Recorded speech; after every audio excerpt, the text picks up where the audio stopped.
So, if you're wondering about my history with America, I used to be a resident.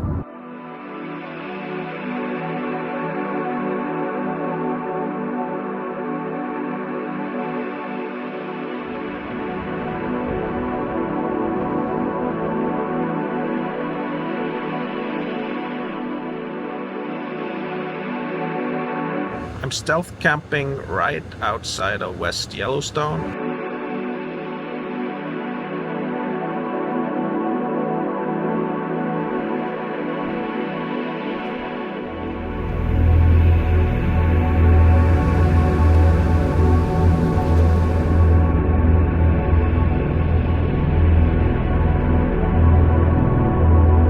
So here's my car camping setup.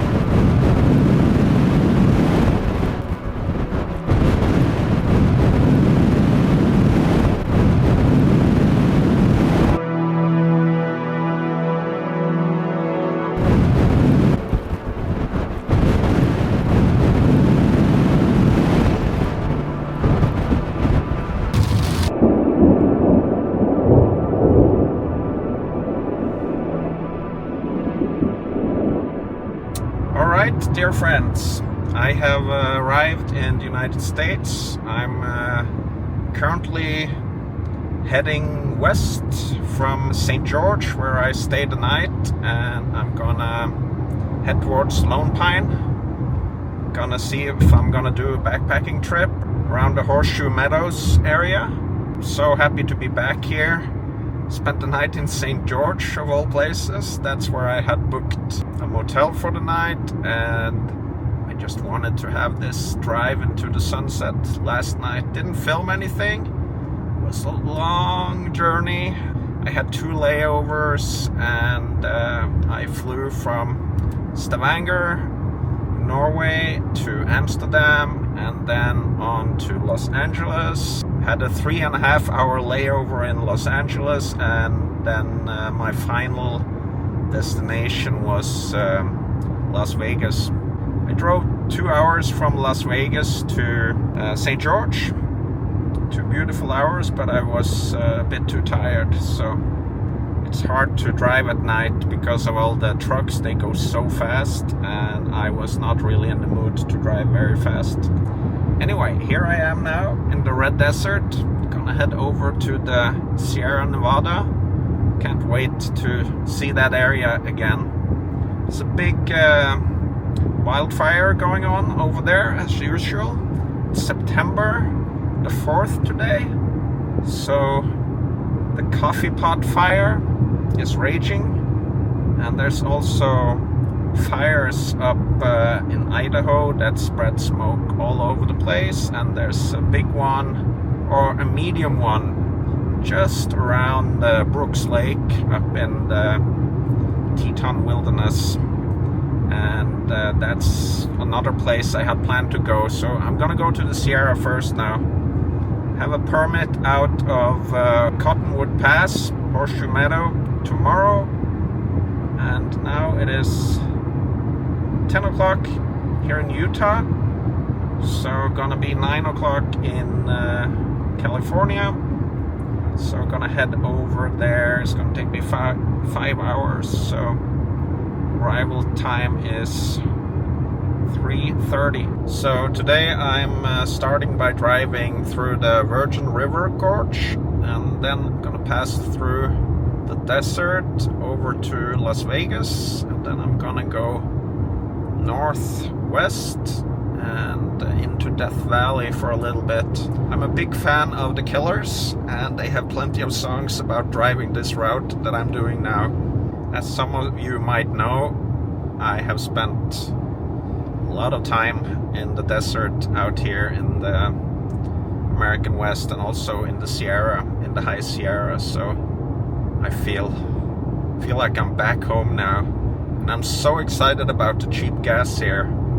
I thought it was much more expensive. I had a little bit over half a tank left on my rental car here, and I went into the gas station and asked for 50 bucks, and it was 21 bucks. So I'm kind of a little bit out of touch with the gas prices here, because it's so much cheaper than it is in Scandinavia. So let's sit back and enjoy the ride. I found out a great way to get cell service and unlimited data when I'm visiting here, and that is through T-Mobile. This is not sponsored in any way, but I was trying to find out the best way to get something working before I entered the United States. And T-Mobile has an app called T-Mobile eSIM or something. So I was able to download my eSIM and activate a plan while I was still in Norway. And that was great, because I could get that all set up and taken care of, so that I could just turn off my Norwegian line. So no super expensive data roaming to worry about. So it works really well, and I've been using it for the first half day now, and no problem at all. I can still use my WhatsApp and my iMessages and everything like before. That's just a perfect workaround for getting a plan. And it's $50 for the unlimited plan for 1 month. And then you can renew it, so it's like a prepaid plan. Here comes Tesla in insane speed. Look at this. Boom. Yeah, so anyway, highly recommend trying the T-Mobile eSIM app. Great new technology.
We're in the heart of the Virgin River Gorge. Kind of fascinating, deep canyon road here. I wonder what this canyon would look like without a road through it.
So as I'm approaching Las Vegas, there is a bunch of F-35s flying over my head here, and it looks like they're Norwegian, so they might be the same ones that I showed you from the winter exercise up in Norway.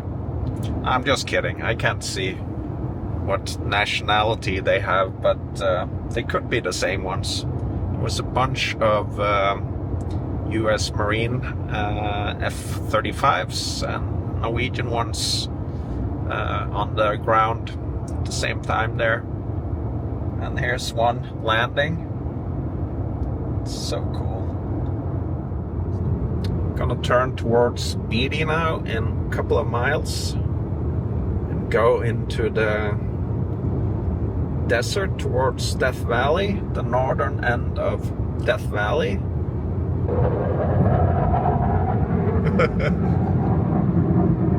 Look at that over there to the right there.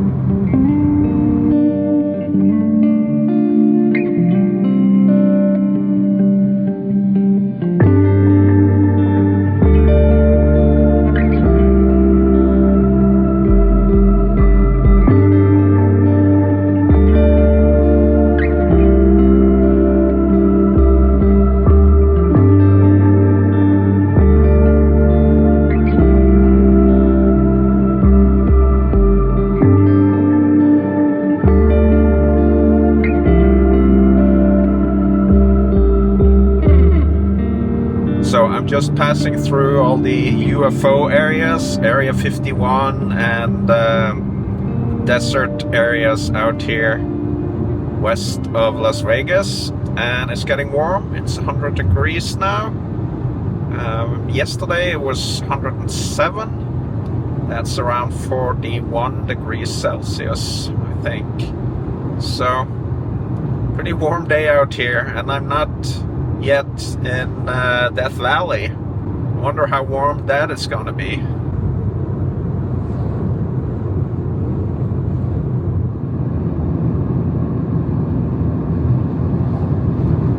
These desert landscapes out here are quite spectacular. It's just really pretty. But what an unhospitable area this is.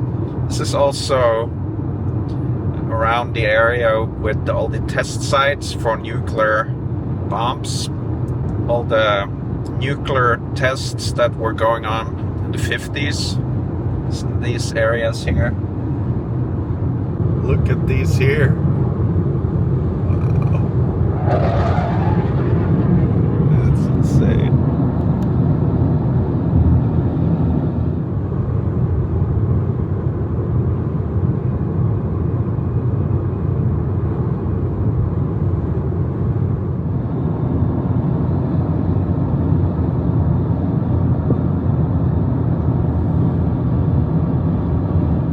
This Highway 95 is actually called the Extraterrestrial Highway because of all the UFO sightings here.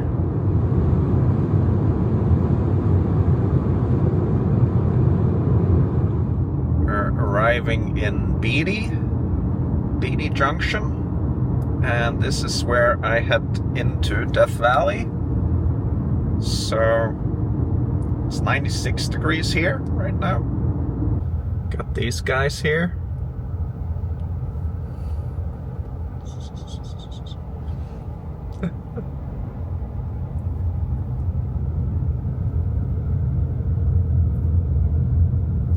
Donkeys or mules. It's funny, it's reindeer in Norway, and it's donkeys and mules here. Beatty Junction.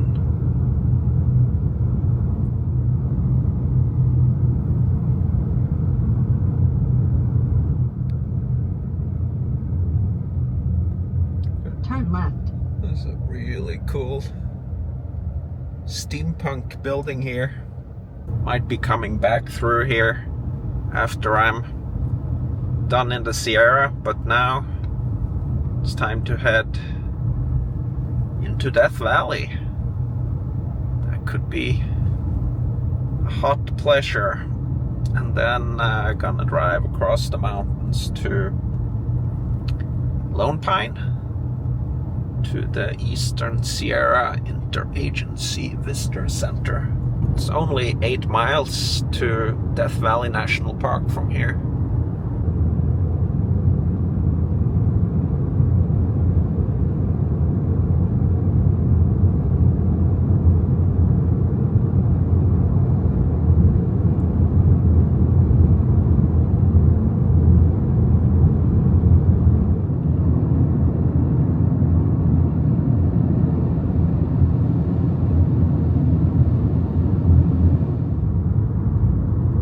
Time to drop into Death Valley. So it's 93 up here on the pass. Gonna be interesting to see how hot it gets.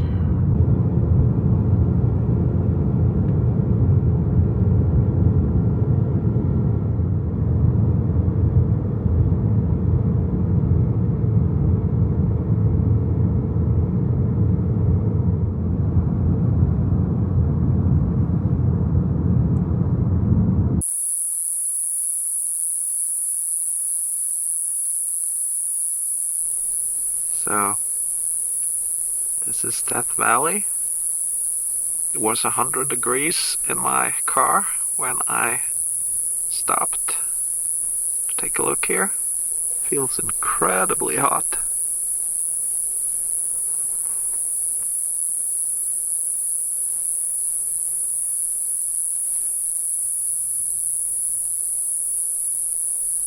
Pretty cool view.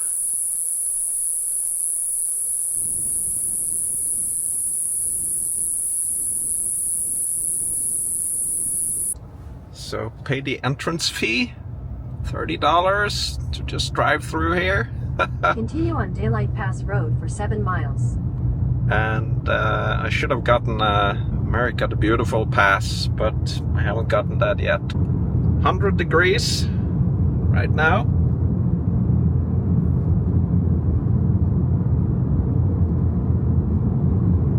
One.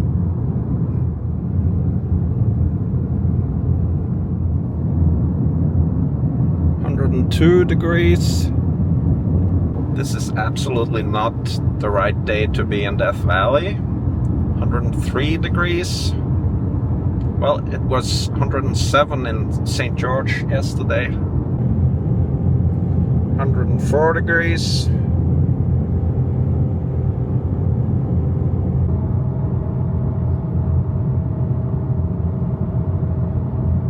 Well, now it's 107 again, like it was yesterday, so 41 degrees Celsius. Pretty hot outside now. 109 degrees. What's that? 42, 43 degrees Celsius.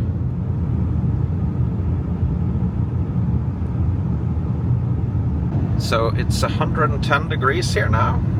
The bottom. Turn left onto Scotty's Castle Road. I don't know how much that is in Celsius, but I'm guessing around 44, 43, 44.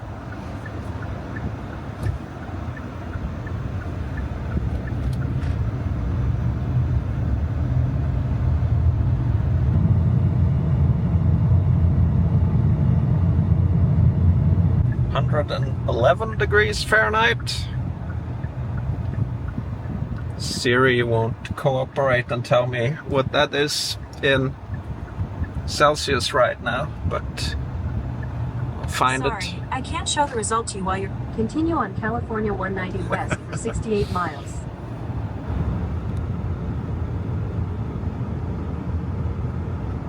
112 there. Warmer and warmer.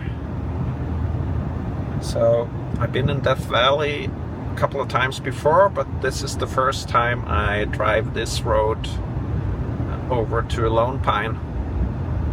So I guess I'm gonna do a big climb again pretty soon.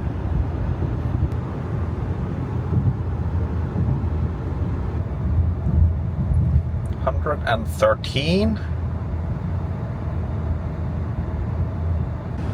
So 113 degrees Fahrenheit is 45 degrees Celsius. That's pretty intense. Probably the warmest I've ever been in, actually. And that's pretty exciting. But I want to get out of this. I wasn't here to get extreme heat.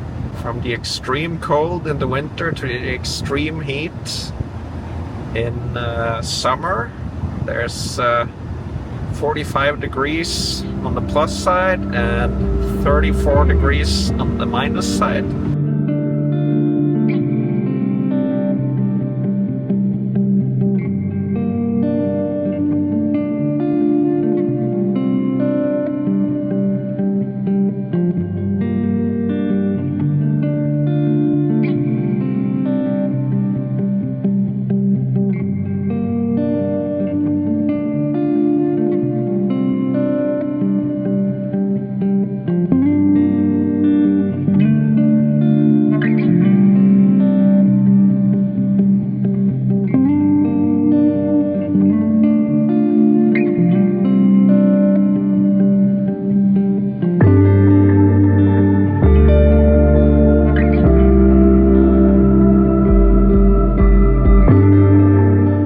Pretty cool.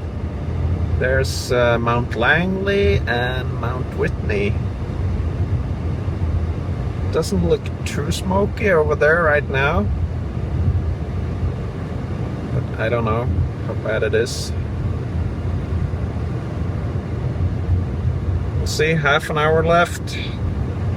This was a long drive.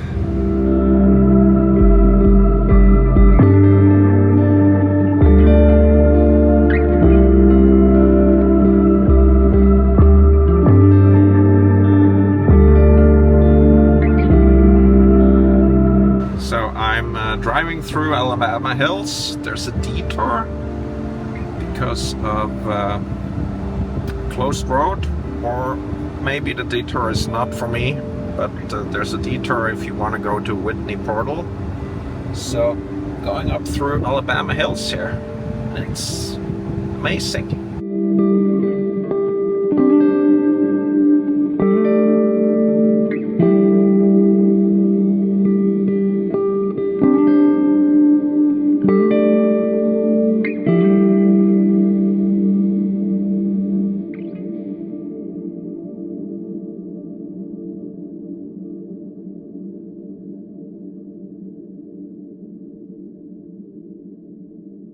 So I went to the Eastern Sierra Interagency Visitor Center and they told me my permit was good to go for visiting Mount Whitney.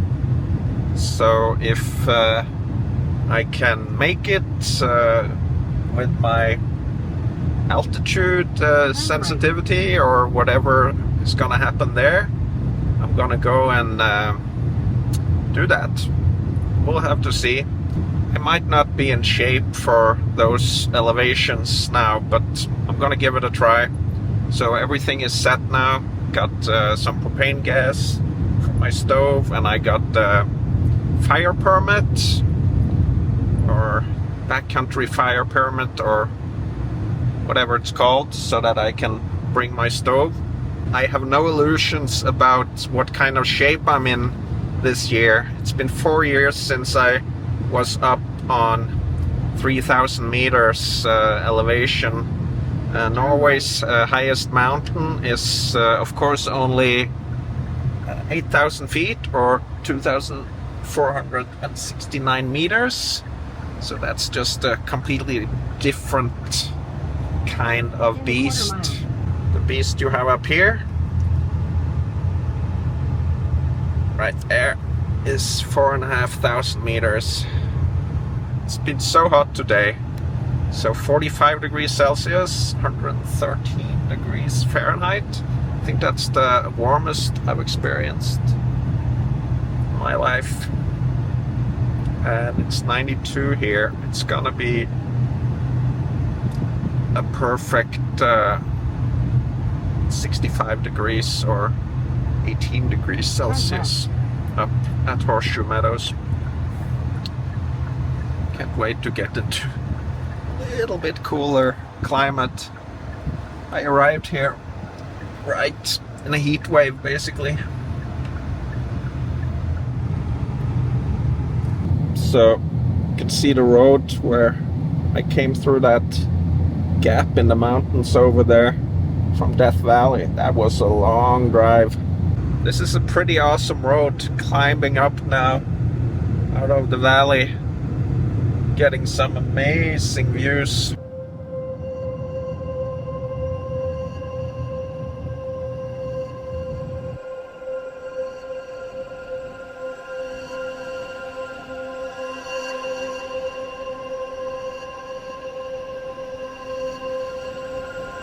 That's the road I came over on.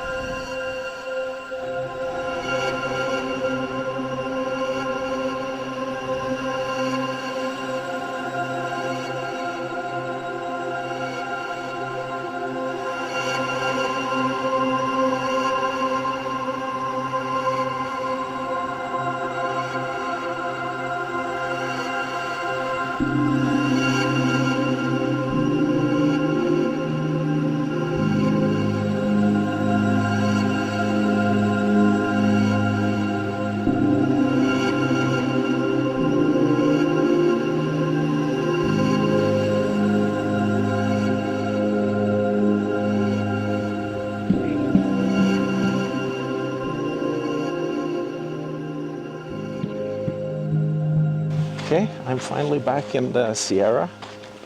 It's September 5th and I have a 7-day permit, or 8 days, or for as long as I want to, basically. And I'm heading in the direction towards Mount Whitney. So I have the option of going up there. Spoke to the rangers yesterday and they said my permit was fine to visit Whitney. So we'll see about that. Haven't been up in these elevations for 4 years, so that should be an issue. I'm super stoked to be back in the Sierra. Long drive from Utah last night, but it's beautiful. And today is a very warm day.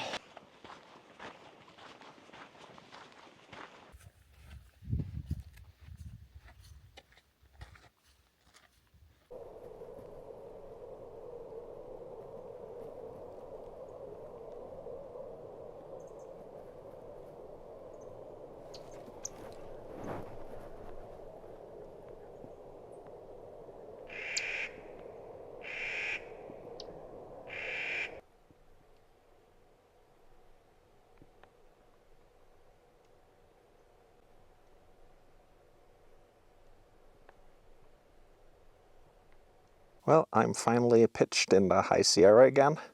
Gonna enjoy this Chicken Spring Lake and just take it easy here and get even more acclimatized to the elevation. Beautiful place.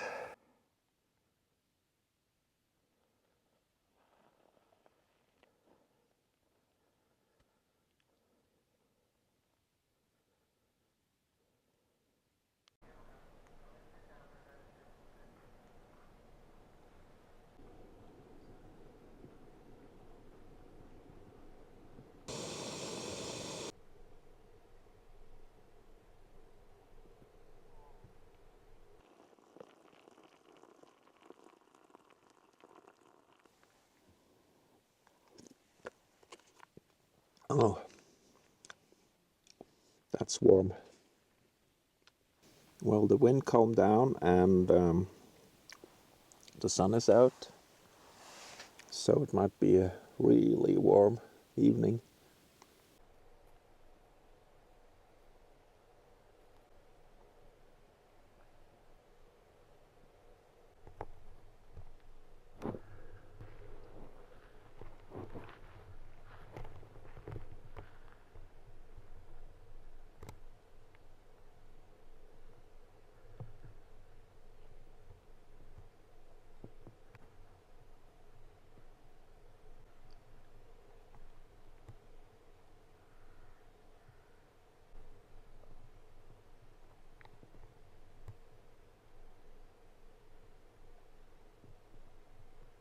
Well, it's around 7, and jet lagged as I am, this is very late in my head, so I'm just gonna go to bed.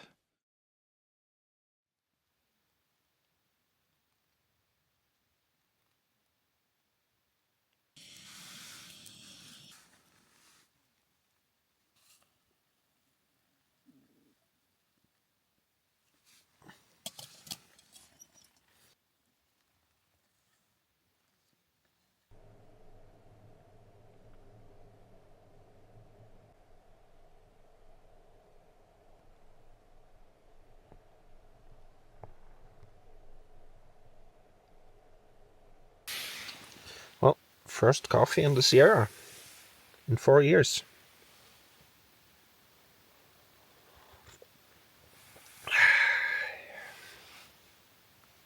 I'm so happy to be out here again. Never expected to be here again, honestly.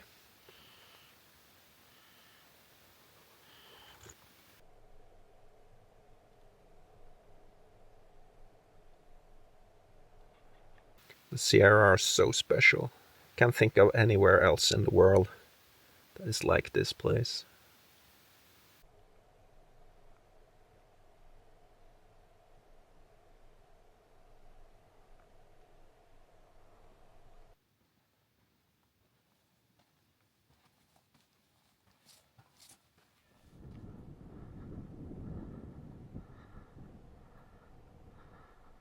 Big Whitney Meadow out there.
So you usually find me battling blizzards and snowstorms and extreme weather in Arctic Norway in my van or in a tent. But now I'm back somewhere completely different, where it kind of all started for me. I'm in the United States and I'm back in the Sierra Nevada. Didn't really think I'd be back up in this amazing place anytime soon, but here I am. So kind of surprised about this. This used to be my home mountain range, and now I'm only visiting, but still, this is such a big part of who I am and what my channel is about, really. These mountains in the Sierra Nevada, in the eastern Sierra, mostly, and all of this amazing scenery. So even though I'm not in a van for these 4 weeks, I invite you to come along and have a look at where some of my heart is. This is deep ingrained into my spirit, and it's a gorgeous, gorgeous place. So come and join me for these 4 weeks in the United States. It's going to be quite exciting. I'm recording this on the second day basically, so I do not know all the adventures yet, but the first 2 days here up in the Sierra, heading towards Mount Whitney, it's just absolutely gorgeous. So let's go on an American adventure this time, and we'll get back to the Arctic blizzards in Norway soon enough. It's September 6th today, and I'm here for 4 weeks. So the plan is to be out here in the Sierra Nevada for about a week. Then we'll see where the road goes. If you want to know more about all the details of this American tour, you can find maps and exclusives and a lot of behind the scenes and extra material on my Patreon, Norwegian Explorer, or you can sign up to become a member of my YouTube channel right here by hitting the join button. There should be maps and campsites and everything. So thanks for coming along, even though I'm not in a van today. It should be pretty exciting anyway.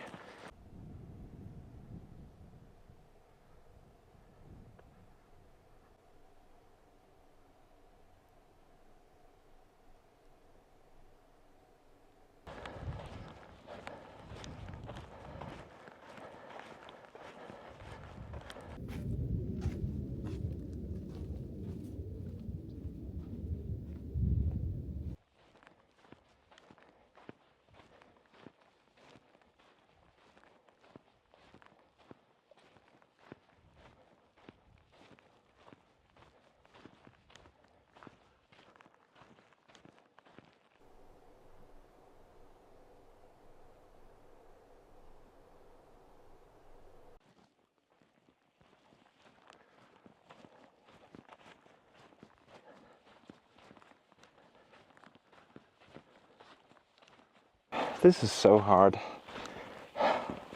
Right now it doesn't feel like I will make this all the way to Whitney. A little bit low on morale right now.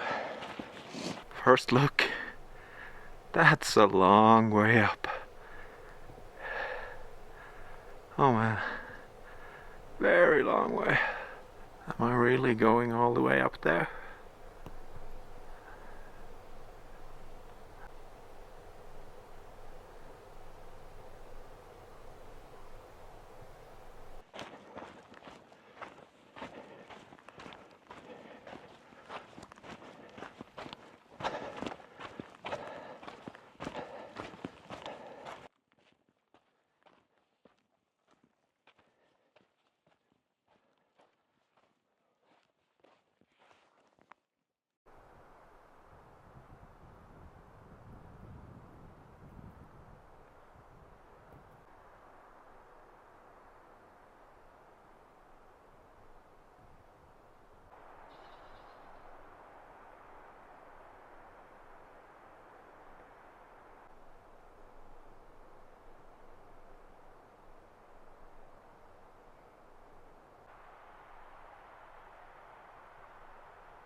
What a beautiful mountain.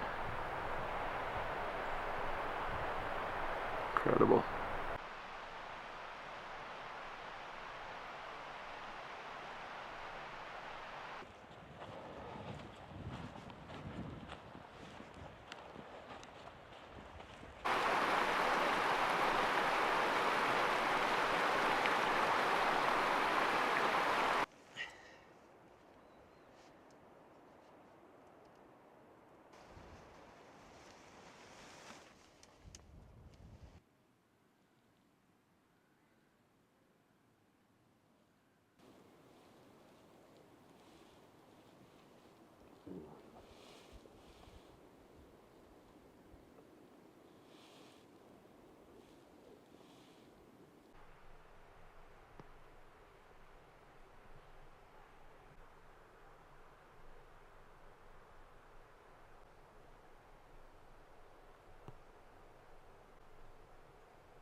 Good morning.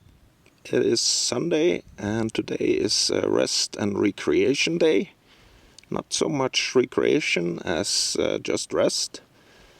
I'm gonna hike up from here I am now, Crabtree Meadow Ranger Station, and up to Guitar Lake. And that's just a few miles, and then I'm gonna start bright and early tomorrow and go up to Whitney.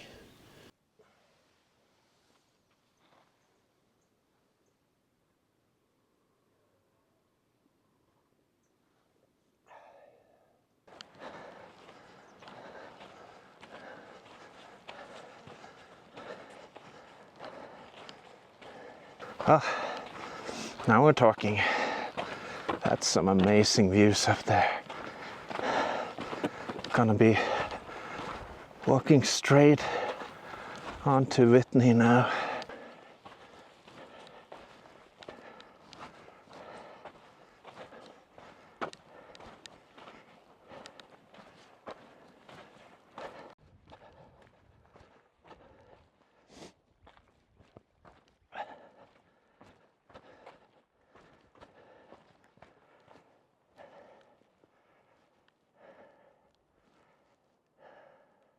Timberline Lake. What a spectacle.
There's Guitar Lake.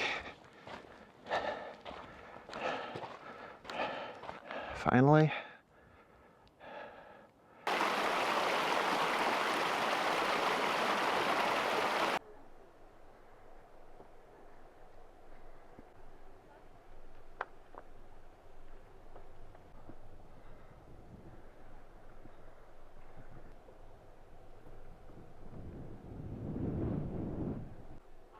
Guitar Lake.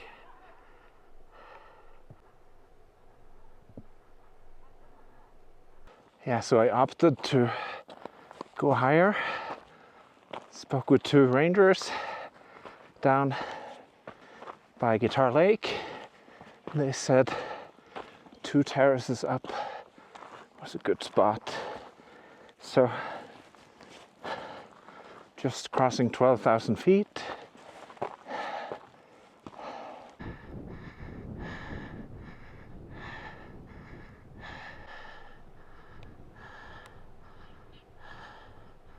This has to be the best campsite I've ever had. Absolutely stunning.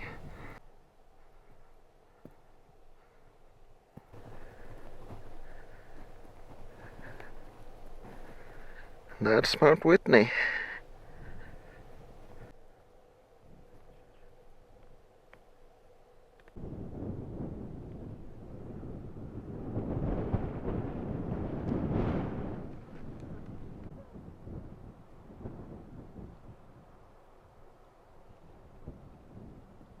What an absolutely amazing place. to have camp, and tomorrow I'm heading up here, all the way up there. Got pulled pork today to celebrate this fantastic camp.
Okay, it is summit day. It is 5:50 in the morning and starting to get light. Everyone else is already up there. I've seen them going up since 3 in the morning. So they did not get to enjoy this amazing trails. All they want is the sunrise. And in my humble opinion, sunrises you can see from anywhere. You cannot see this Mount Whitney trail going up from Guitar Lake, which is the most spectacular trail in the whole world, in my opinion. Anyway, let's go.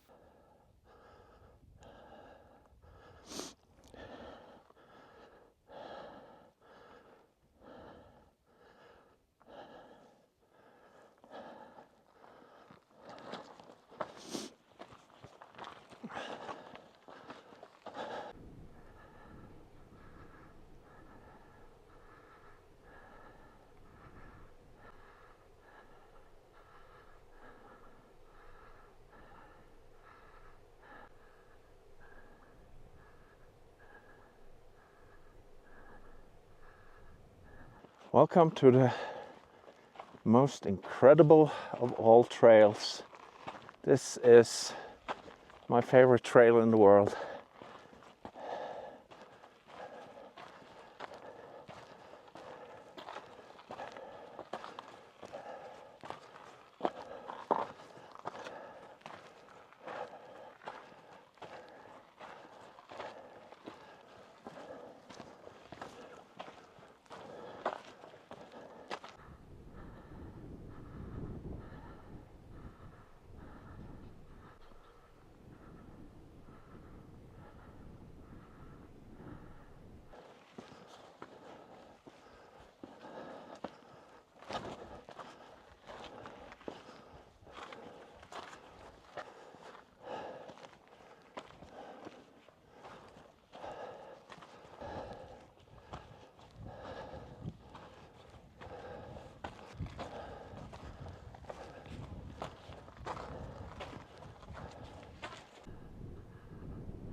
Look at the colors now out here.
Wow, up there already is the junction.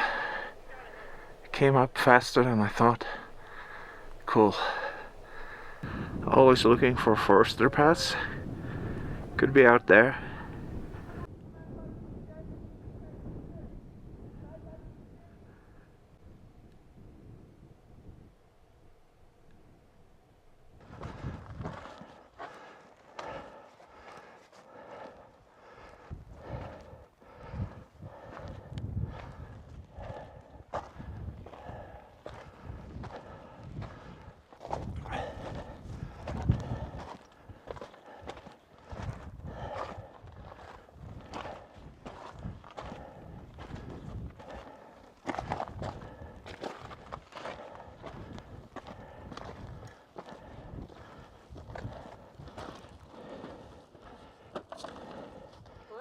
My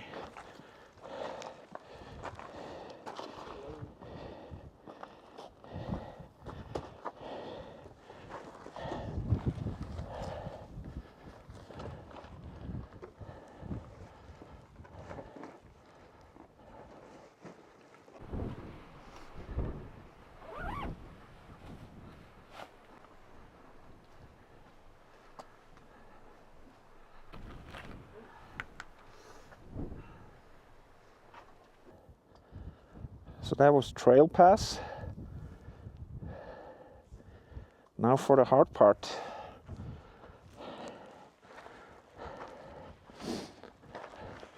Not the steep part, but this is the hard part because of elevation. It is also a quite spectacular part.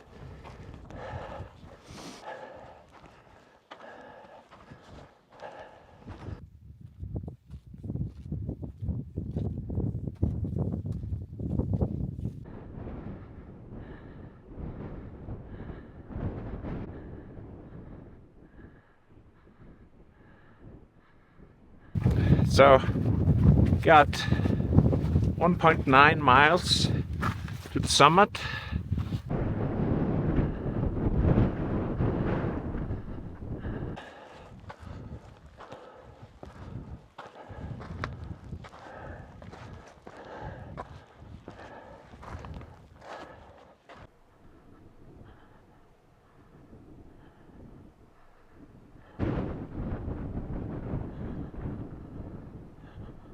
Out there is Bighorn Plateau.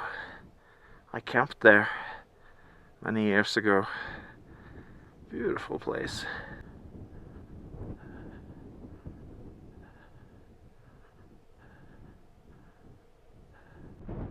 Forester Pass is probably in one of those notches. Don't know which one.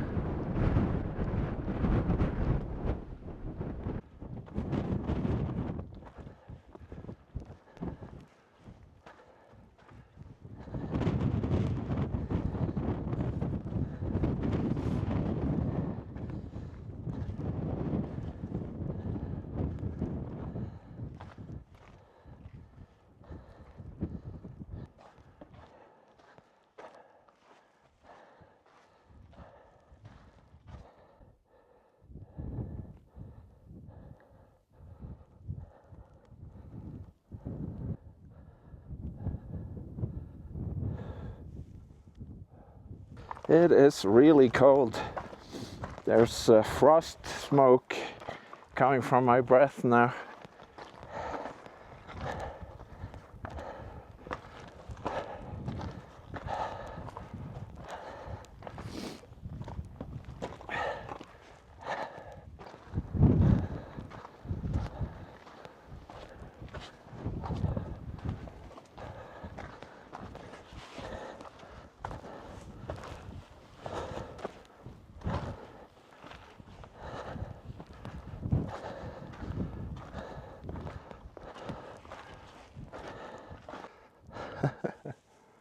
Can't beat this.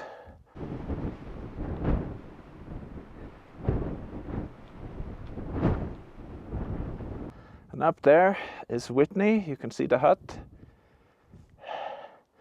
First gotta get around this stuff here.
Probably a mile left to go.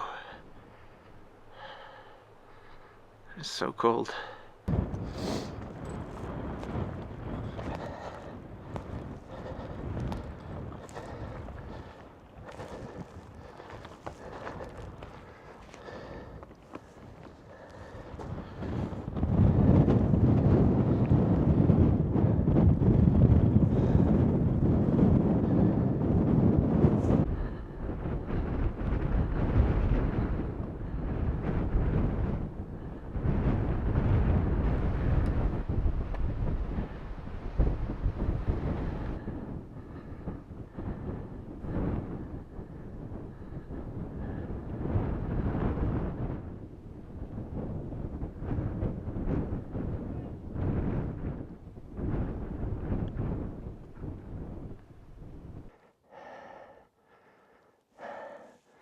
Sweet.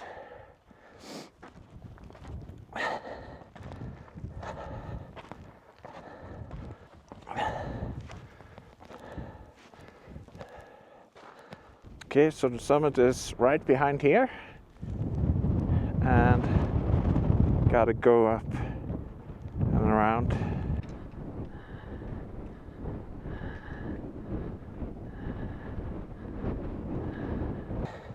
The sky is just so blue up here now.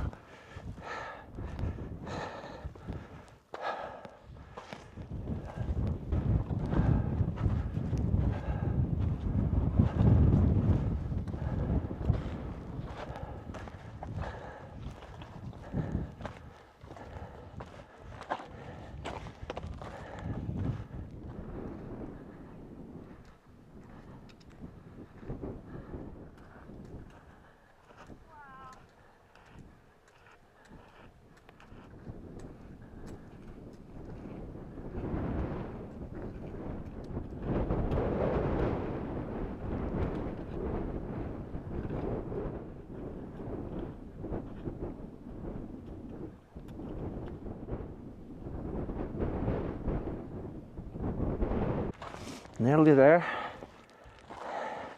on the plateau now. Just gonna do a little half circle.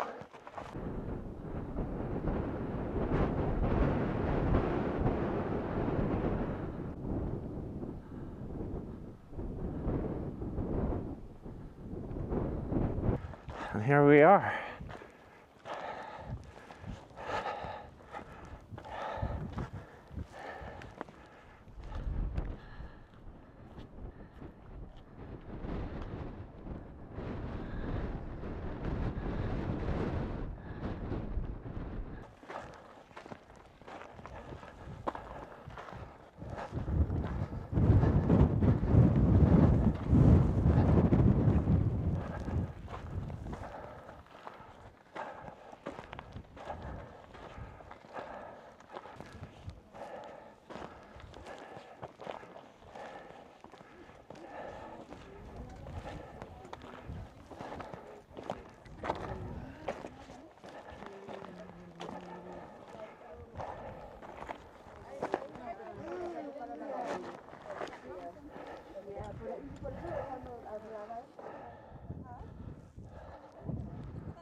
There's Mount Langley. Where are we standing? Right here.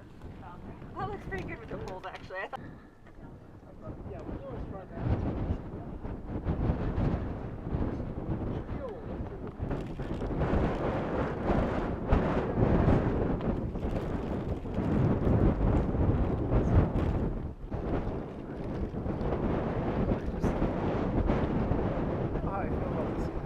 Well, that's it. Highest point in the contiguous United States.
made it to the summit. It was actually easier than I thought it would be. I was scared that I would get altitude sickness or something. I didn't feel like I was in the best shape this time around, but it was actually not too bad. Probably because it's the 5th day in the Sierra, so I've been acclimatized slowly, even though I haven't been higher up than 12,000 feet. Mission accomplished. Well, that's that.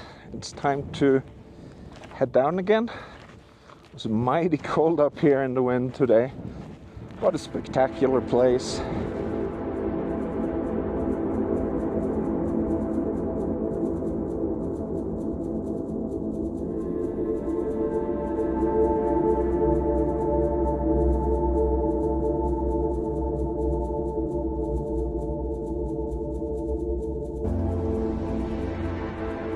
So I'm done with my big Sierra trip.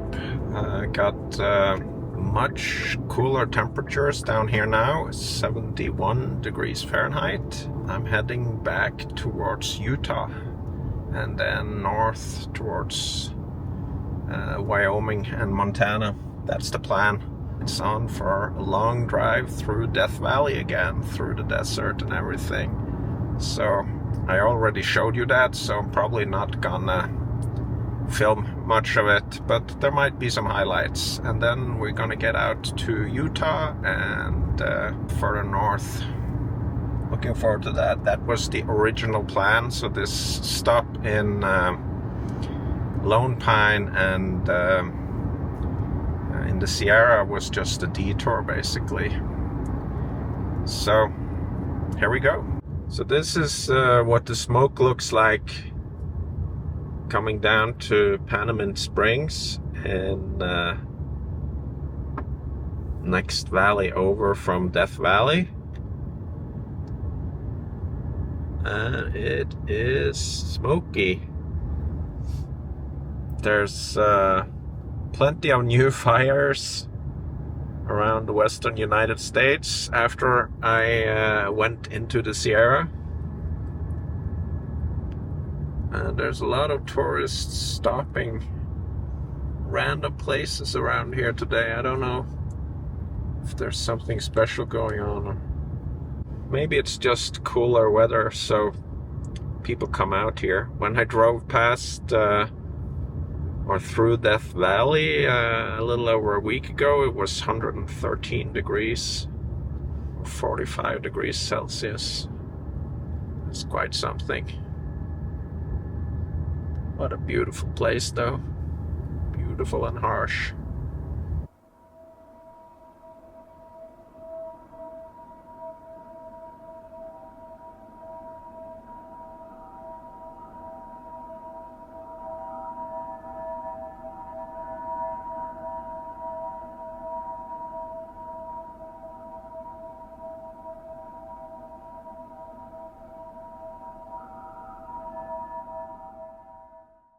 Good morning. I'm in St. George. Had a night at a motel here, and now I'm gonna head east and north. Gonna go over to Page, across the Arizona Strip, and from there I'm gonna turn north and head up to Hanksville through a few places I've never been, and then further north towards the Yellowstone area. It is still super smoky. I was hoping to be able to see more, but it is what it is. Can't do anything about all the fires.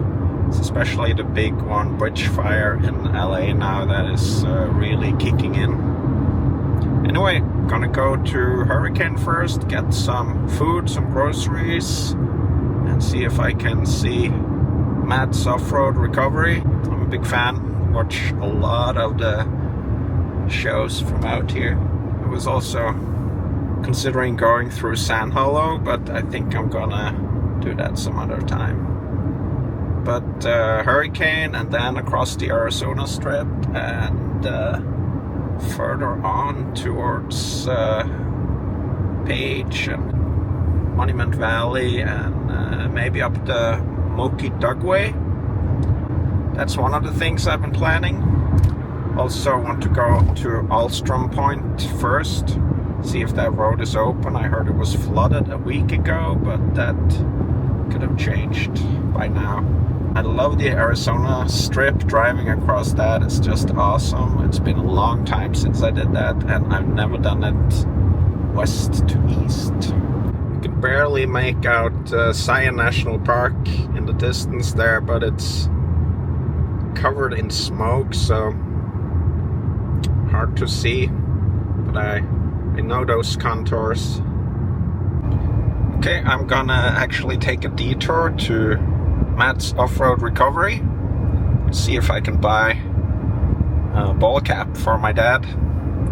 That'd be fun.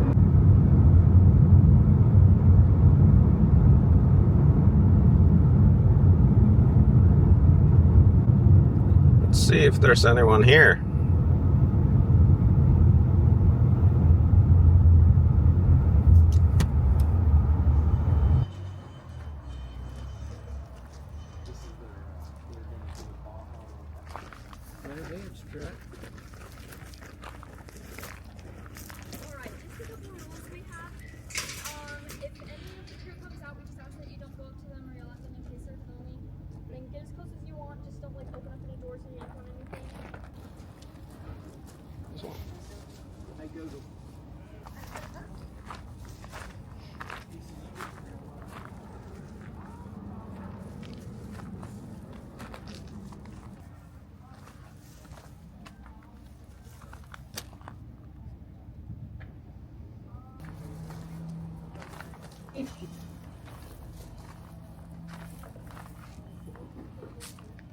This looks interesting.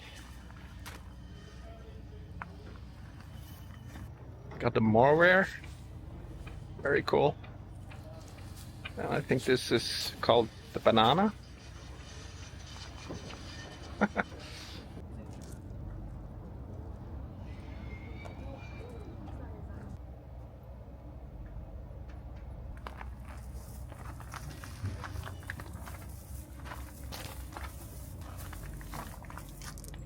We're good. Yeah.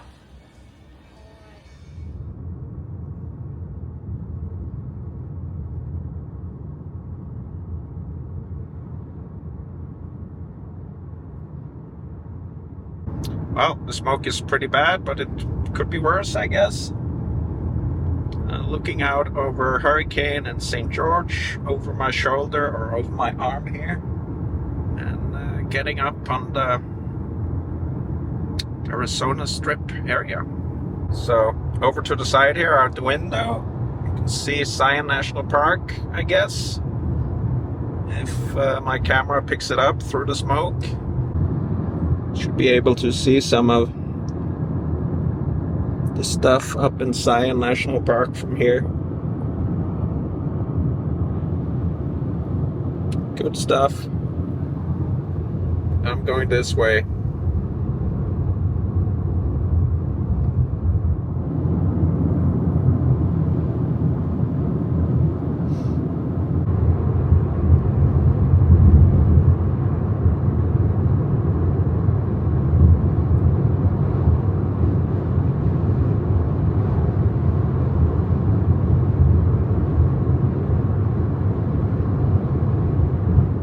So we're in Hilldale or Colorado City now. It's right on the border between Utah and Arizona.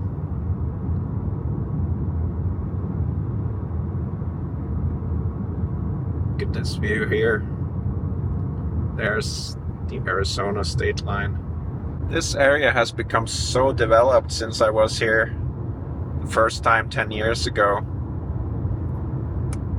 The Arizona Strip is basically the huge strip of land between the Grand Canyon and the Grand Staircase. Might even be a part of the Grand Staircase, but it's a huge strip of land here.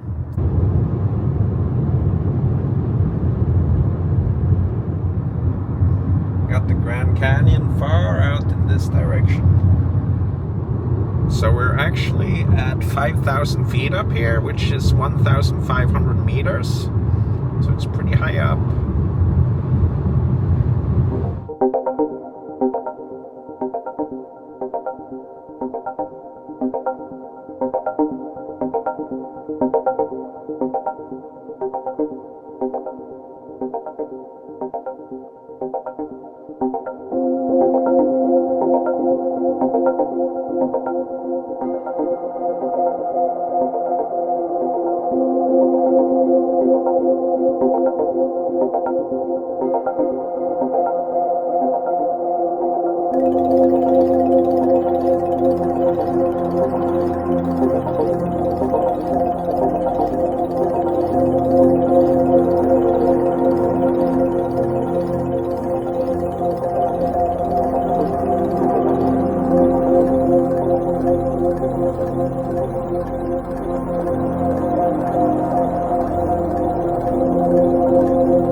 Approaching Cana up here.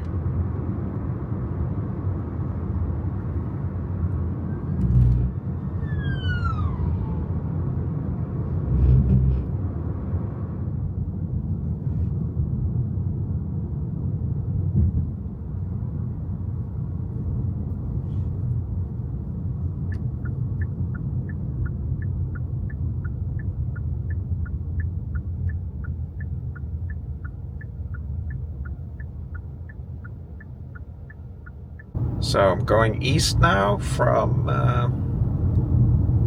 Canap towards Page. I think it's Highway 300, or maybe it's Highway 89. I'm not 100% sure on that yet, but it's gonna be pretty cool drive. Driven this road once in the opposite direction, but it wasn't that smoky back then. That's 10 years ago, something like that. And then I'm gonna see if I can get to Allstrom Point.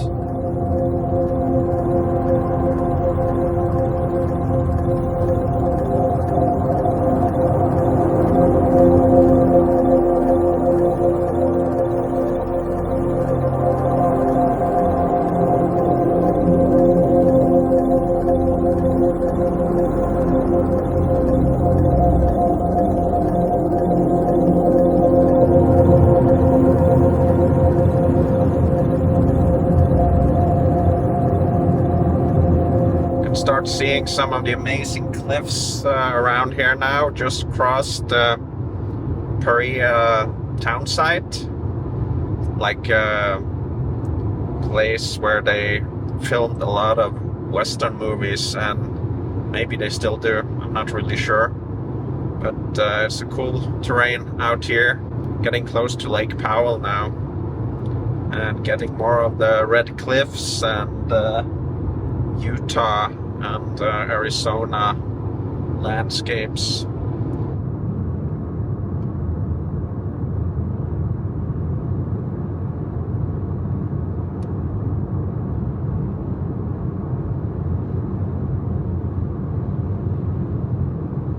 Well, this feels like the gateway to the staircases, or maybe it's down to Lake Powell. Wide and open spaces.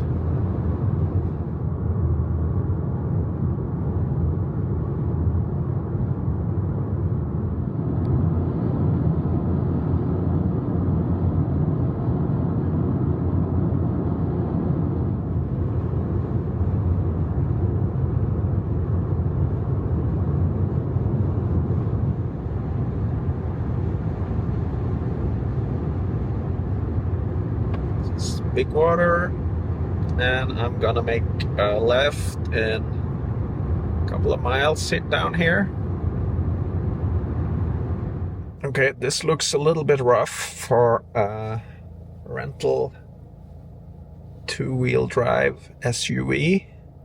The GPS gave me the wrong direction here for a little bit, so this is the right road, the Smoky Mountain Road.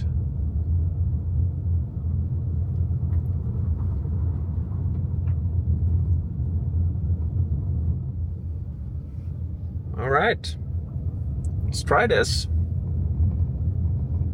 So the challenge is gonna be this wash down here. I know that was flooded a couple of weeks ago, I think. It's been pretty dry since then, so it might be passable, but it might also not be. So let's see what's going on down here.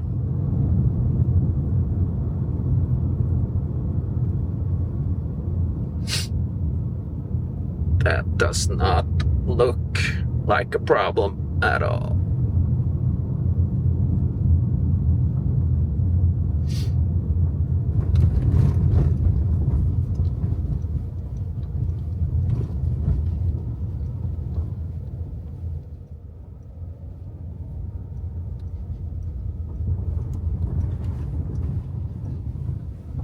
Yeah, no problem.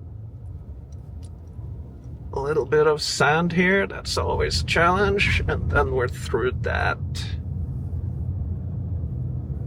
Some sort of blue desert out here.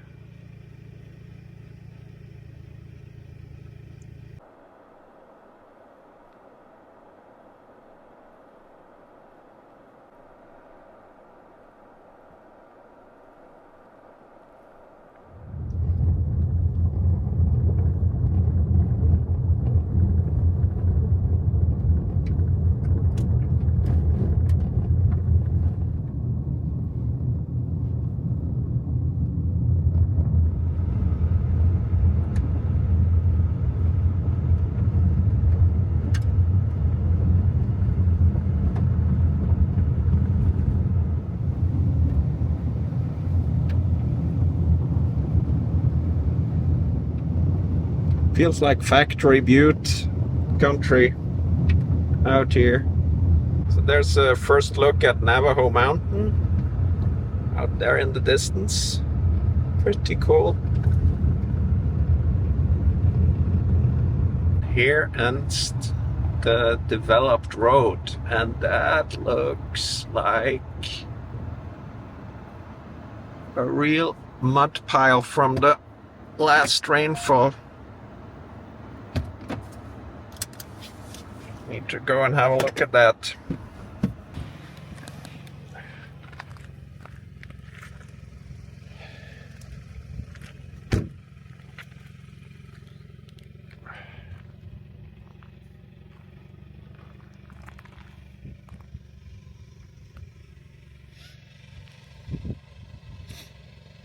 It's my little Kia rental. Not really made for these conditions. This here has been a really bad mud rut, but it looks like it's good on the side here, and it looks good over here again, so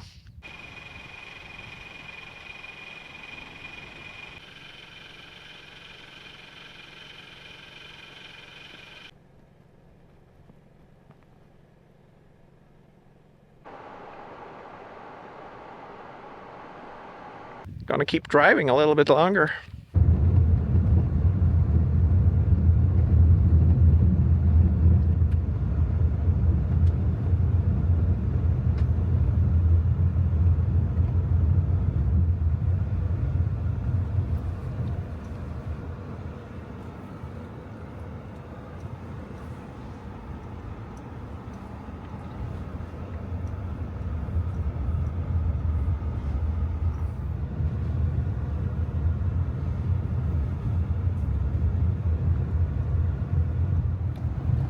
Kind of surprised to see all this blue desert out here.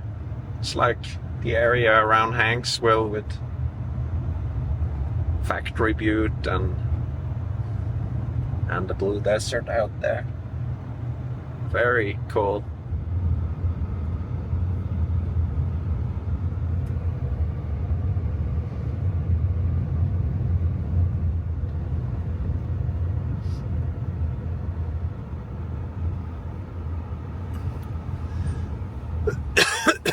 Look at these ruts here.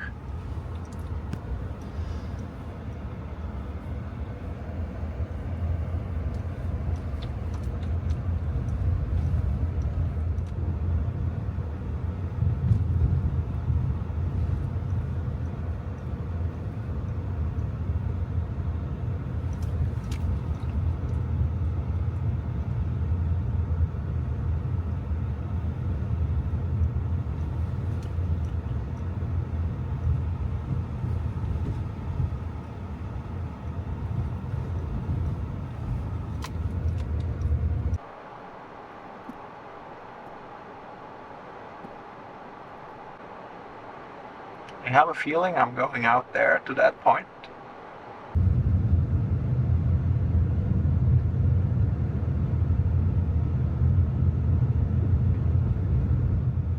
Wow, look at this incredible terrain out here.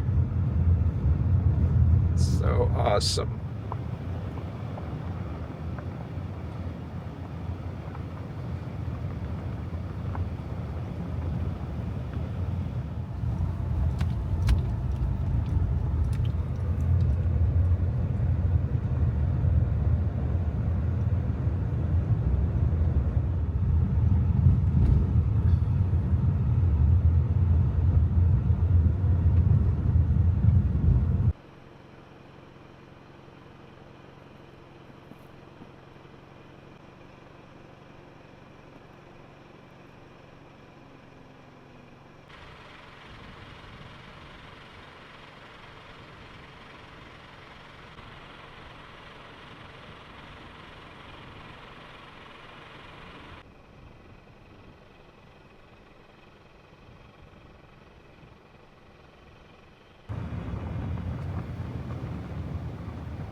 So if you wanted to know, this is the Smoky Mountain Road, and it's a road that can take you all the way up to Highway 12.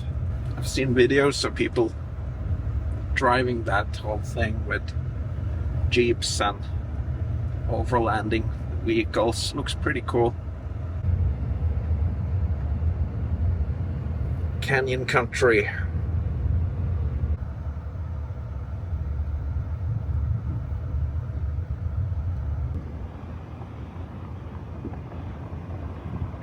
Thing about this road so far is that this mud or clay almost turns into pavement when it's dry, so it's been pretty comfortable driving so far. There's 12 more miles to go.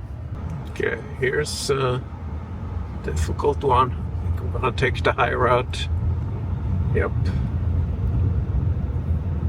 Okay, here's the crossroad, and it's getting warmer. It's 85 now. I'm gonna turn right here. I'm gonna take a look at the info panel first.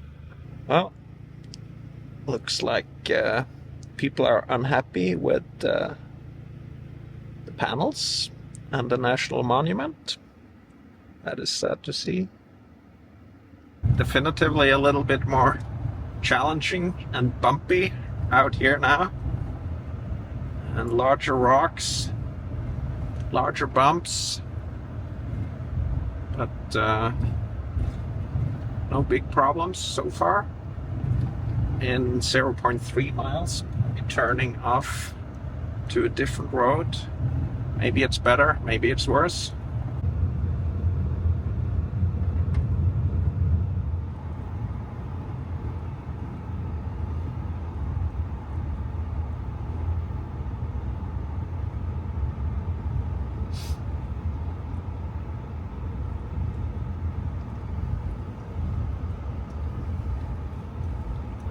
The road has certainly been rougher for a while now, so not filming much, just concentrating on getting over rock ledges and steeper stuff where high clearance is needed, or semi-high clearance, not super high clearance so far. Fascinating desert out here.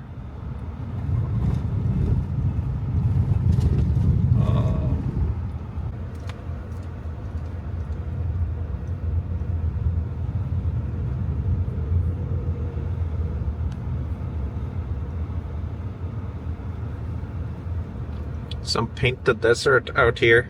Look at those colors. Beautiful.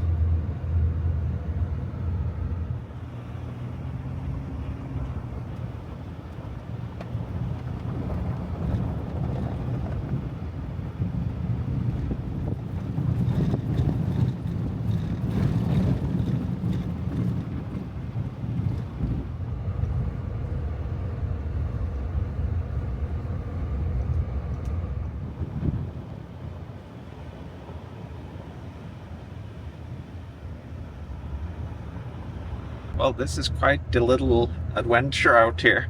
What an awesome place. Really loving this.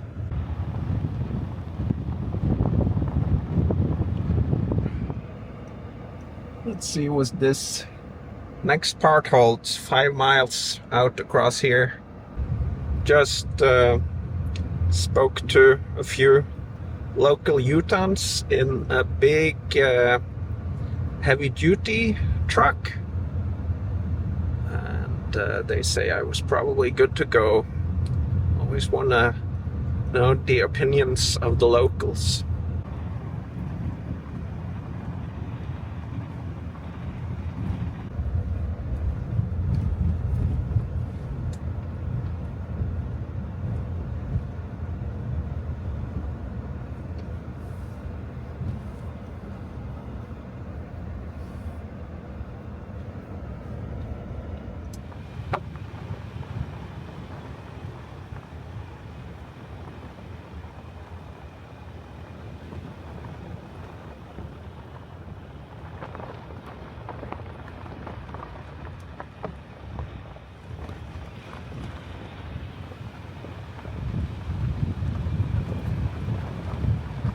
Look at this stuff here coming into view.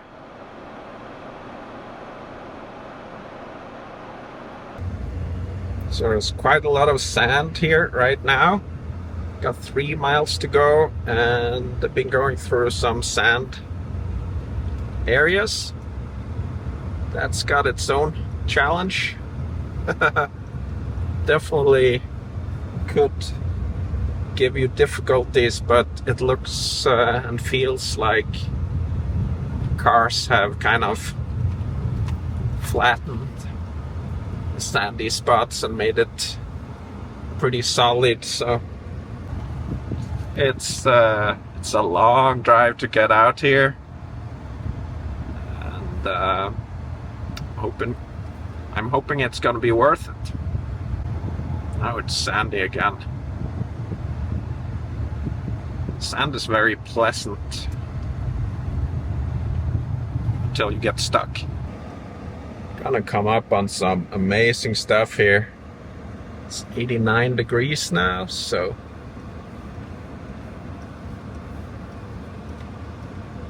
let's see. I think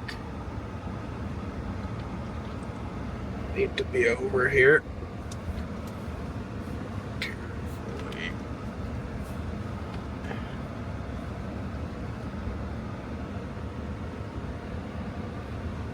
Look at this coming up.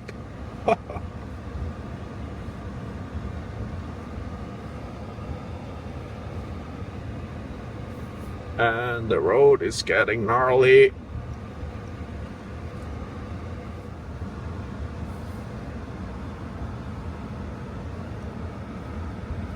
I think this is as far as we can go. Let's go have a look. First of all, It's 87 degrees, so we're at around 28 degrees Celsius, and yeah, this is gonna be something.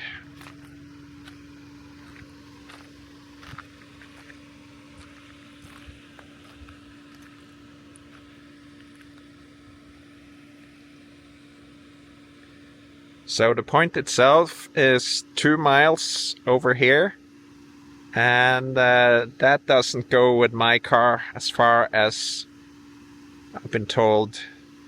Can't get up there. This section here is probably impassable with my vehicle, so I might have to walk. Just gonna get some food first.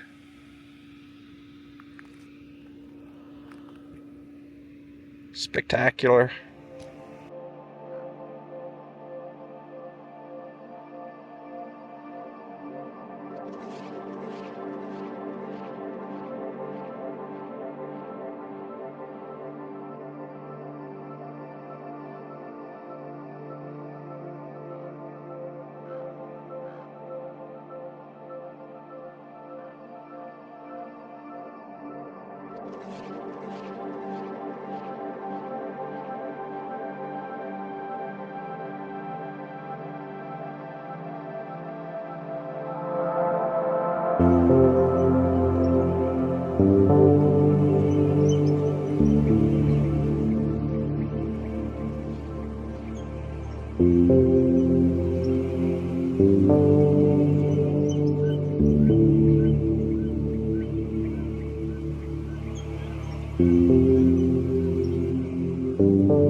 Okay, I left my car and going on a hike out here in the desert. It is stifling hot, but not crazy. It's like 90 degrees, 30 degrees Celsius.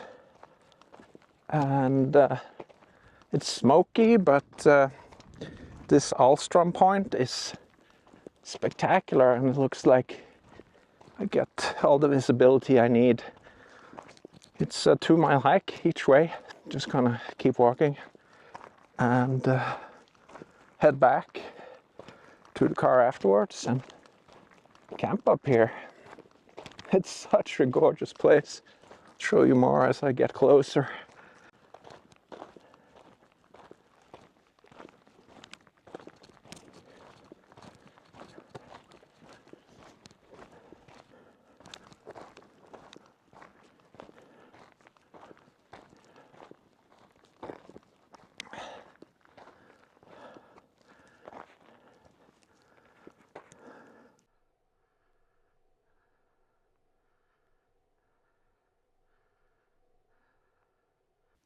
Pretty sure the end of the trail is out here somewhere. Need to go around this drainage here.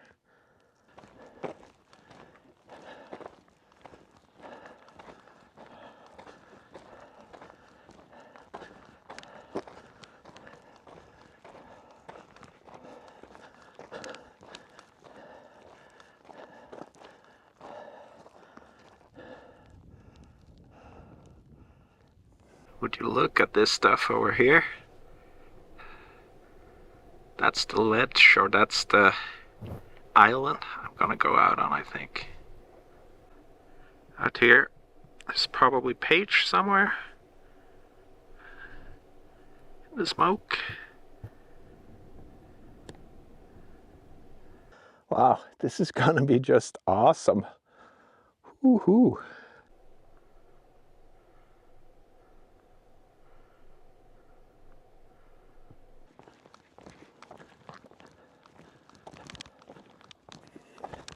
I love slick rock benches.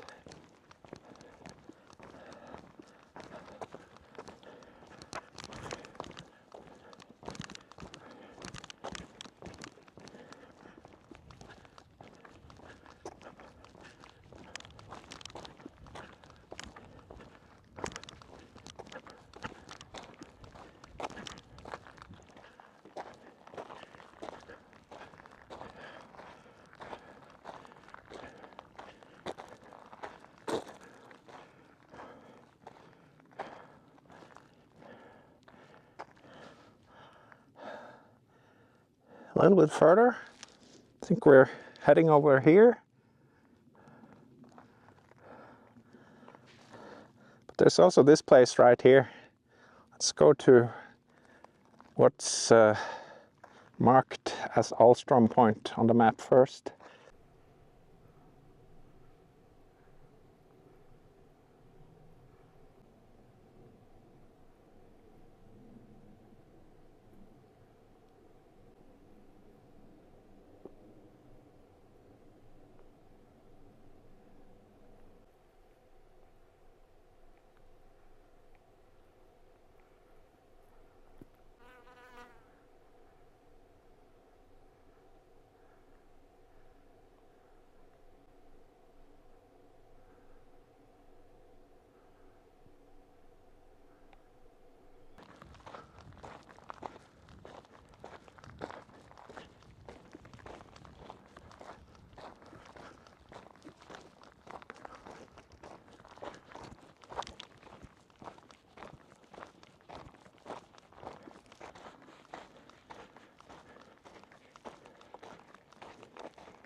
Nearly there. Whew, it's hot.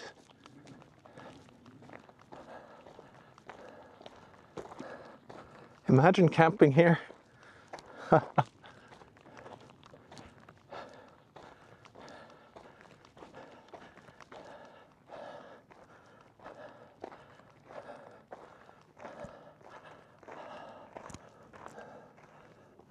Ooh, incredible.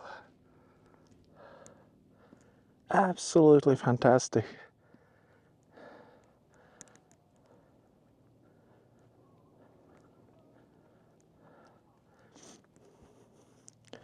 Guess I need to go out on that one. That's the point itself. That's the whole point of it. Look at this. Incredible stuff. Just fantastic.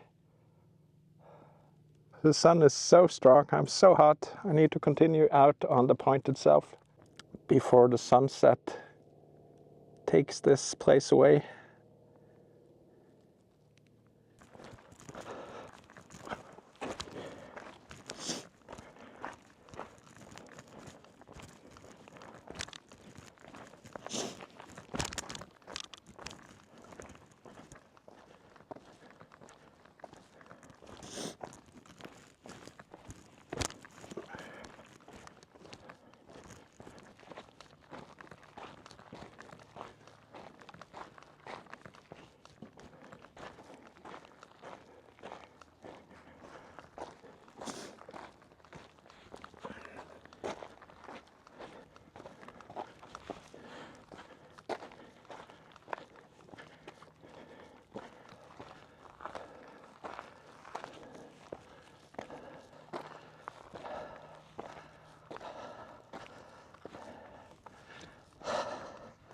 Well, here we are.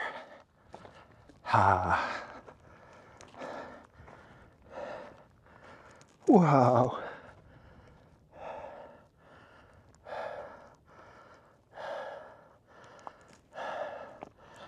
Is this the best view in the whole Canyonlands? I might be inclined to think so. All of this here. So cool. Here, buddy.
Friday night, 4:30-ish afternoon.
What all this looked like before they put up the dam. Edward Abbey saw it all in Desert Solitaire.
Who can say no to this?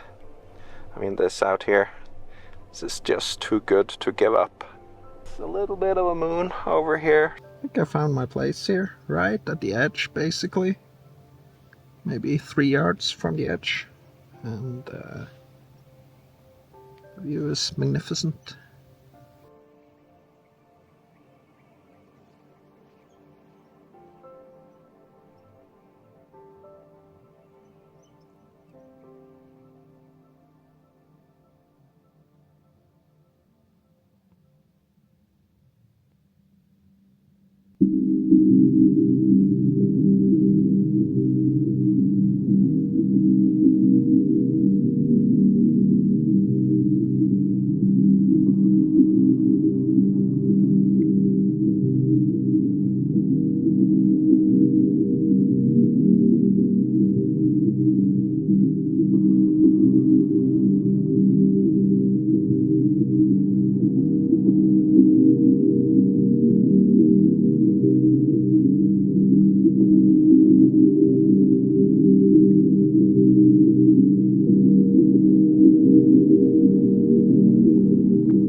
Walking back in the dark now, boosting up my ISO to 1250, so it looks pretty day bright.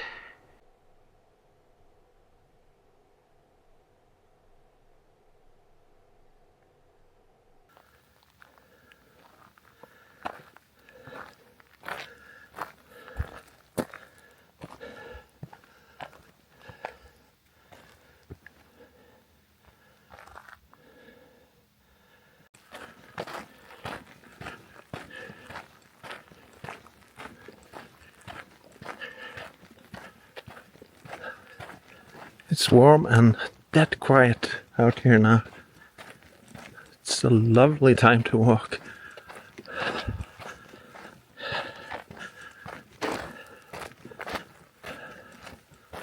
Gorgeous. And a bat. That's awesome. If you can see the lights out here, it's probably not quite page, but on the other side of the bridge or dam. So that is probably page. And I have a bat following me, guiding my way. That is so cool. It's attracted to my headlamp, I'm pretty sure. Here's the car.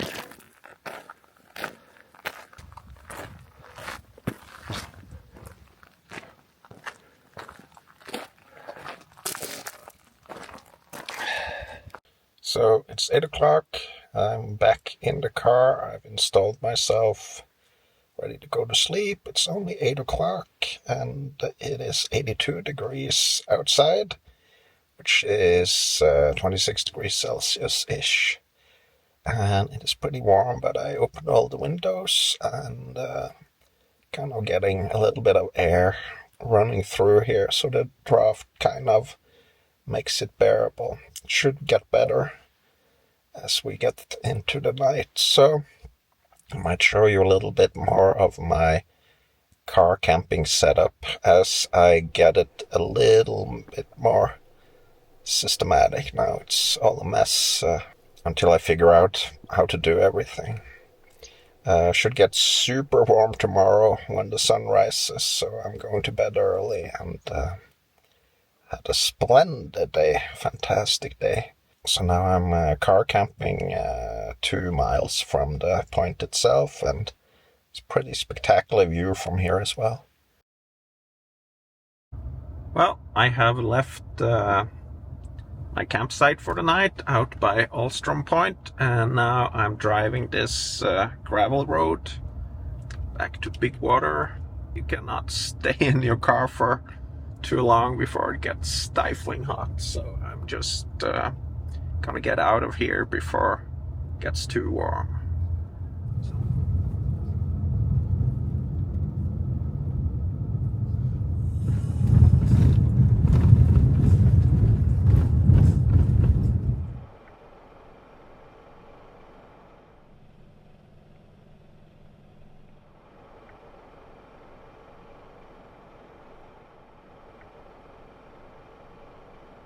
Now I'm gonna go into Page, I'm gonna get some gas, and I'm gonna get some food and water before I head over to Kayenta and up through Monument Valley and up the Moki Dugway. Crossed into Glen Canyon recreational area again, and you can see Lake Powell coming into view here.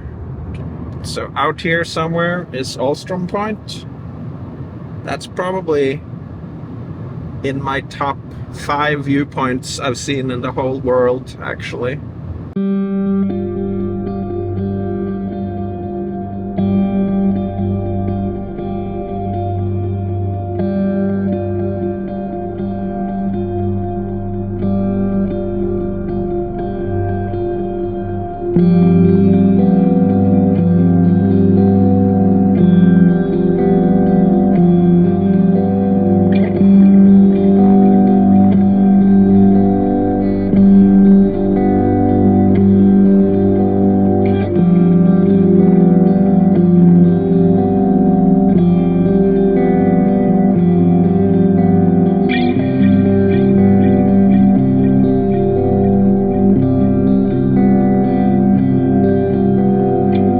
So these plateaus up here are 6,000 feet. That's nearly 2,000 meters high.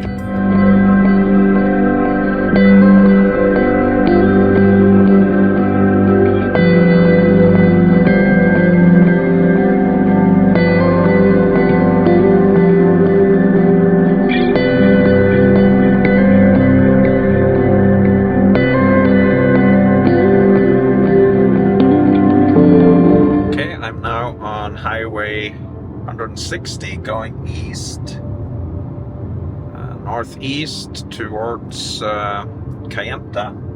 Saturday today, so I see a lot of people are out and having barbecues and market stalls and stuff like that out here. I'm on Navajo Nation. I'm always a little bit kind of confused by the time zones in here because it varies by state and by Navajo Nation. They all have different time zones, or they do not follow the daylight saving time or stuff like that. So there's like individual time zones that might just be like half an hour apart or something. So I don't know what the time is now. My phone says 1:14, but I don't know. I have no idea. Been here many times before, but never driven in this direction, so it's a new view.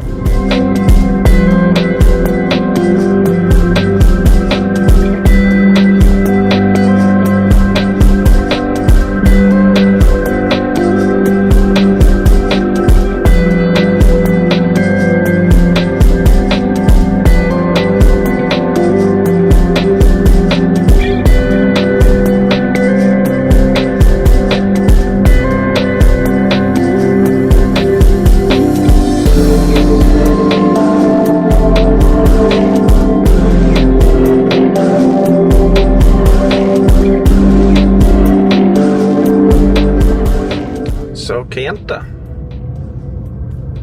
As far as I've understood, this is kind of the center for the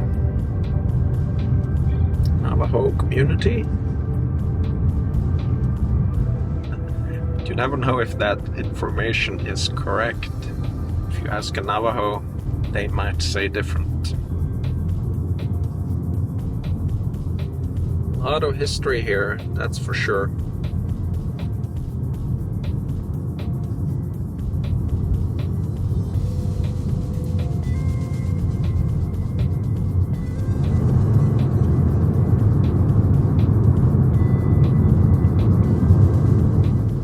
Looks like we're driving into the smoke again. Down here south, it's not that smoky, but I can see it's way more smoky towards the north.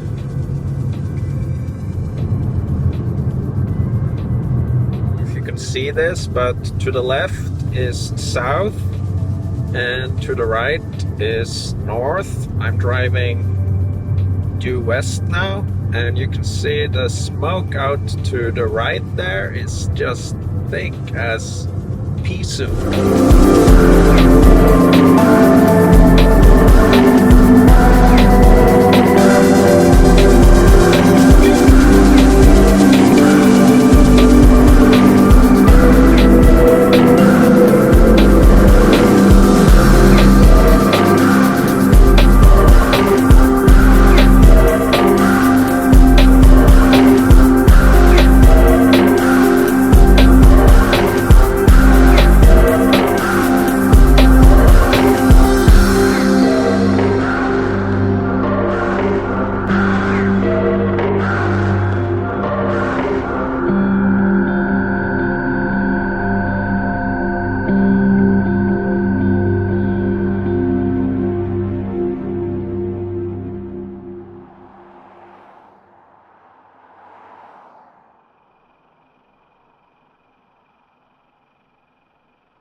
yeah, this is the classic side, the classic look from Monument Valley, but the sun is kind of ruining the colors and everything, but there it is. Let's continue.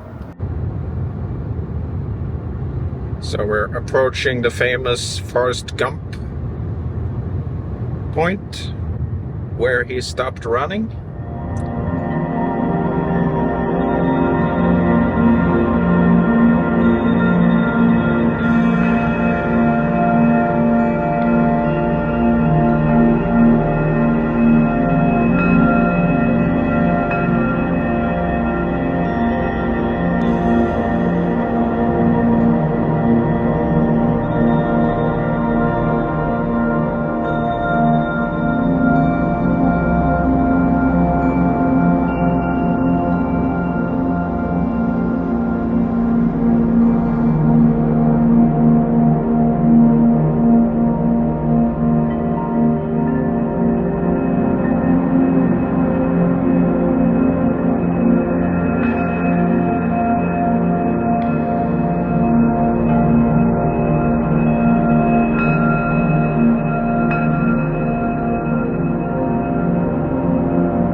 This is a road I've never driven before.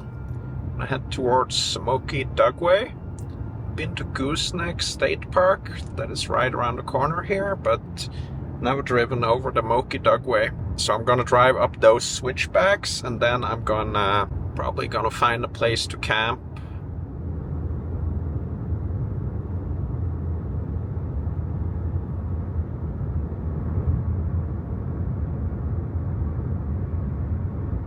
So I got Valley of the Gods out to the side this direction here, and that's a very popular spot to wild camp or go boondocking with RVs and vans and stuff.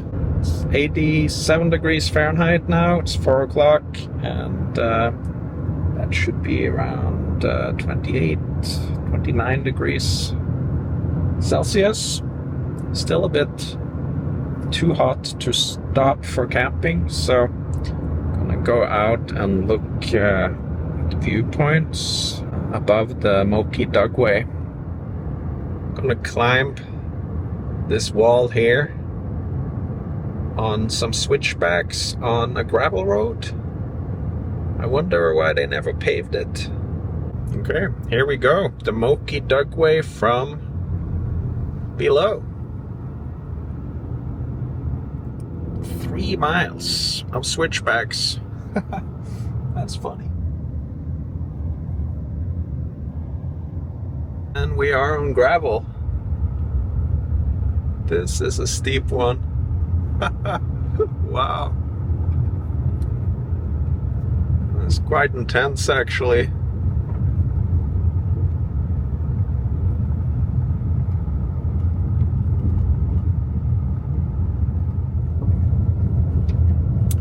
It's 10% grade. That's quite a lot. But I did see a grader, whatever it's called, machine down there, and probably means they keep it pretty well graded and maintained up here. Absolutely spectacular.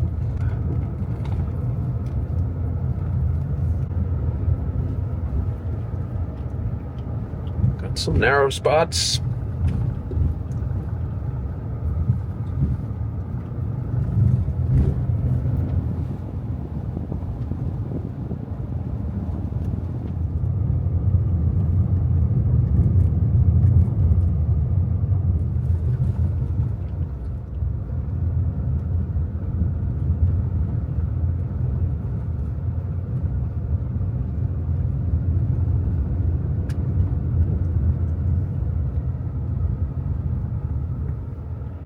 There's a spooky point there where the road has collapsed to the side.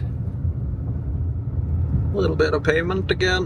Ooh, the views are crazy.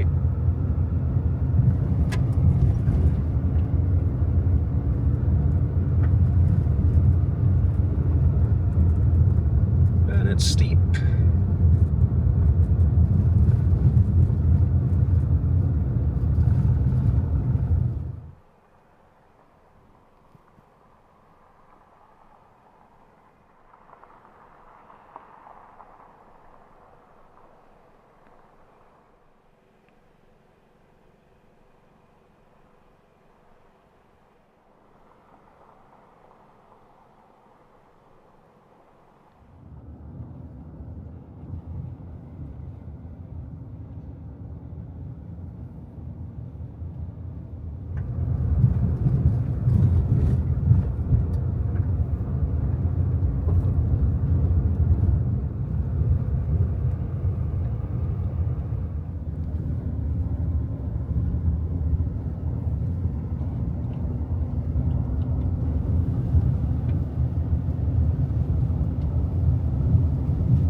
You don't want to fall outside here.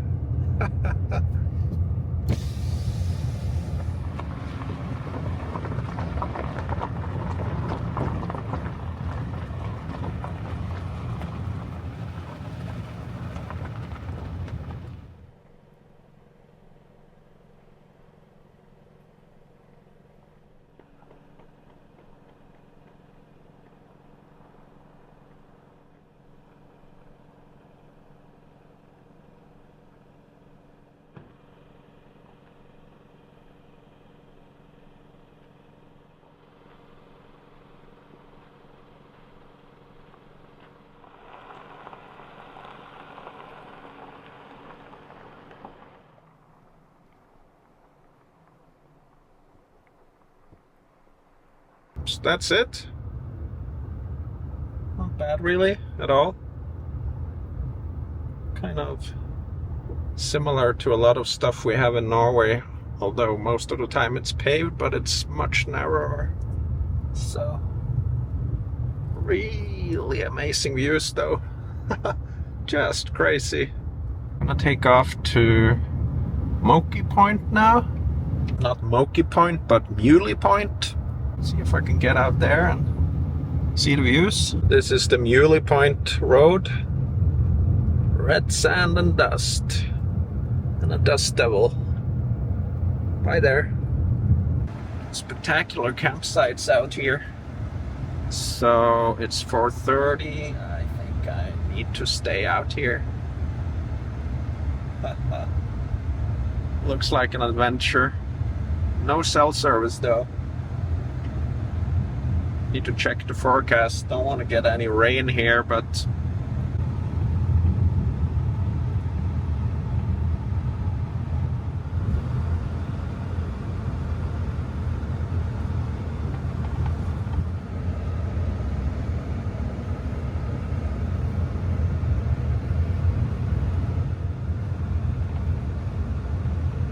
oh, here it is. Amazing. Wow. Little bit of bad road here. The last stretch. This is undoubtedly my spot. I'll camp right here. Let's take a look at this.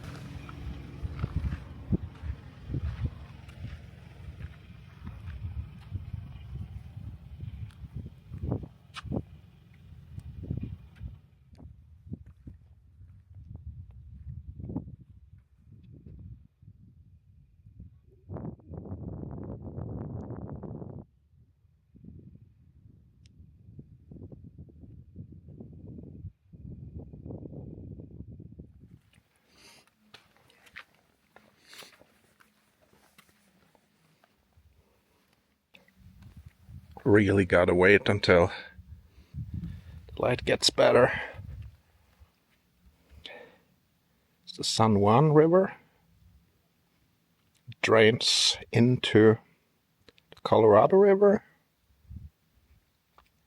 A little bit past Ulstrom Point. Out here is Monument Valley.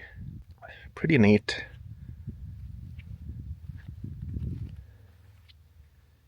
Got Navajo Mountain out there. Gonna have to wait until the light gets better. It's 4:35 now, so I think there's a trail down here. Probably follows this shelf here. Looks impossible, but you never know.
So this has been quite a week. Was on the summit of Mount Whitney on Monday. Yesterday, Friday, I was at Ulstrom Point, and today, Saturday, I'm at Muley Point, and a lot of stuff in between there. So this is super cool. Gonna camp up here tonight, overlooking Monument Valley and the San Juan River. So pretty awesome. Kind of tired now, so hope I'll sleep well. I think you can see Monument Valley out here somewhere behind me.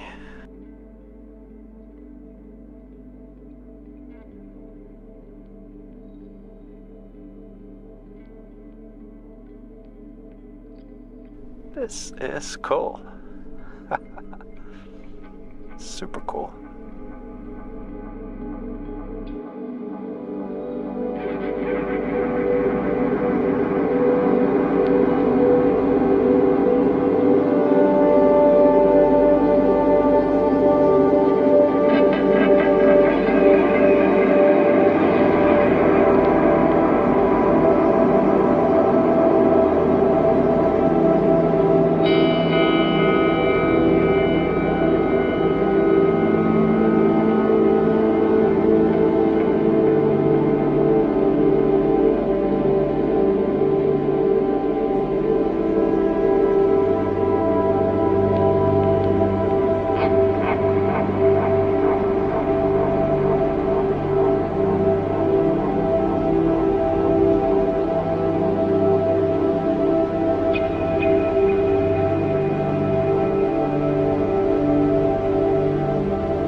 So there's some rather wild thunderstorms out in the basin just to the east here. And I'm at the end of this long sand road here.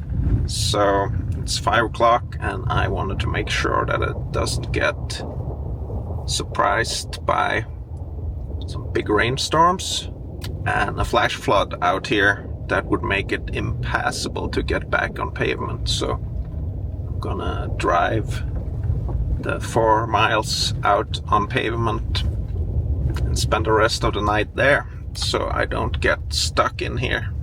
I might be too overcautious, but I don't like taking chances, especially out here on the sand. I know what it will do to the road if it gets some serious rain here. It turns into a real mud bath and no chance of getting out in a few days.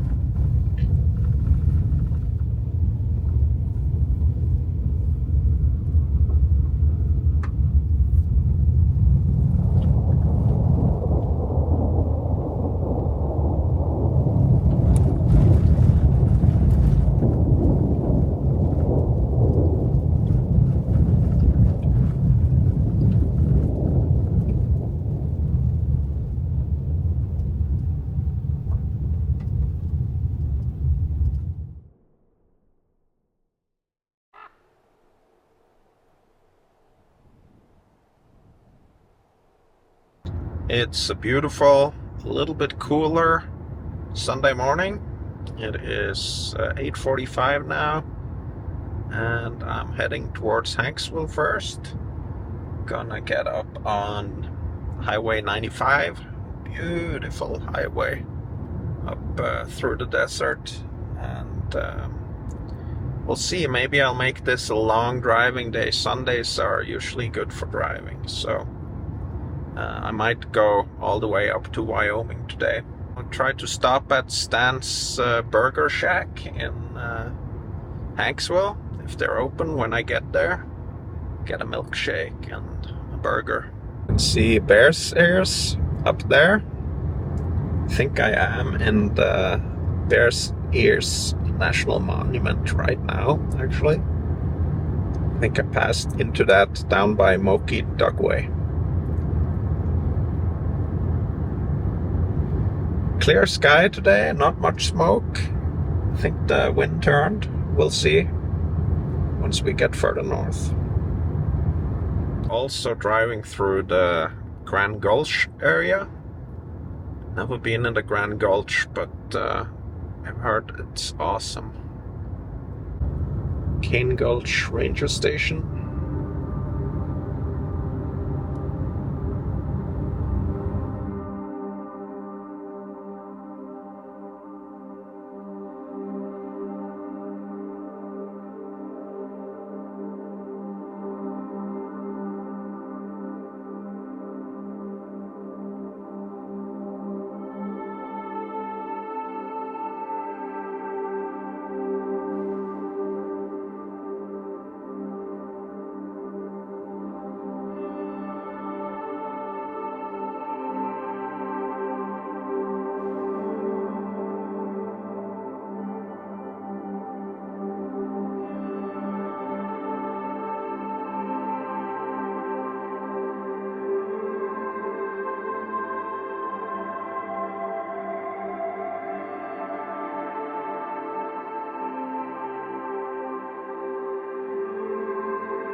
This is the block that I walked across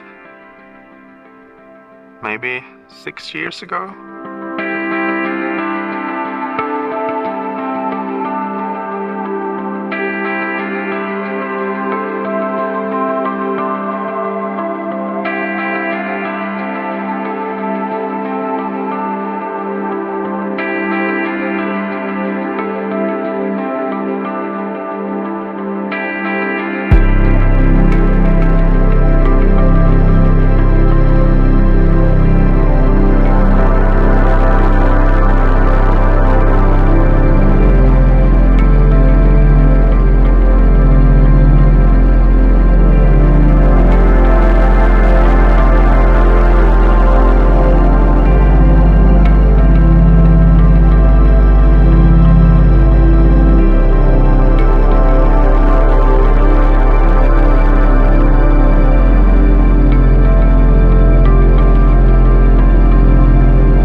Getting down to Hite now.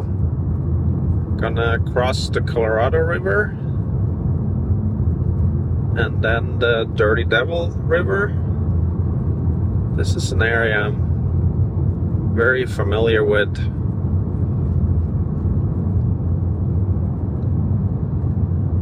It's a beautiful place.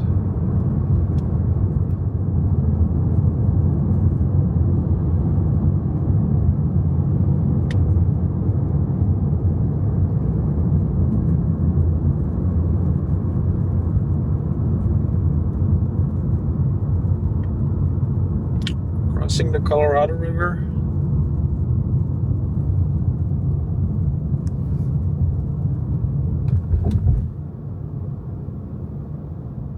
Into Garfield County. And then over to the Dirty Devil River.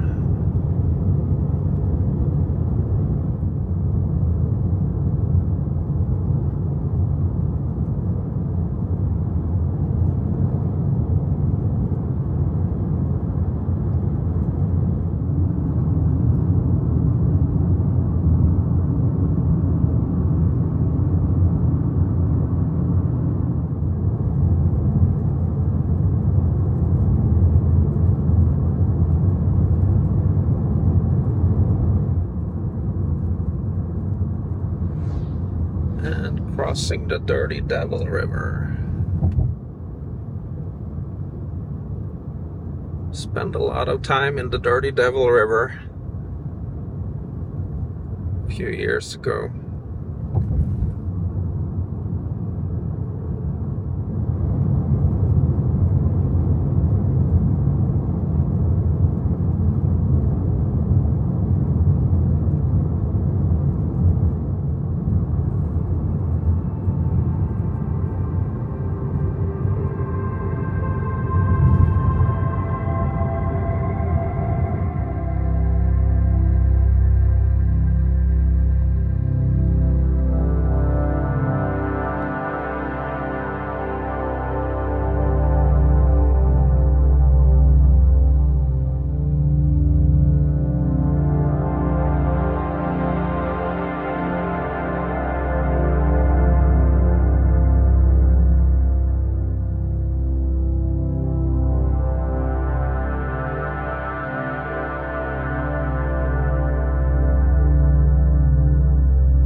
So that was the Hite Overlook, one of my favorite overlooks around here. Could look in through the Dirty Devil River and Block and all of these places I've been backpacking over the Block and in through the Dirty Devil River and the red benches and all of that stuff. So that's a pretty cool place. Now I'm heading up towards Hanksville through these amazing canyons here on Highway 95.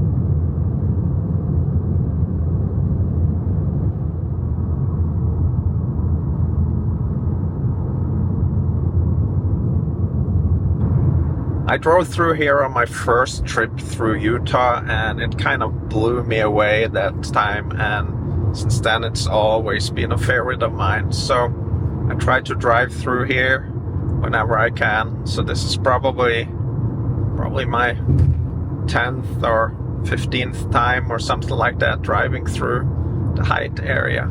Got the Henry Mountains coming up here, looming over the area. Coming up on Hanksville now. Got Factory Butte out to the left there. And the San Rafael Swell behind Hanksville. Over here you can see Boulder Mountain and Capitol Reef.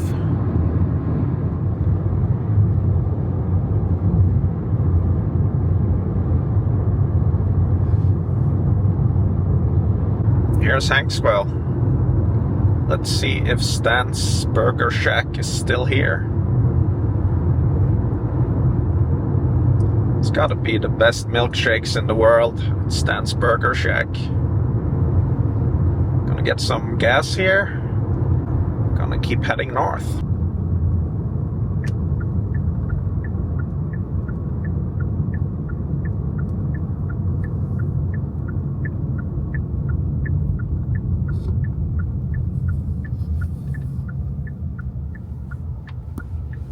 Stan's is still here. Lots of boats filling up here.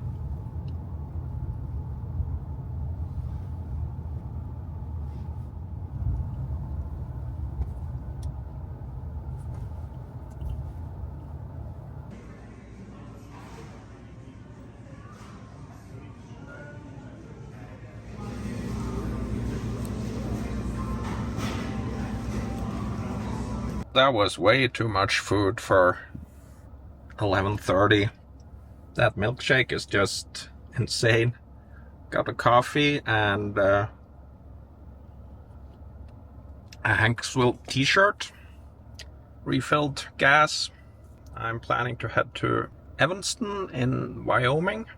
Hanksville is kind of adventure central for Dirty Devil River area, and a lot of people come through here with their boats from Lake Powell going to Salt Lake City, and Capitol Reef is around the corner, and Canyonlands is kind of between here and Moab. A lot of stuff to do here, not to mention the San Rafael Swell and all the off-roading and overlanding that goes on over there. Like all these cars here, probably been in the swell. So I was thinking about going through Capitol Reef, but I think I'm gonna go the fastest way now, get up to Yellowstone and come back here on the way down onto Yellowstone.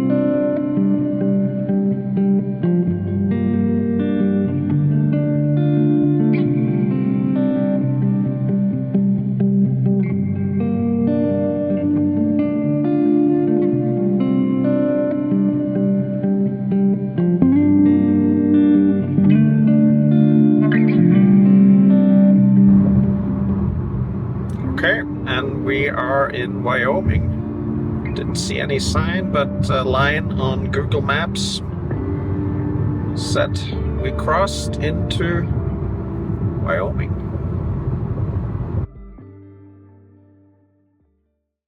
Okay, it is September 16th, and I'm leaving Evanston and gonna head north now to Jackson. There might be a big storm tomorrow and the day after, so I might have to hunker down somewhere. So thinking about going over to In 600 feet, Lapiti turn left on Bear River Drive. and maybe camp in that area towards Cody. Seems to be At the light, better turn weather left onto Bear River Drive. on the Cody side. So maybe I'll get to see some sights in Yellowstone today, maybe not. We'll see how long it takes to get to Jackson and how much people there are trying to get into the park. The weather forecast might keep some people away, but most people that go to national parks probably have this planned months ahead. So can't wait to get up there again. Driving a new route today that I've never driven. Not that I've driven a ton of routes up to Yellowstone, just At the light, turn left two onto different Wyoming ones, State Highway 89 North. basically. Totally different weather today. It is 58 degrees Fahrenheit, which is probably below 15 degrees Celsius. Very comfortable and nice morning up here in Wyoming. Gonna head out on the prairie, I think. Gonna go back and forth between Utah and Wyoming on this road up here.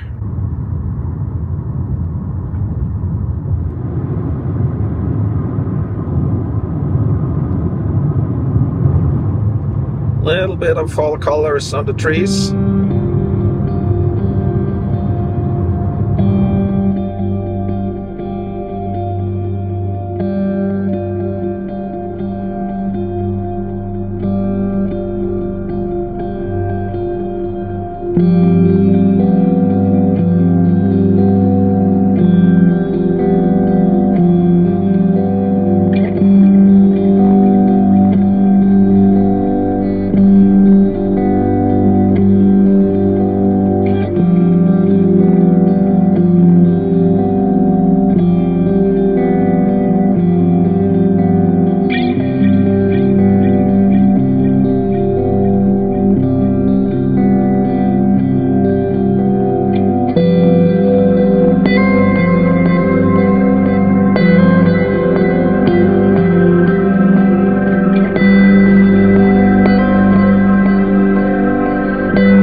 So I'm 90 miles from Jackson now, and here the fall colors are really starting to pop. I'm on Highway 89 and going through some beautiful hilly mountains here. Starting to get that Yellowstone vibe here.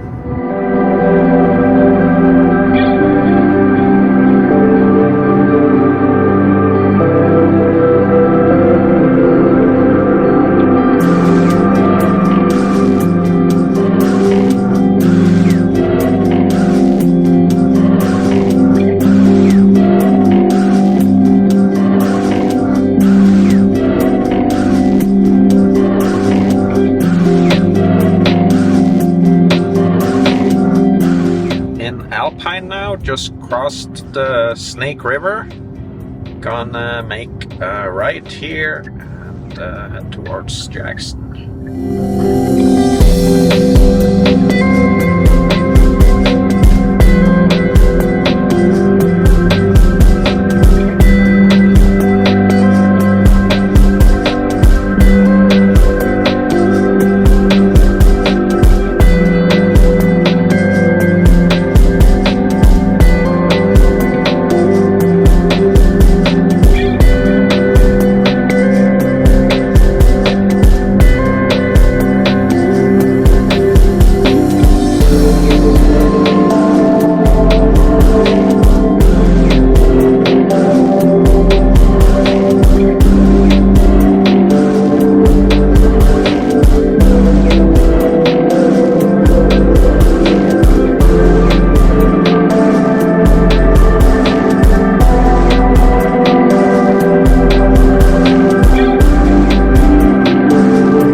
light in here.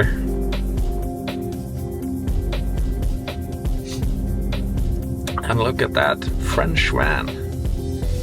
At the light, turn left on US 191 North, US 26 East.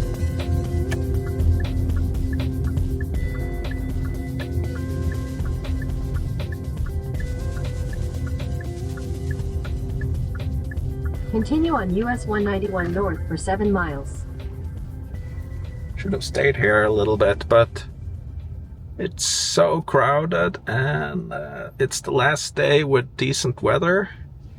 So I think my route will go out to the east today towards Cody, because the weather looks much better there. Towards the west, West Yellowstone and Bozeman, it looks like it's going to be raining for 3 days straight. But the Cody side looks pretty good. This is a tourist place. Probably a lot of nice stuff to see, but not for me, not today. I can't tell you how much joy I'm feeling from heading up into this place. I almost had a feeling I would never see Yellowstone again. But here I am, very close.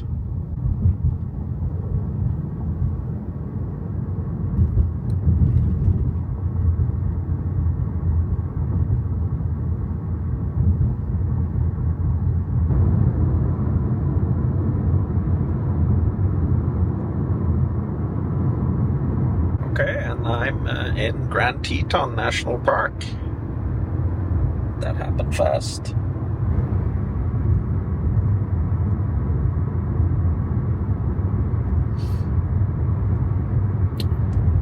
Up here is the Grand Teton itself.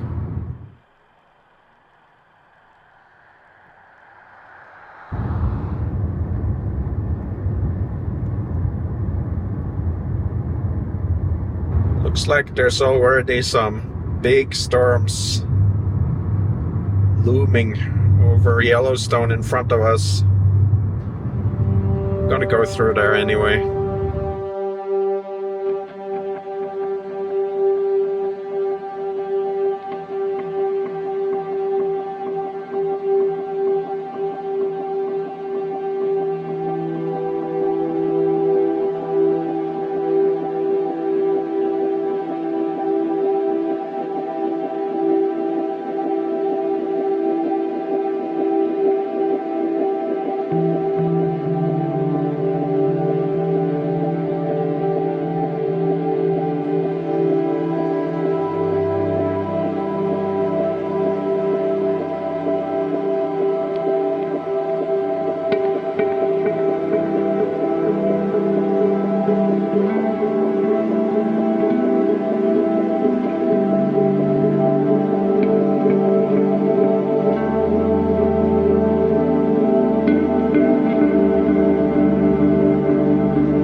Got the first bison herd coming up here. A lot of cars parked.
the first herd of bison. Exciting, gotta stop and spend a little bit of time with that.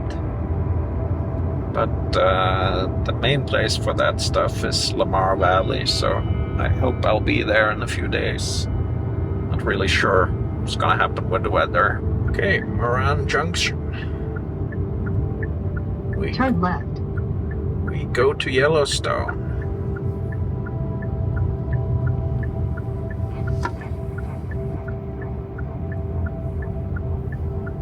In 1,000 feet, slight right.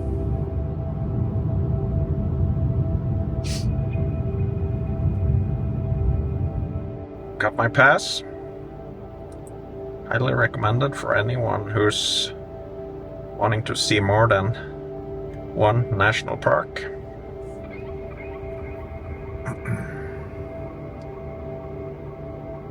Here we go. Not a long line at all today. I've seen nightmare pictures of the line getting into the national parks here. Wow. The colors now are amazing.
Plenty of fire burn here.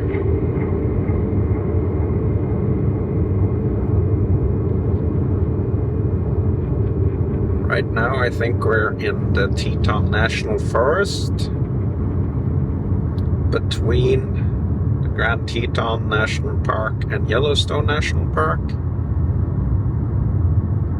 Gonna enter Yellowstone pretty soon.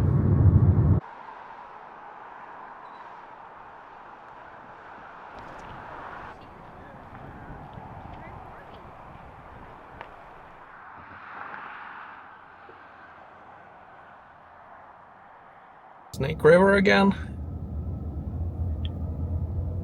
And the entrance station to Yellowstone National Park.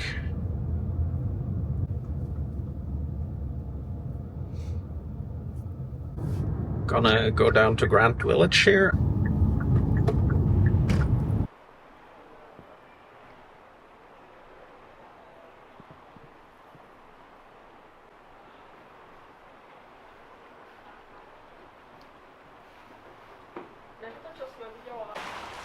So finally, Yellowstone Lake.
there's gonna be snow every day now for the next 5 days or something, or the possibility of snow. Quite a lot of weather. So that's something I've been looking at for a while now, and it's kind of gonna be an issue. So I'm gonna head up to Hayden Valley. It's 4:30 now, and I have an idea about where I wanna sleep tonight. It's towards Cody. If things do not pan out, I can drive down to Walmart in Cody and sleep there, and also warmer down there than the weather's that's coming in tomorrow. So let's go up to Hayden Valley and have a quick look.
I decided to take the detour to the West Thumb Geyser Basin, and it was awesome.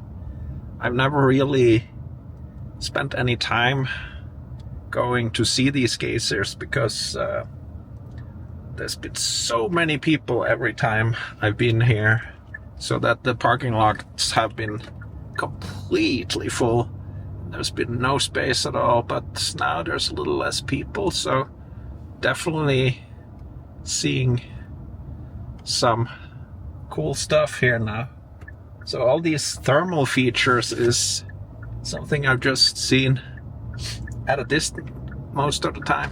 So the plan is still to head to Hayden Valley. I don't know what time it's gonna be. It's 10 past 5 now, and when the sun goes down in probably an hour or an hour and a half, that's probably a good time to see wildlife.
back behind the trees, the far grove of trees, not this one close.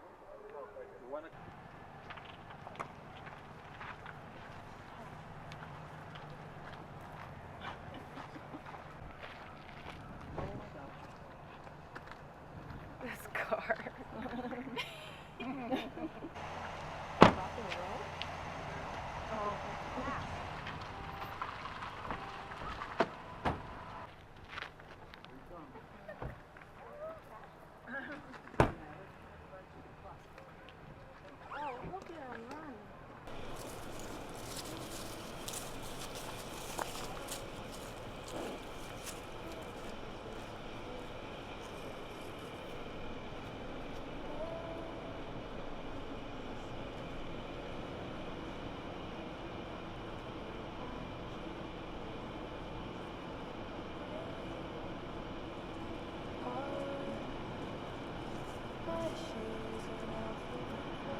that's a little taste of Hayden Valley.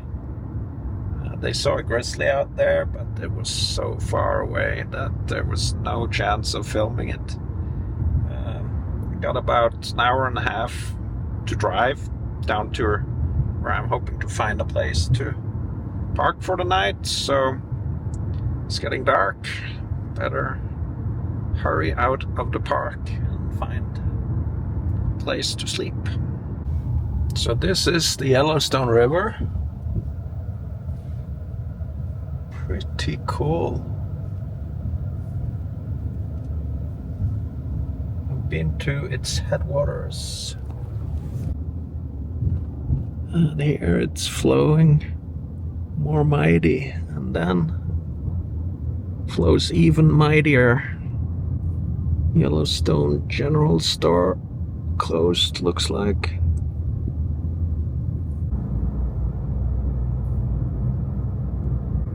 Pelican Creek.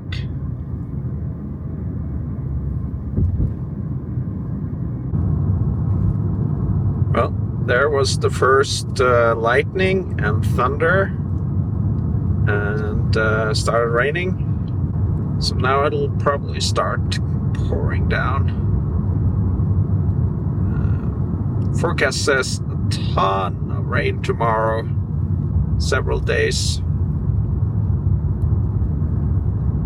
Another massive lightning. I should have had the camera running for that. That was just insane going across the sky here. Gonna see if I can catch something. So just crossed out of the park. So now I'm in the Shoshone National Forest. Gonna drop down a little bit further and see if I can find a place to camp, or maybe I should go much further so I can be certain that it doesn't start snowing on me.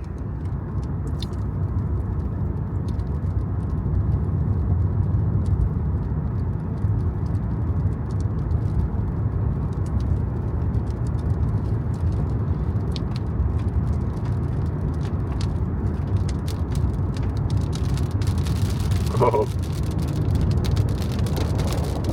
Starting. Got some big drops.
It is going off.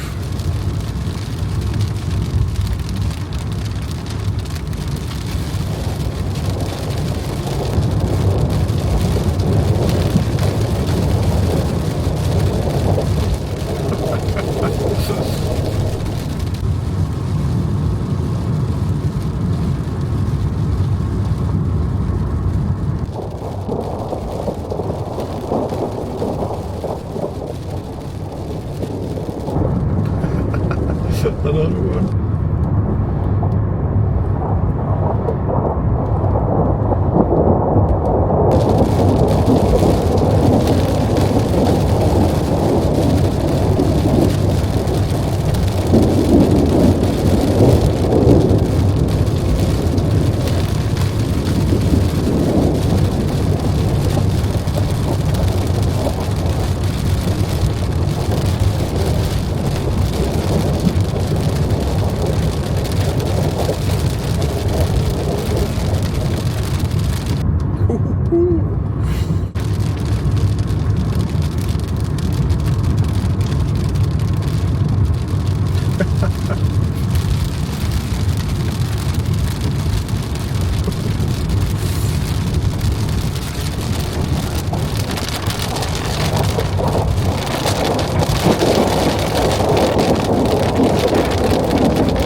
I think with this weather, I think the safest thing is to go all the way down to Cody.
Now it's raining so hard I can't see a thing. Incredible.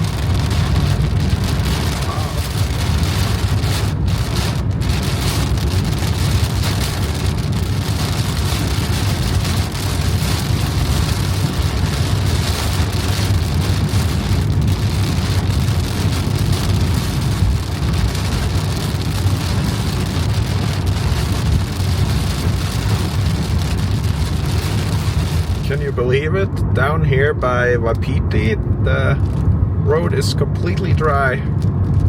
Wow, that is so incredible. I can't count how many. There's another one.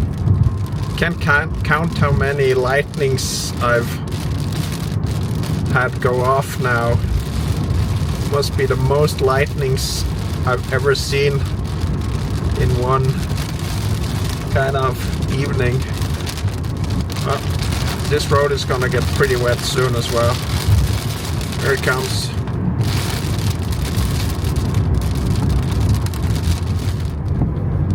Okay, I missed the most fancy lightning.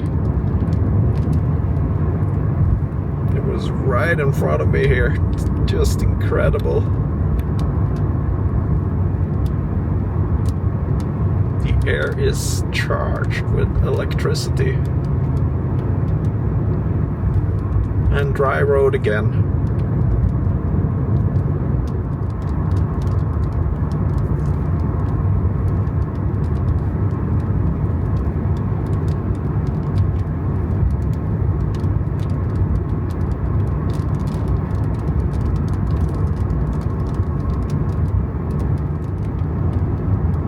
Here's the moon. It's nearly full.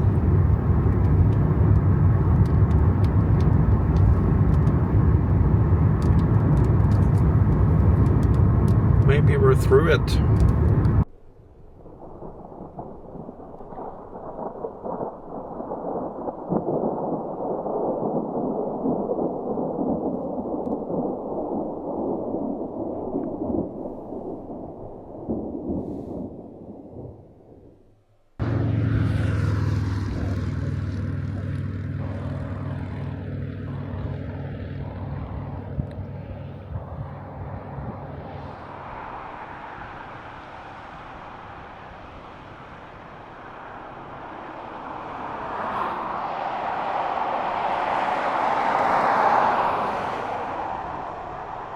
Okay, I had a pretty good night's sleep here down below Wapiti.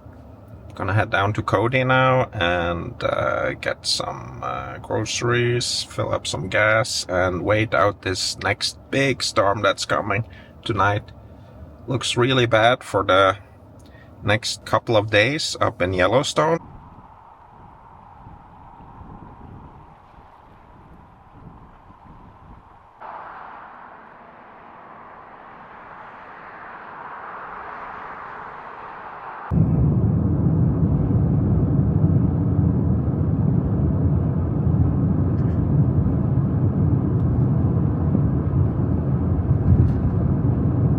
Arriving in Cody, the rodeo capital of the world. Walmart in Cody, and it looks like there's a lot of campers out on the back lot here, so this is a good place to hole up for the rainstorm that's coming tonight, I bet.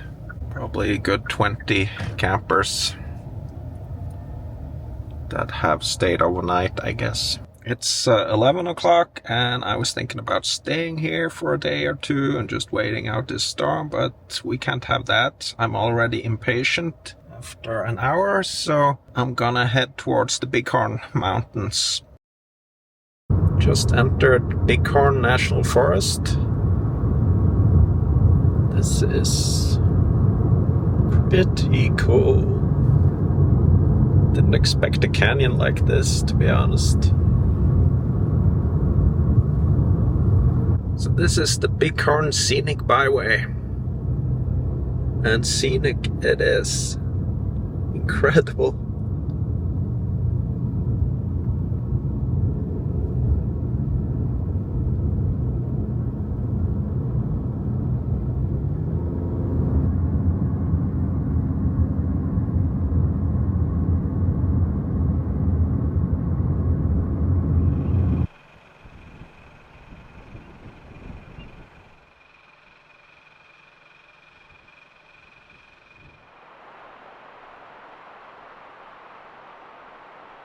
Way out in the back here you can see the storms raging in Yellowstone, I think.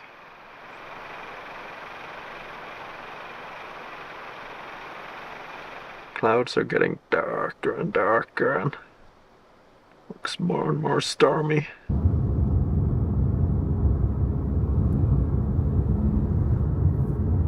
Feels like we're on top now. What a spectacular road. This is just amazing. Highly recommend driving this road if you got the possibility.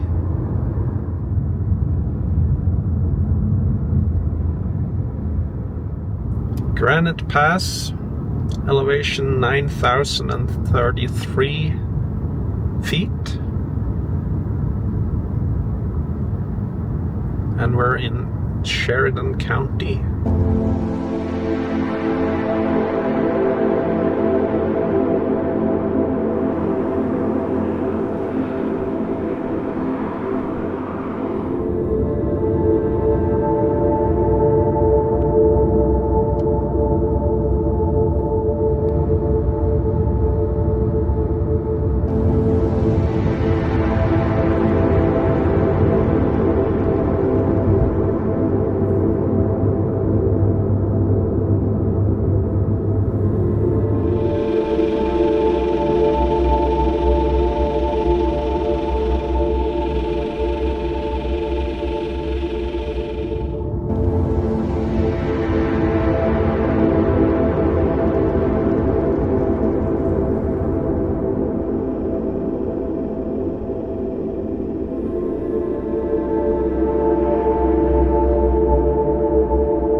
At the light, turn right onto US 16 West 4th Street.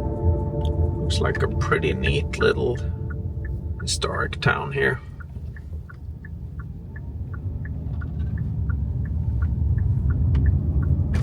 Continue on US 16 West for 5 miles.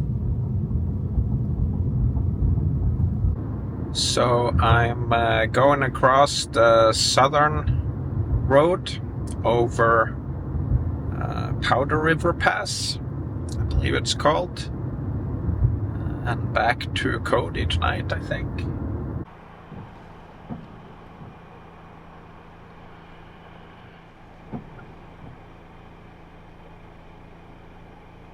Powder River Pass, 3,000 meters, I think. Here's an interesting little arch. Maybe it's a natural bridge.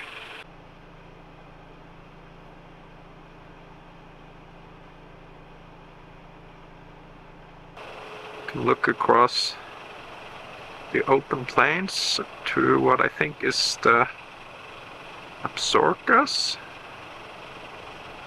or maybe the Wind Rivers. Storms over the Washer Keys, for sure.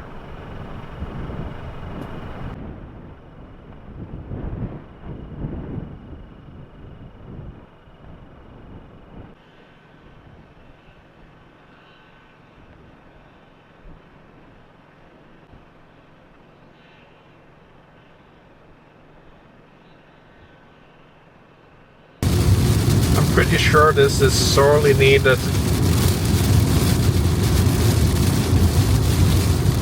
Started raining a lot now, and in the mirrors I cannot see the bighorns any longer. Just turned black behind there. It is Wednesday, September 18th, and it's been a big storm through the night.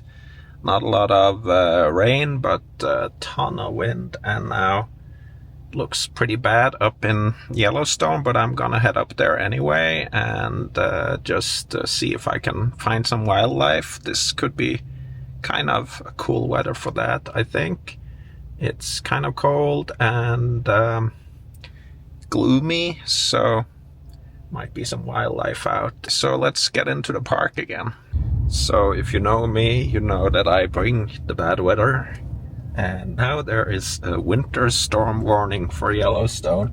I'm gonna drive up to the east entrance and go into the park and see what happens. Winter storm warning up here. I have no idea if that includes a lot of snow or if it's just like an be aware situation alert.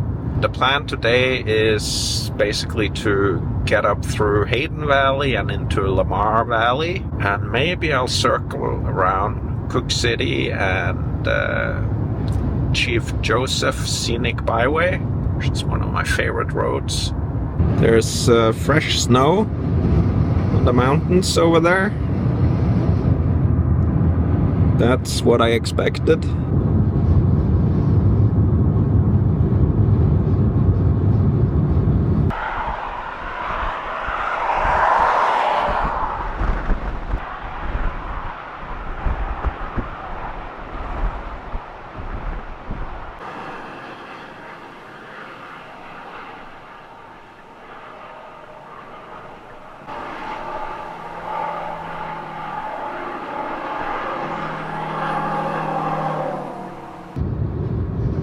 Crazy wind.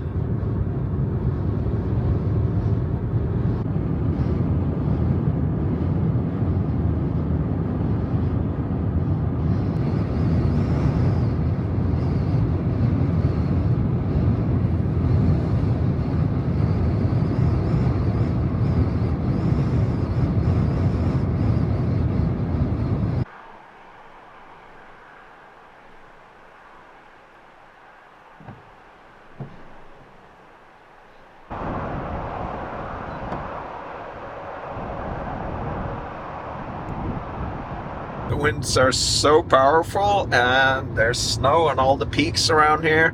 Looks like it's storming pretty bad up in Yellowstone, but I'm just gonna keep going and see what happens. There's one thing I will not take any chances on, and that's the road conditions with these summer tires on the rental car. That's a no-go zone for me.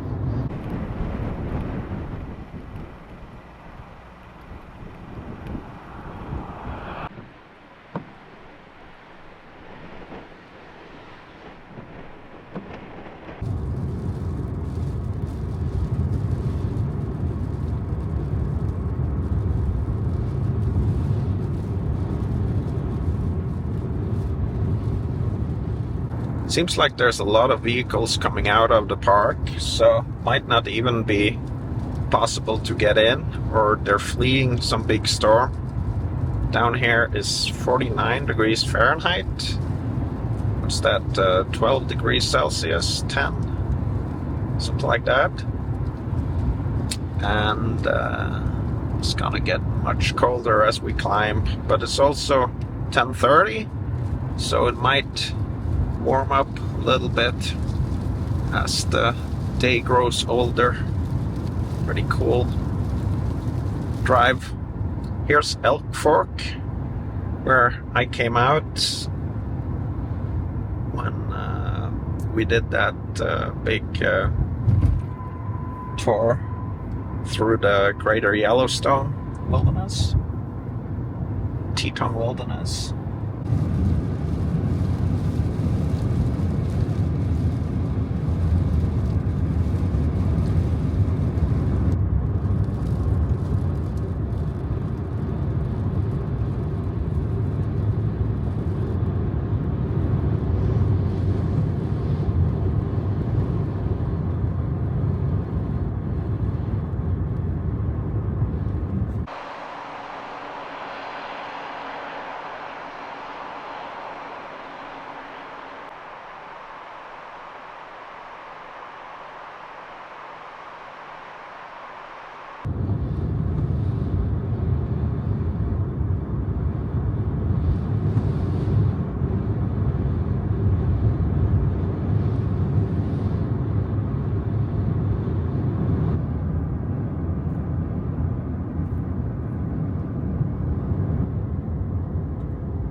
Okay, moment of truth. Is it closed because of this winter storm?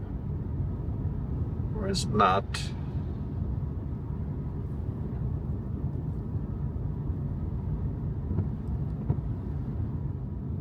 East entrance.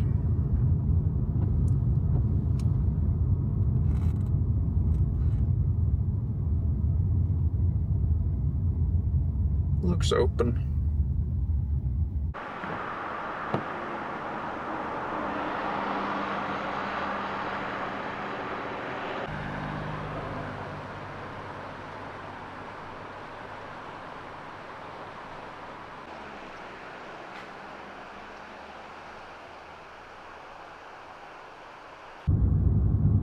This is certainly not what I expected, but it's cool.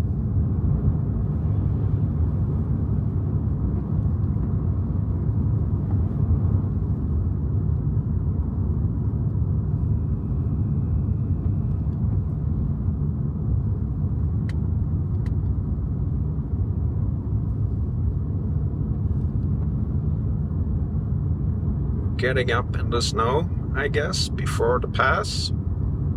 It's 40 degrees now, and we are pretty much up at the pass, and we got snow all around here. Fun stuff.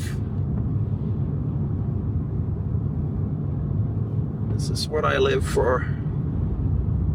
Beautiful. 40 degrees.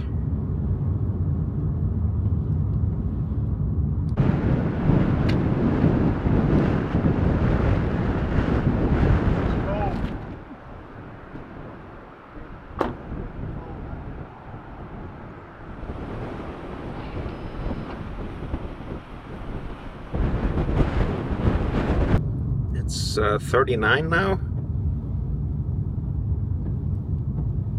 Definitely gotta be careful. This is the high point though, so it should get better. I wonder if they're salting the roads here. I have no idea.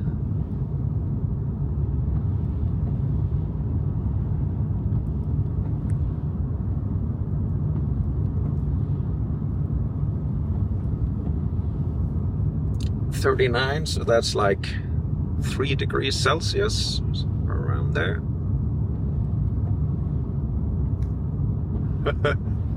And it is dark in Yellowstone. Sylvan Pass, 8,530 feet. They got some real snow up here through the night.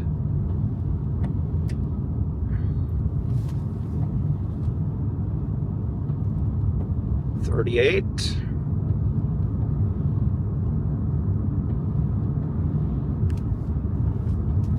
Funny, going from 113 degrees Fahrenheit or 45 degrees Celsius in Death Valley to this snow scenery here in Yellowstone in about a week. That's pretty crazy.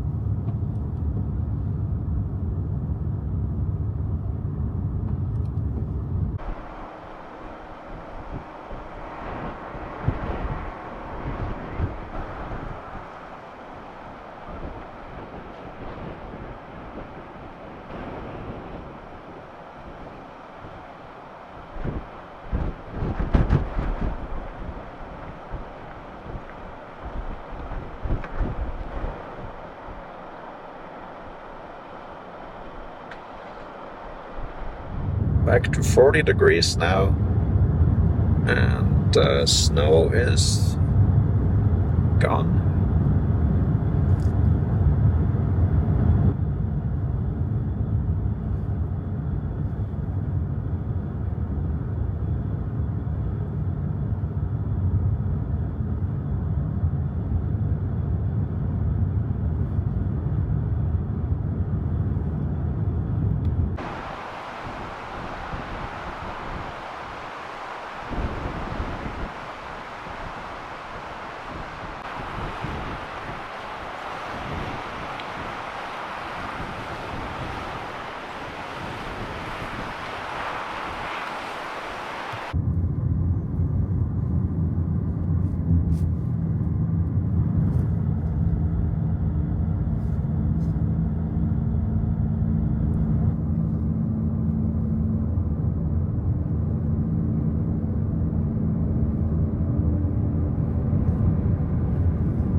There's a black wolf.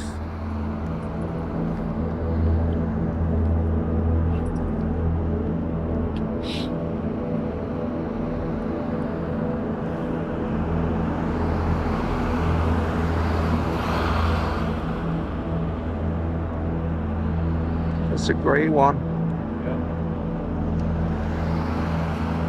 How cool.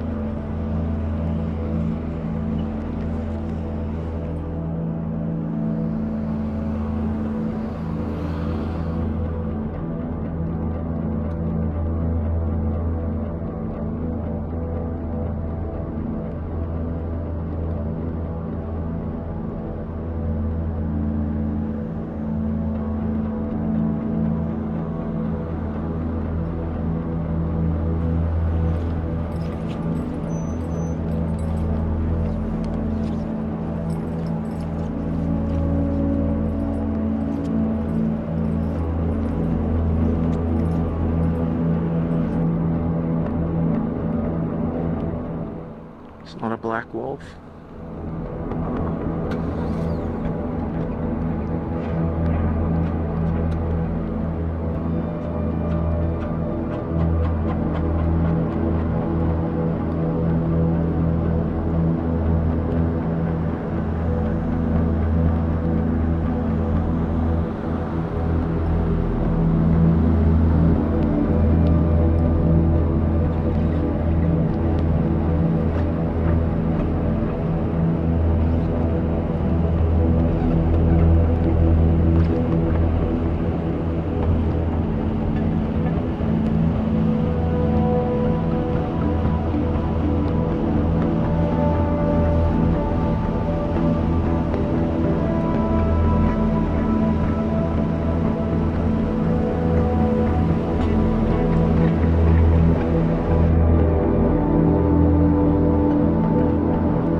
That was cool. That was actually my first wolf ever in the wild.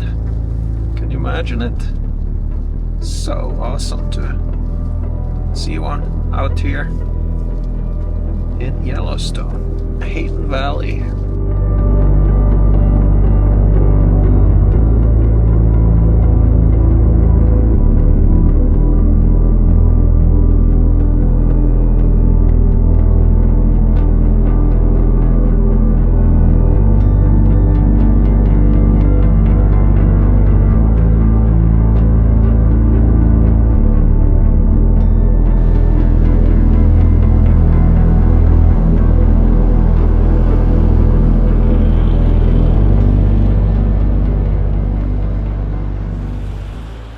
More wolves, but far, far away.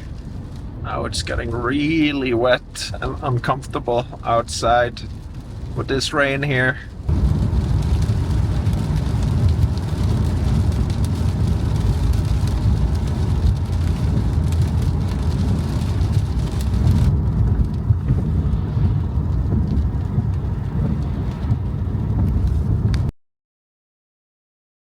Okay, let's go and see this thing here.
my opinion, this is one you need to see if you're gonna see any other viewpoints here. This Lower Falls Lookout, I believe it's called. It's amazing, just incredible. This is the place to find the best view of the falls.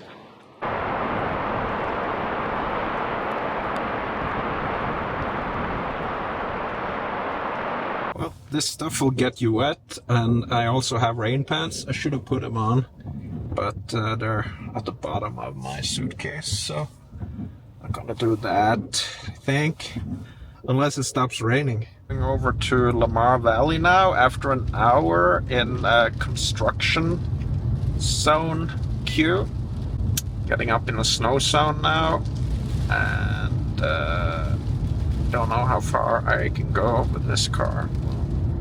Keep a close eye on the snow on the road here. It's 39 degrees Fahrenheit now, so this could turn into snow anytime.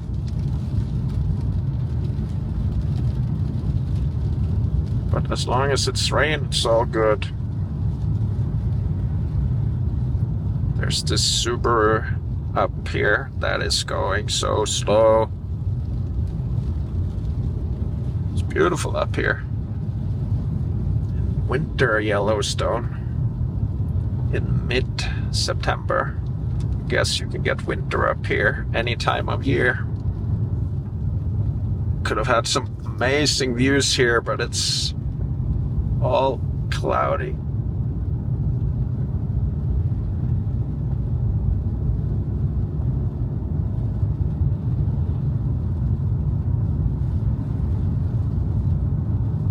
Here's the parking for Mount Washburn, so I'm guessing this is probably the high point then, or at least close to it.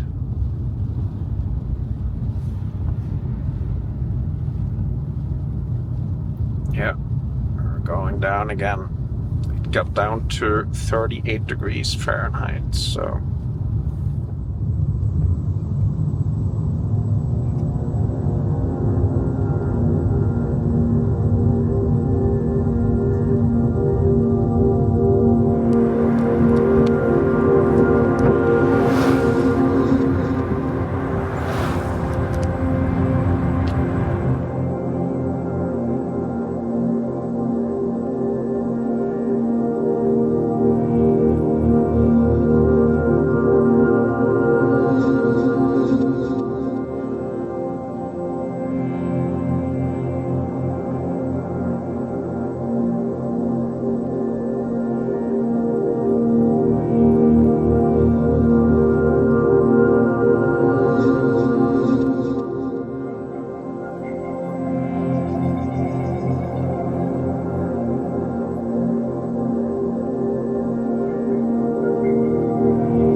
Let's continue up the Lamar Valley.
fabulous Lamar Valley.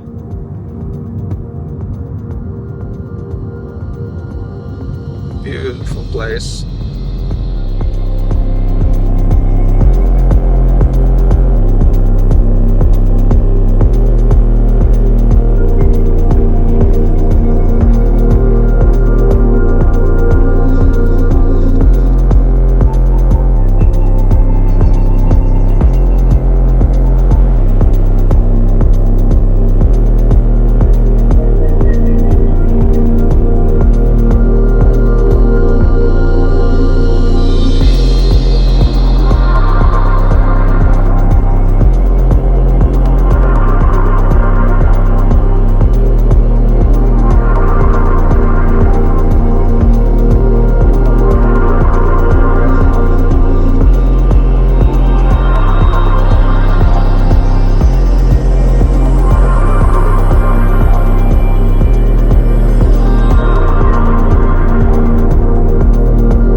So I'm gonna head up to Cooke City and get some food.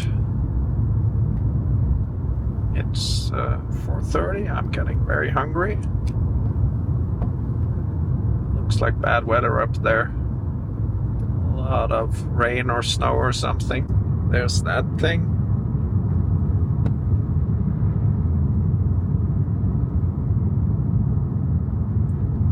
Soda Butte.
Here is the northeastern entrance station.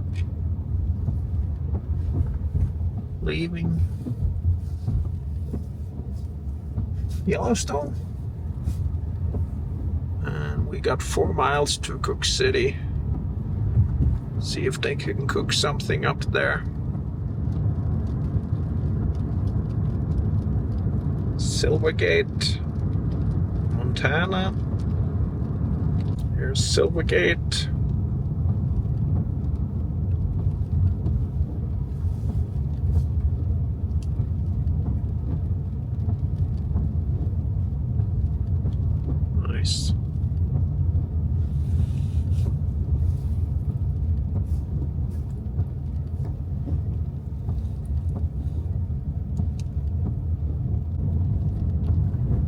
Absarokas.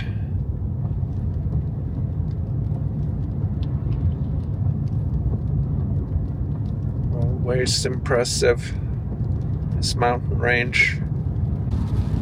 And we're in Cooke City. Definitely looks like somebody's cooking something. There's smell of fire and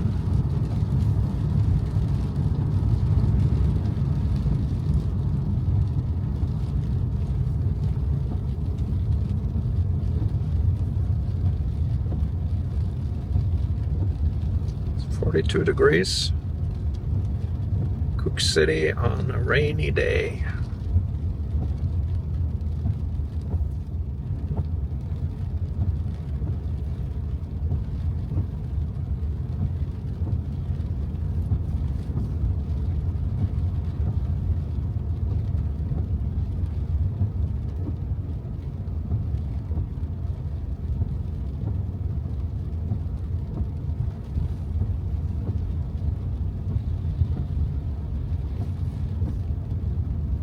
Seems like there's no vacancy anywhere. I think it's the burger place to the left here. It's gonna be my goal.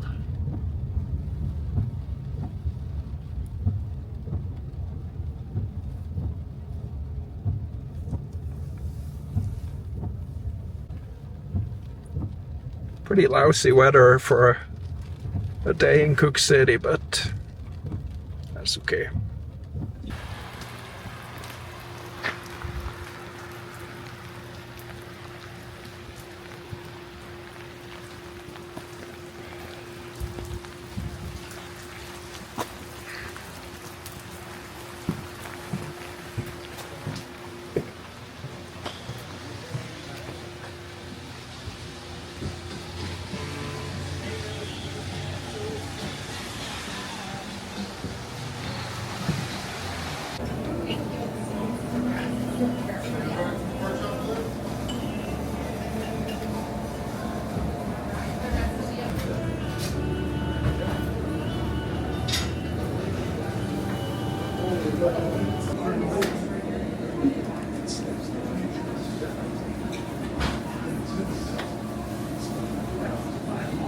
So fun wall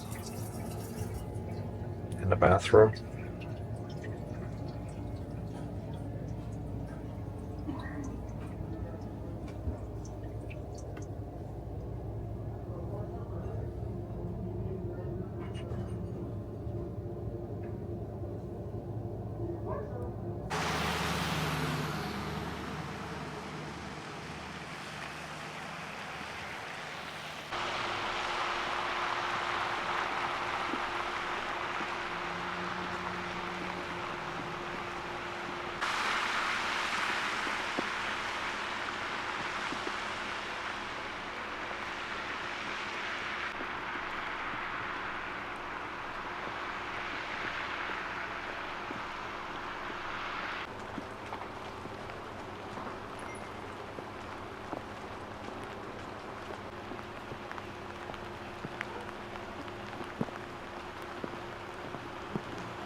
Gonna head over to Chief Joseph Scenic Byway, and depending on the weather and temperature over there, I might go across that down towards Cody again, or I might camp somewhere on the way and come back here to Cooke City tomorrow to keep going and do my stuff in Yellowstone National Park. Tomorrow the weather should be much better.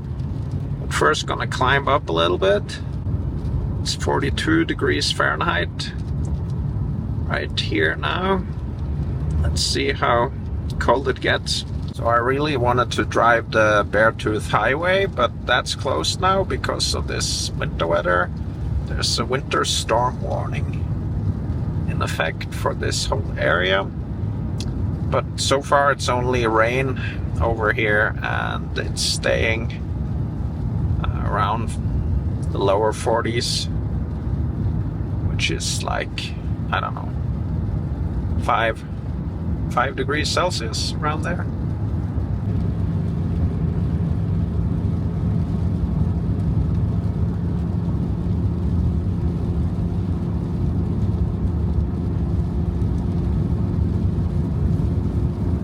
This area is only allowed hard-sided campers, no tents, so you need to have something with a shell. That's because of the grizzlies here, and I think my car is probably recognized as a hard-sided camper. Still 41. I think this is as high as we go.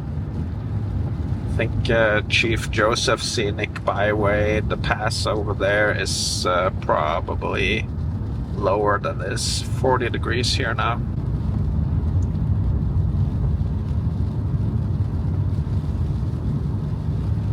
And it's raining.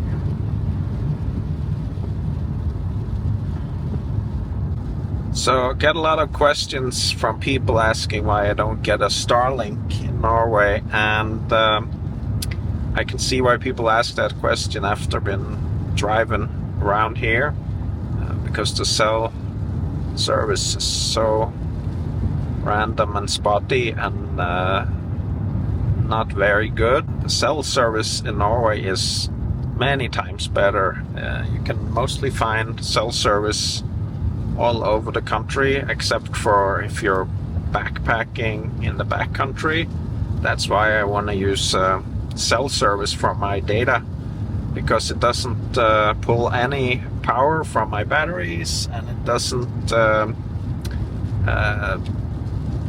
require you to rig like a dish on the outside that could blow away in my blizzards and hurricanes that I experience frequently.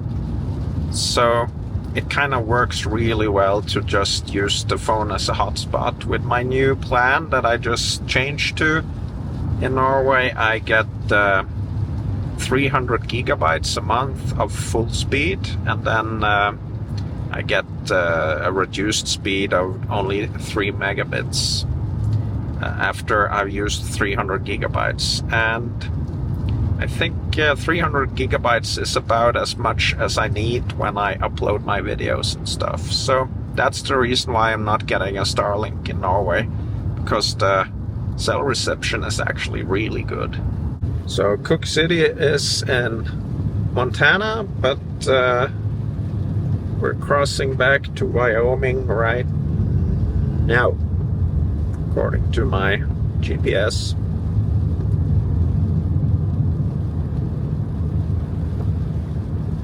And it's 40 degrees.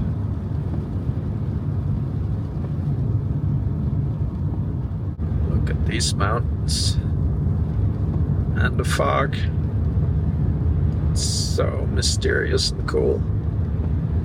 It was so beautiful to go through Yellowstone today in this kind of special weather. Most of the time you see photos taken on sunshine days, but this is just a totally different atmosphere.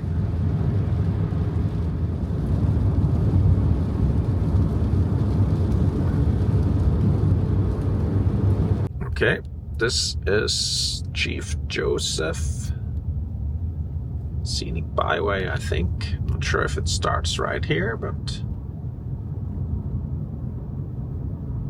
this is a beautiful drive, but I found a great campsite just behind here, so I think I might turn around and take that. I'm too tired to get more impressions today.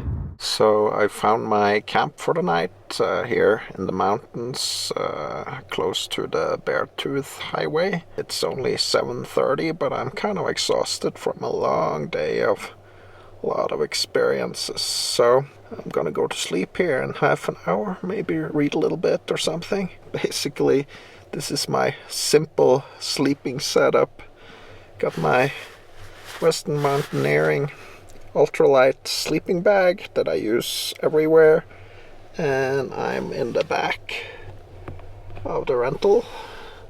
Got my suitcase here, got a cooler here with my cell phone and my headlamp, and a little bit of food stuff here, and basically just blocked off the view from the front windows with my jacket and the lid of the suitcase.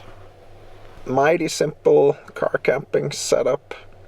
Got a little bottle for the nightly toiletry, and then I got some water over here, a gallon bottle over there. I'm pretty much set to go anywhere, as long as it doesn't get slippery and snowy on the road, because those are summer tires. So, darkness is falling, and I'm just gonna say goodnight. Sunrise from inside my car. Beautiful.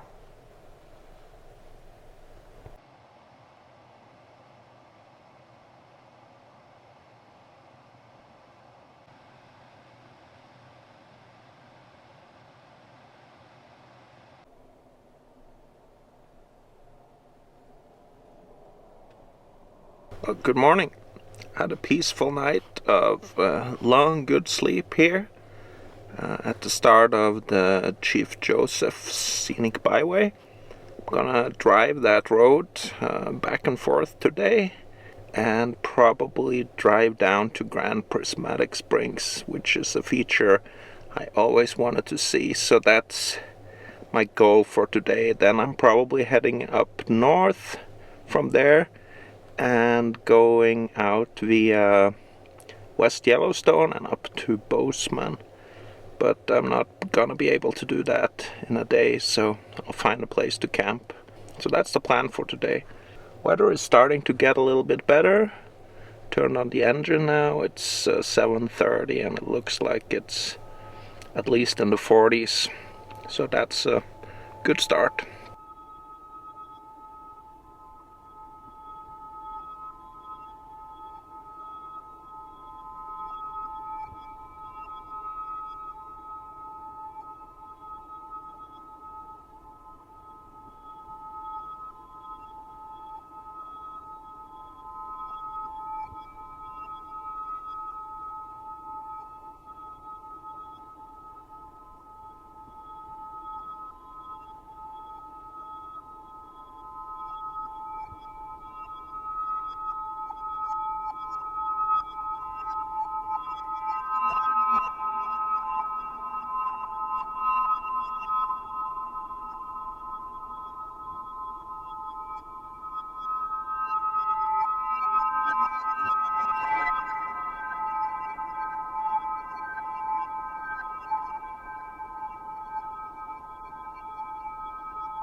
Okay, back in Cooke City.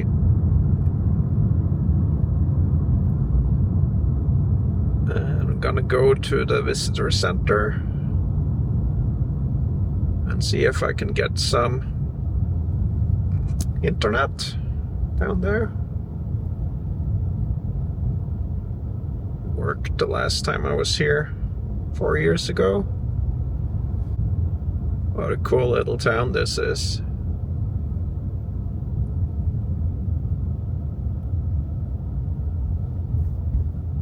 Get some gas first.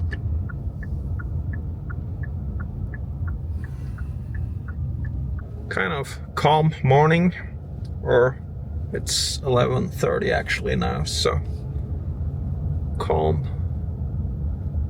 midday. Not much going on here today. Most people are probably in Yellowstone. Gonna go to the visitor center here and get some free Wi-Fi and take care of a few things.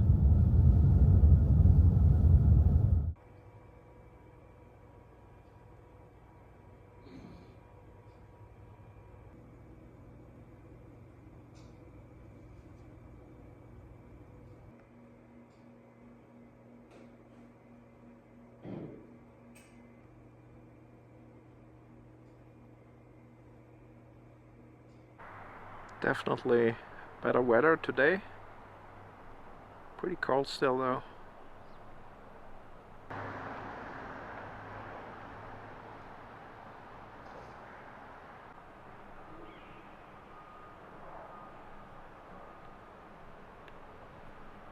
That's Cooke City for now. Great visitor center with free Wi-Fi.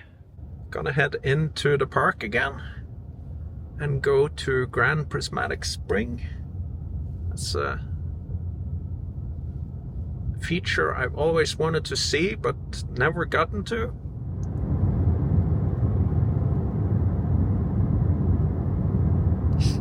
And we're entering Yellowstone National Park again.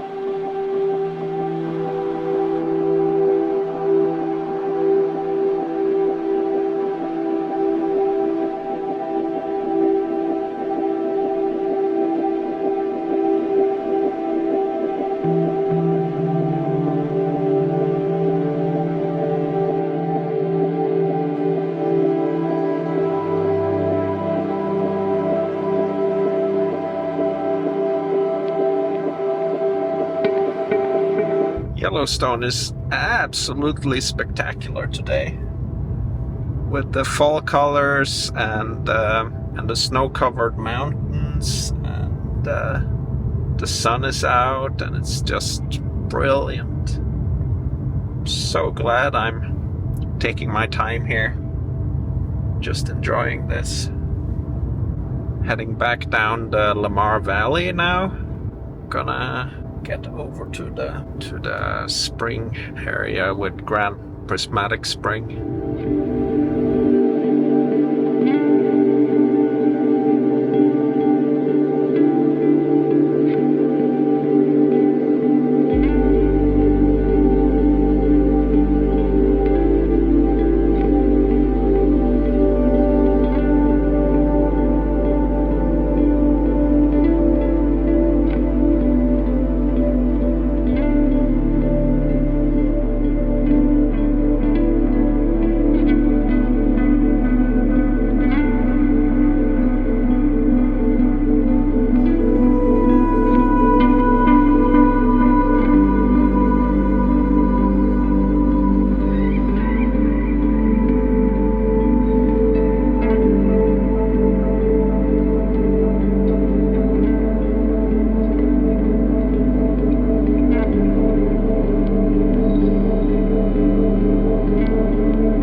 is just too much to see in this park, and I'm not even backpacking.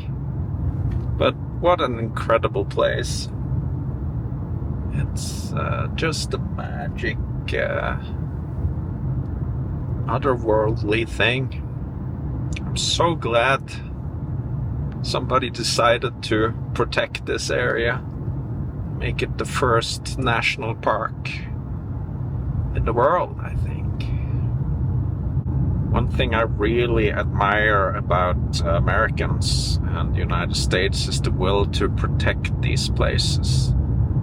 It's just so different from what I'm used to in Norway and Europe, where you can actually hunt in the national parks.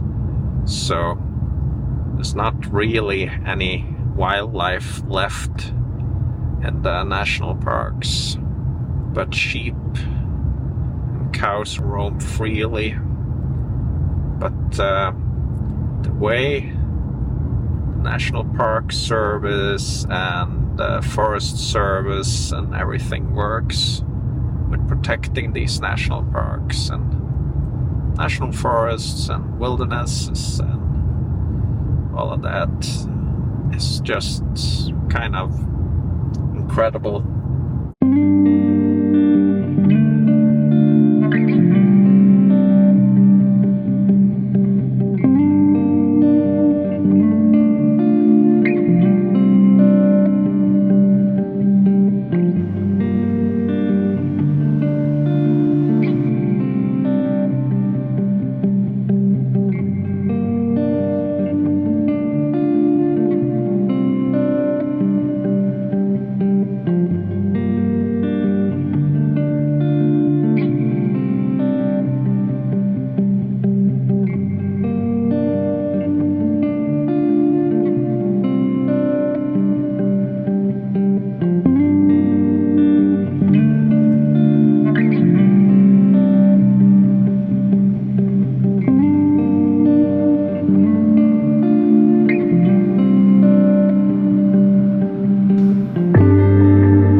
Very little parking here in relation to how popular this spot is.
Well, it looks like I cannot access the trail to the overlook from here.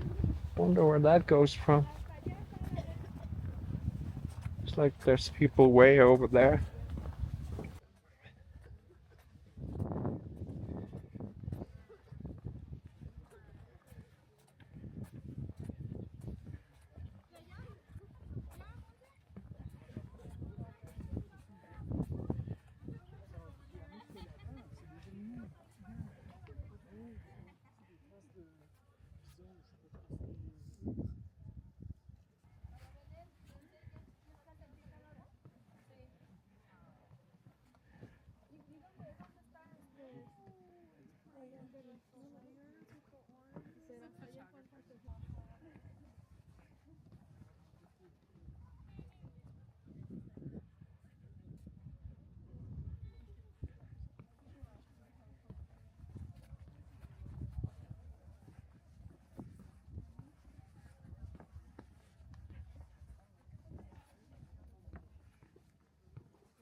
If you have the time, that's quite wild. Because we haven't seen Old Faithful yet.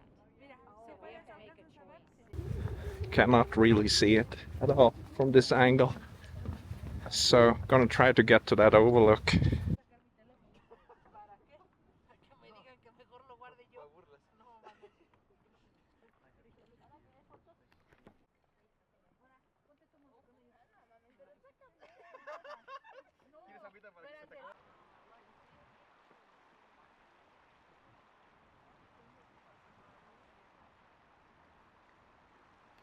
Gonna go and see if I can find the overlook, like the French van in front of me probably also thinking. We need to see this for real when there's sunshine. So my advice here is don't get fooled into going to the normal parking lot and boardwalk around Grand Prismatic Spring. You don't see anything.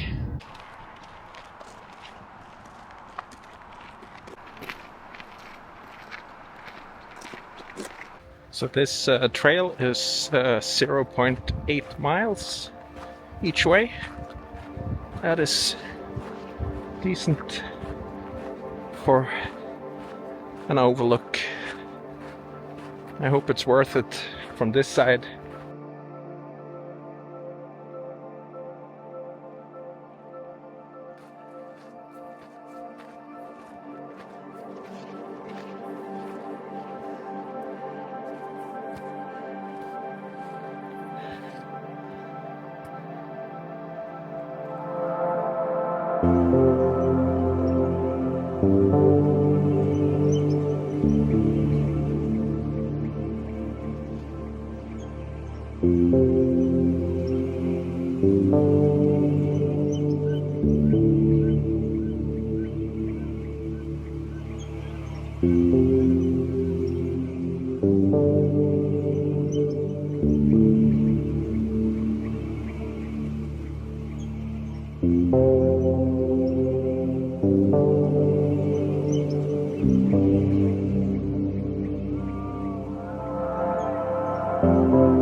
that was more like it. That's where you need to go if you want to see the Grand Prismatic Spring at the Overlook, which is a mile and a half further south on the road.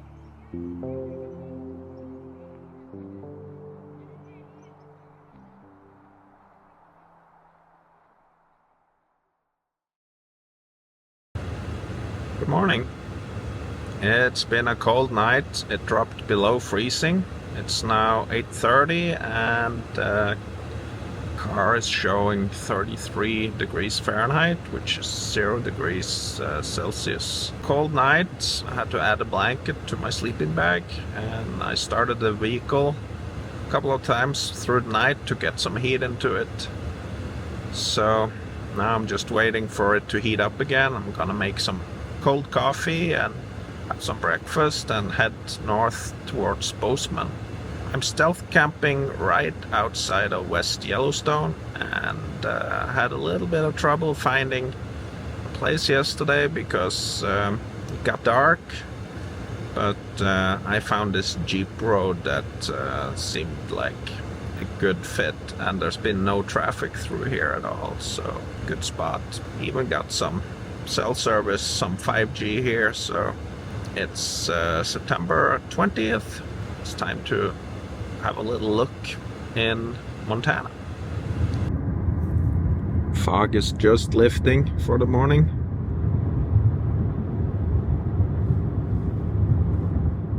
Looks like we're going up a pass here. The Gallatin Mountain Range. So this is Montana. Looks like the Beartooth Highway is open. I might circle around on the northern side of Yellowstone and drive across the Beartooth Highway. And we just entered Yellowstone National Park again. So I'm gonna drive on the very edge of Yellowstone here now for the next 20 miles.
Get some gas and coffee here at Exxon 341 in Montana.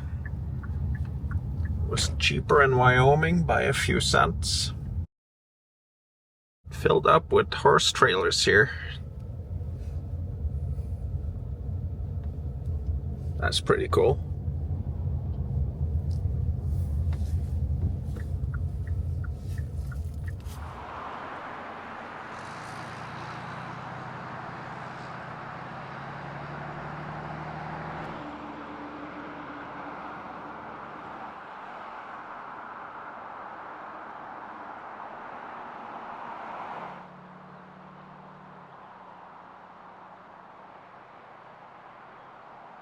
Well, those bighorns were a bonus.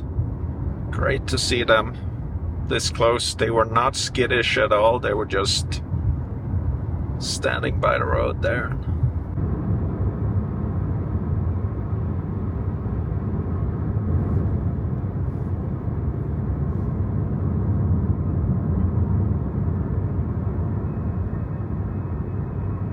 So, if you're wondering about my history with America and why I love the nature and the wild and driving around here so much, that's because I used to be a resident.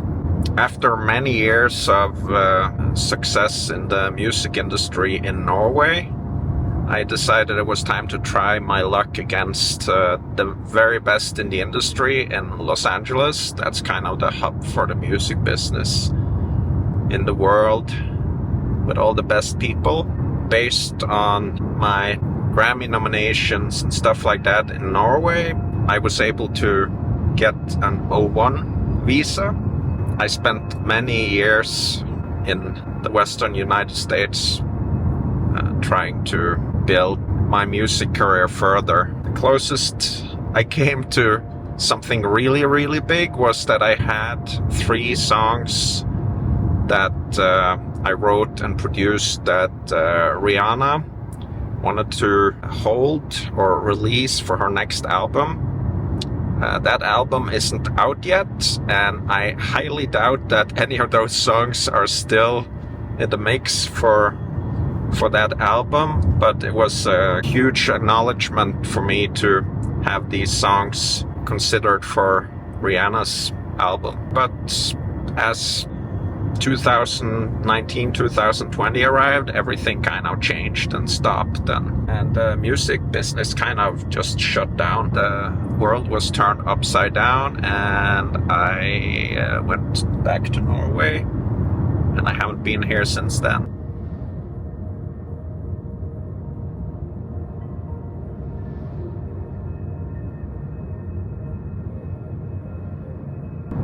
While I was out here, I kind of rekindled my joy for nature by discovering the amazing nature in the United States. I traveled around Arizona, hiked a lot, the Grand Canyon, Utah, Sierra Nevada, Greater Yellowstone, a lot of places that really captured my heart. One thing I discovered while in the United States was the meaning of freedom. It's something that Americans talk a lot about, that we do not talk about in Europe and Norway. It's freedom. I don't think it's easy for Europeans to understand the meaning of the American freedom until you've been here and you understand what that is about and why people talk about it so much.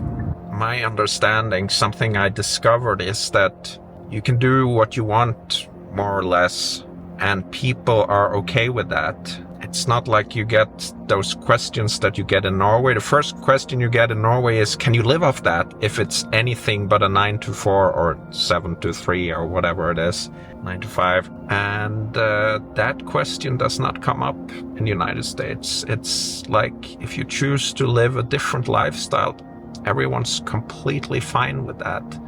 And it brings out the best and the worst in people, of course, but also it gives people the acknowledgement that you're okay to do as you want with your life. And I had a few good friends here that kind of made me discover these things about the freedom out here. I'm on a long rant about that here, but it's kind of exceptional compared to anywhere else I've been in the world, and that is the meaning of the American freedom, the land and the freedom to do what you want with your life and not have too many interfere with that. So compared to the set society that we have in Europe and Norway, it's something amazing. Included in this freedom is what people call the land, and it's so hard to describe unless you've driven around here for days and weeks and months, and that is, the land is just amazing. There's just something special about all these places, and people really care about the land and kind of love that whole thing. It's a little explanation of why I'm doing this month-long tour around the western United States. It's because I have this love for the land and for the freedom and for the country, and there's something special about this place to me.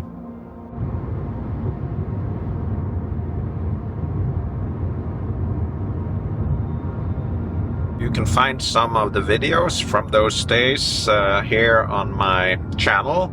Some of the earlier videos from Escalante and the Sierra and the mountains around LA, Mount Baldy, San Gorgonio, San Jacinto, the Cascades in Washington, some other stuff. So if you want to check out those are kind of my legacy content from when I was a resident.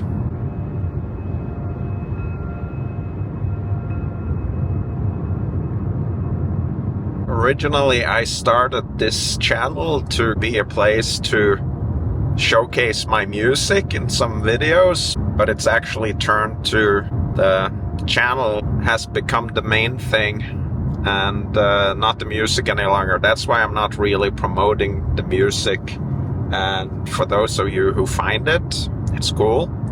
And if you want to listen to it, you can find it under the artist name Melantopia on any streaming service except YouTube Music. But my YouTube channel has gotten way bigger than the music, so that's where my focus is basically. I guess that brings up a lot of questions for you, so feel free to ask. I might not reply to everything, things that are too personal or invade on my privacy, but I'll try to answer as much as I can. So I went to RAI and with a lifelong membership, got my new hat here. Not seeing any of Bozeman. I think I'm gonna head east to Livingston and to Red Lodge and over the Beartooth Highway.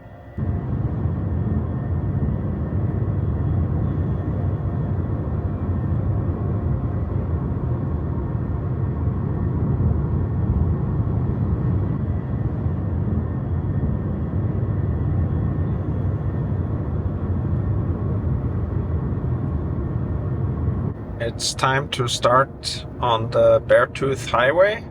Beartooth Pass is open. So let's go and enjoy.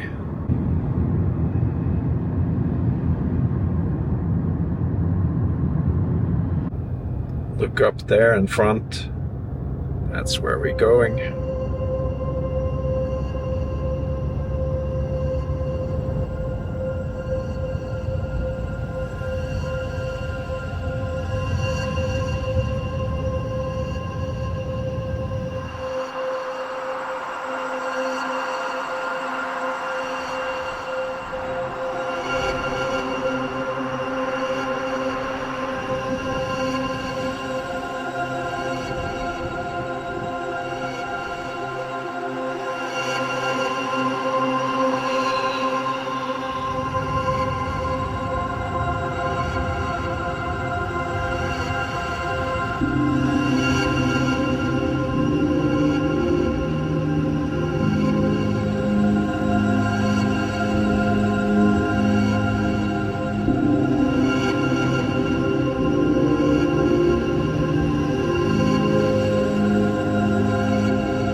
Seems like we're getting close to the summit here now.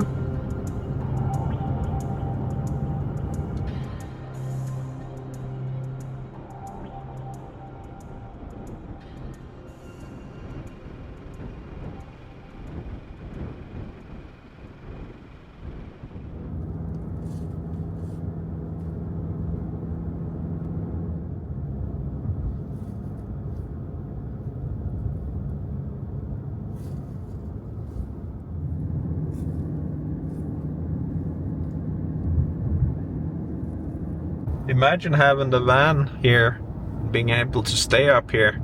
It's 50 degrees now, so that's not too bad. Up here at, I think we're close to the summit. And that means it should get down to around freezing probably, but that's totally fine.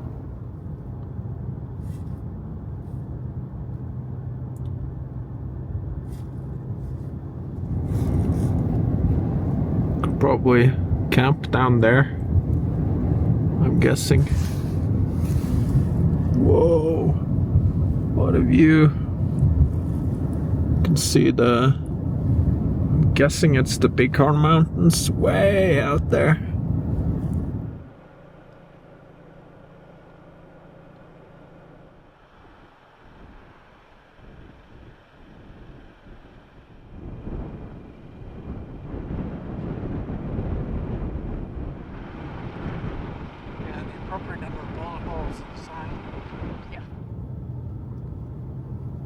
Okay, we're back in Wyoming. We're getting the snow from the other day. This is why it was closed. Wow, look at those mountain views of the Beartooths. Guess we're not at the top still.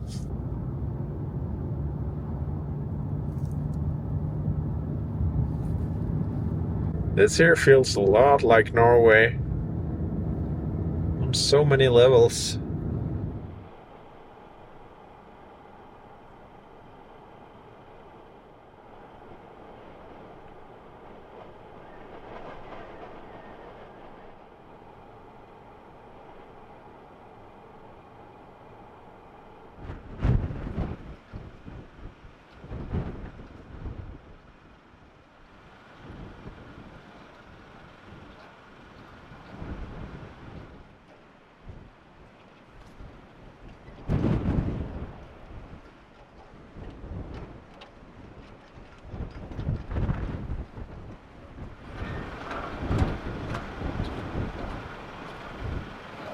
Way out there are the plains of Montana.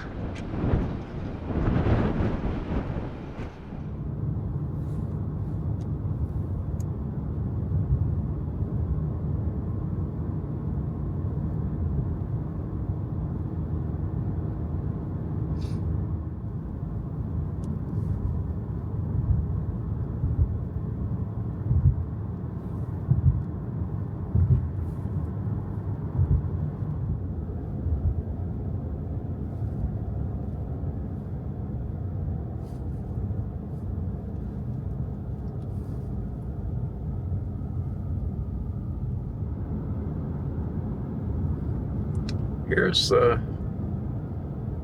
ski slope, ski lift. Nice. To the east.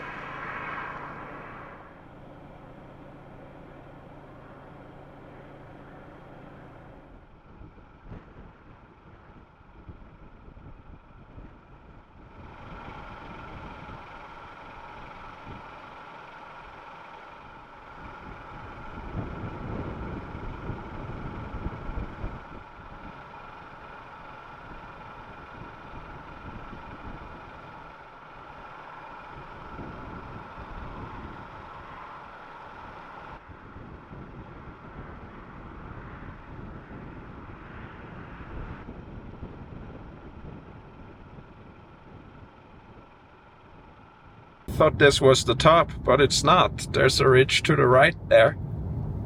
Big one. Look out into the desert. Way out there. Or desert, I'm saying. Into the plains. What an incredible road. It's a good camp spot.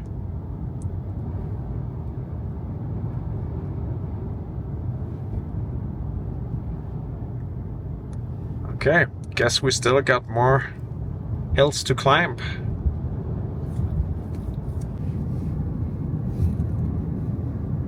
No, honestly, I don't think we have anything as dramatic as this in Norway. This is pretty insane, actually. What a road. And we're gonna get even higher here.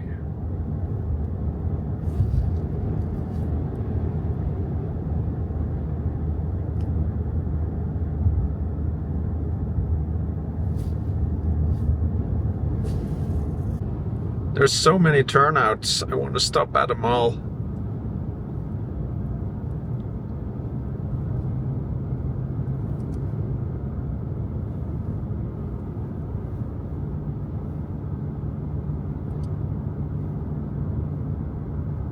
Look at those Beartooths.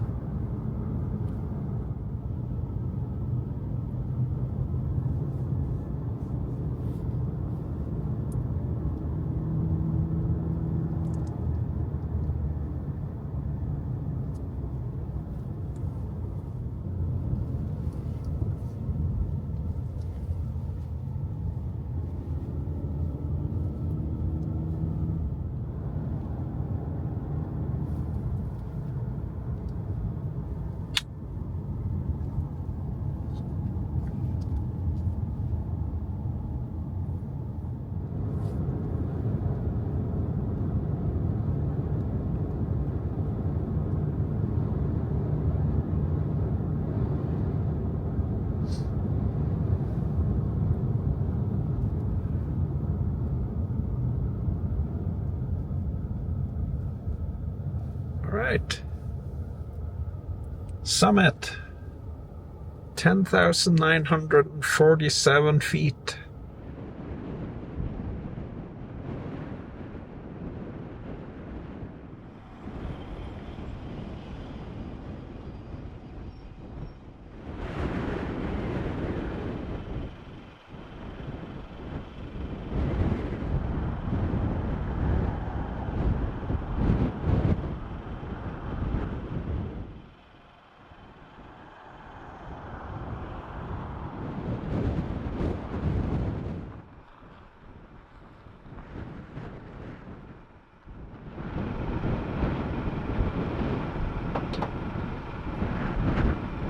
That was the summit of Beartooth Pass. Fantastic place.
I think this side is more pretty, even though it's not as steep, but it has More scenic views, I think.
Well, that was it. Absolutely spectacular. I'm so glad I got to do that. Highly recommend it. Go and drive the Beartooth Highway if you can. So now I'm gonna head back to Cody. It's gonna be a little over an hour from here. See you in Cody.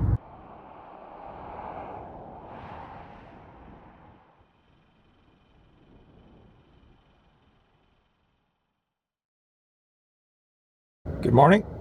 Spent the night here at Walmart in Cody again.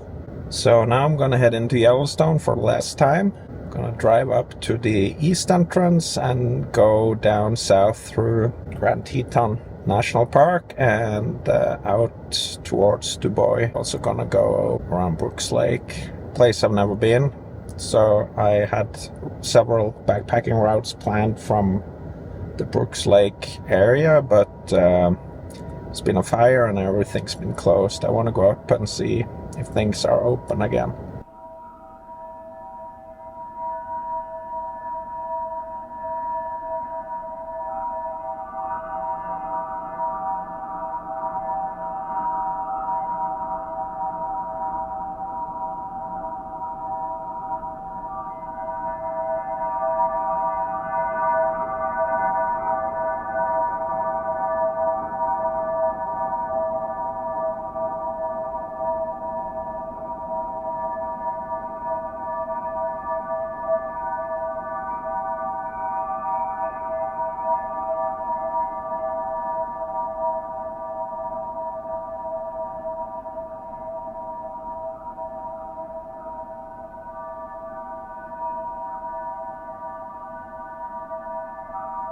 I've driven through Yellowstone and I'm approaching Moran Junction. Gonna head east to Du Bois and take a look over that road. Never driven past Turbine Meadow campground, so I'm excited to see that road over there, over the pass.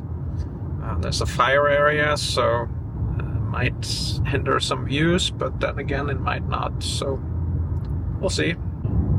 Fall is here. It is September 21st, I think. Okay. Moran Junction.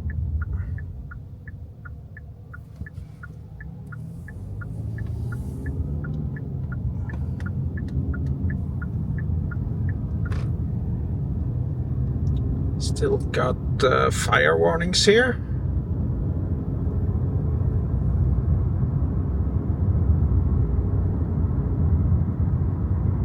I'm excited for this road here.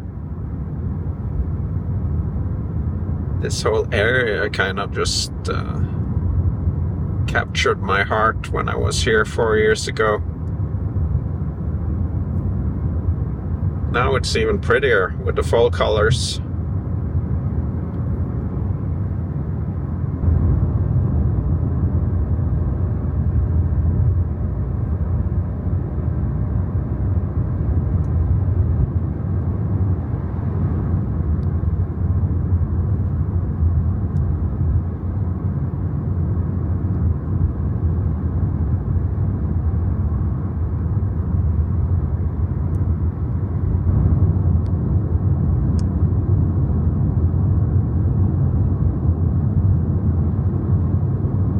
the Buffalo Valley Road that we took the last time I was here. Here's the Buffalo Fork.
There's Mount Moran, I think. There's the Grand Teton.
This is what I've been looking for. The sad thing is that I don't have time to go out and do anything here now. And this fire closure kind of hindered me from going out in the Teton Wilderness. And also that cold front, the winter storm. I do not have the winter clothes with me that I would have preferred to have if I was to go out in a winter storm. It's just simply too cold with the gear I had.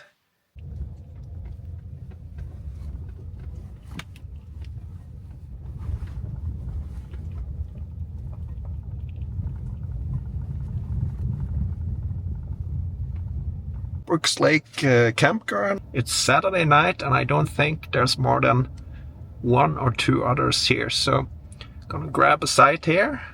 And luckily I bought this beautiful alpaca blanket up in Yellowstone, so I'm gonna camp here.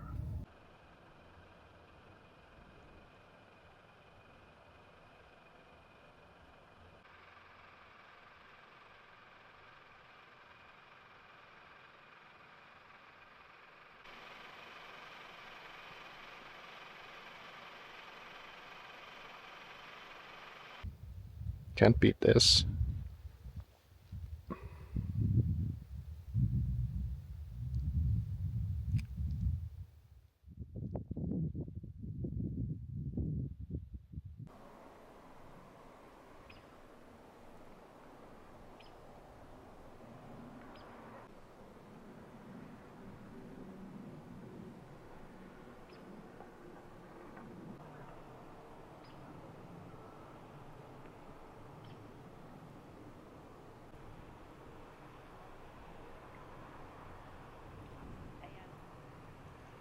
So here's my car camping setup.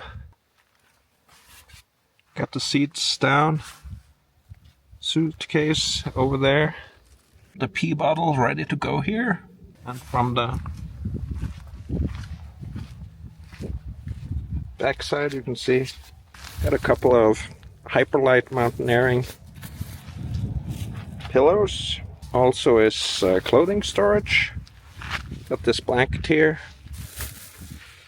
Got a cooler, my suitcase, all my stuff, and today I got this alpaca blanket for my van that I'm gonna use when it gets cold. It's gonna get super cold. So that's basically it. Simple bed. It's gonna get super cold tonight. I'm really glad I got that alpaca blanket.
Morning.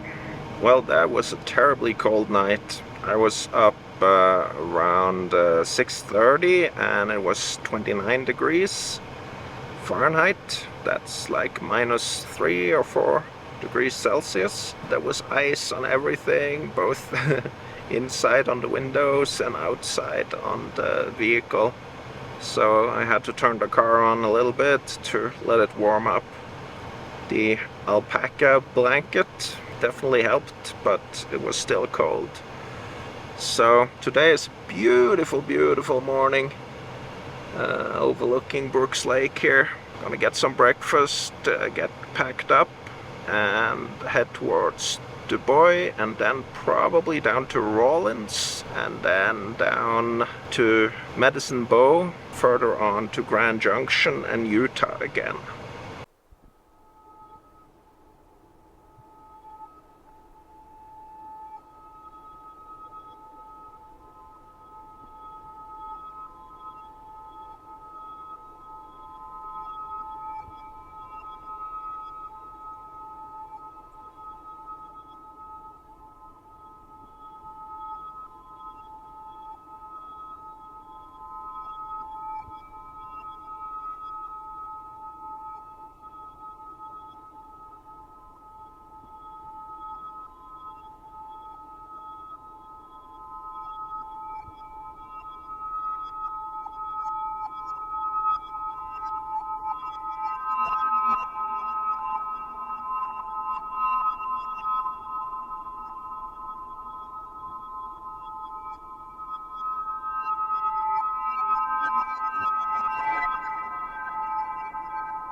So this is basically what I need to have a good drive.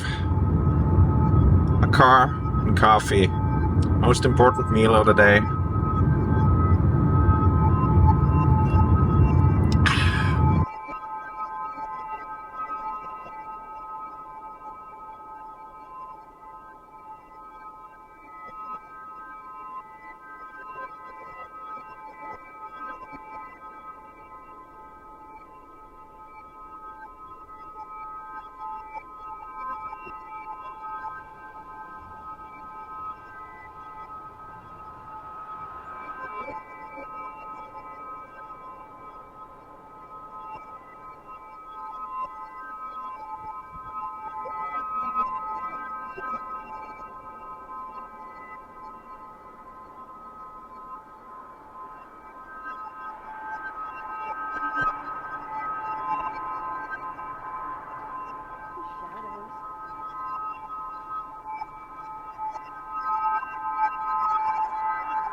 Got the Laramie out here. Never been to Laramie.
Coming right up on the Fisher Towers now. Looks pretty epic. And we got a view of Castle Valley and all those famous climbing buttes out there as well.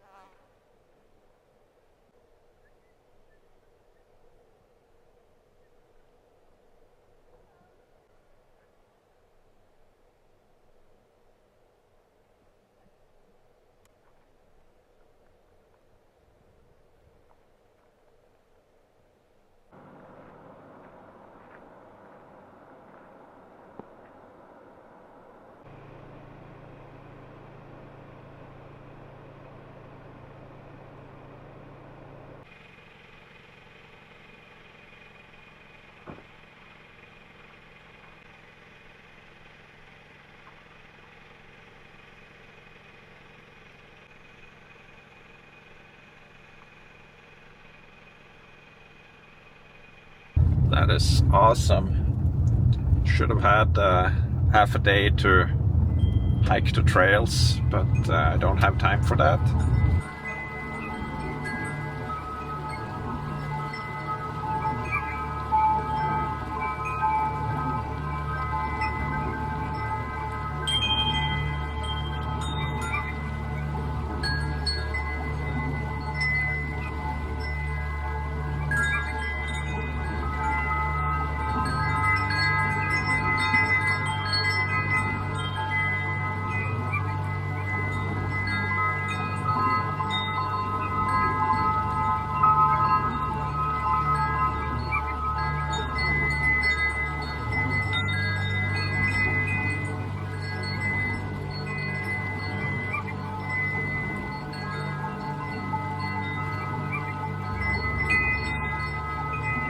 Okay, I'm in Moab. Gonna take a little break here, get some water in me, and just have a quick look around. Maybe go to the bookstore. It's always a fun place here.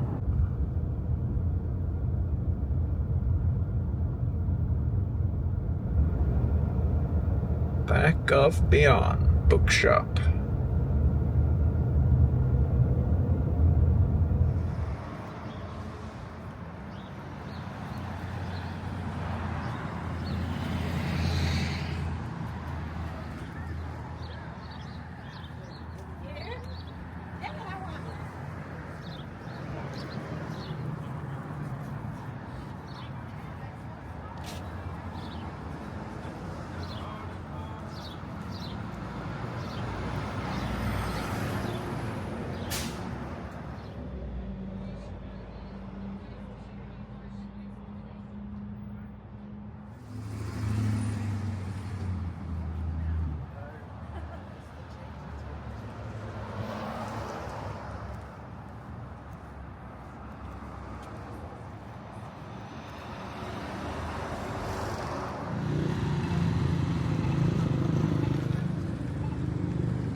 Heading out to the Moonscape Overlook by Factory Butte.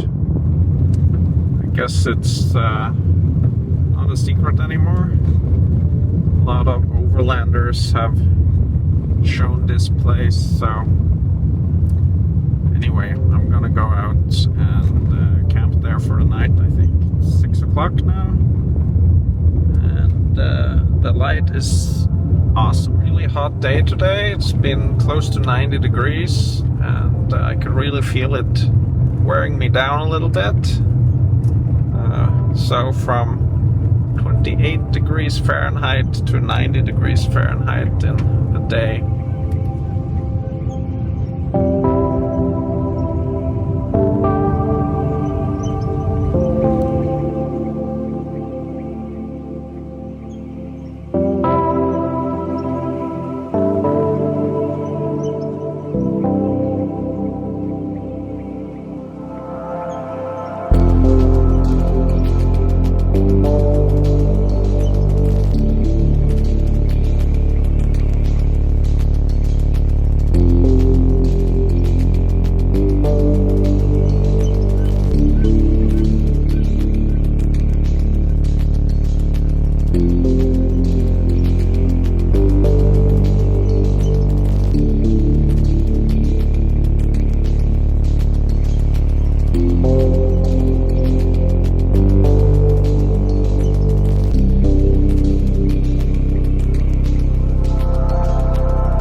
So that was the moonscape or moon overview. A lot of people gathered at night to watch the sunset, and a lot of people got here for sunrise. So we're gonna head towards Capitol Reef and Escalante today, and hoping to meet Jamal tomorrow. He's a day delayed from Salt Lake City, but it is really too hot to go out and do any backpacking with 90 degrees. That's definitely above my comfort zone, and I don't know what the water situation is, but we'll have a chat about all of that when he gets down here.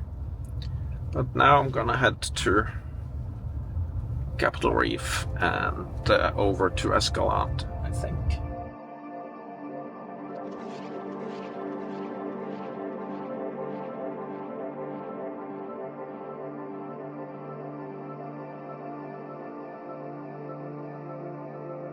It's been over 4 years since I drove this road, but it just feels like yesterday. Only thing I could see that in Hanksville there's been a lot of development. It's gotten a little bit more gentrified. The old gas station turned into a coffee shop, stuff like that.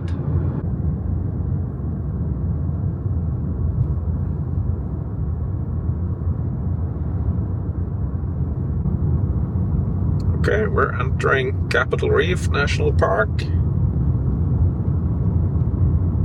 Just gonna drive it through today, but tomorrow I might be back here hiking with Jamal.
And we're out through the reef. This is the backside. Pretty spectacular.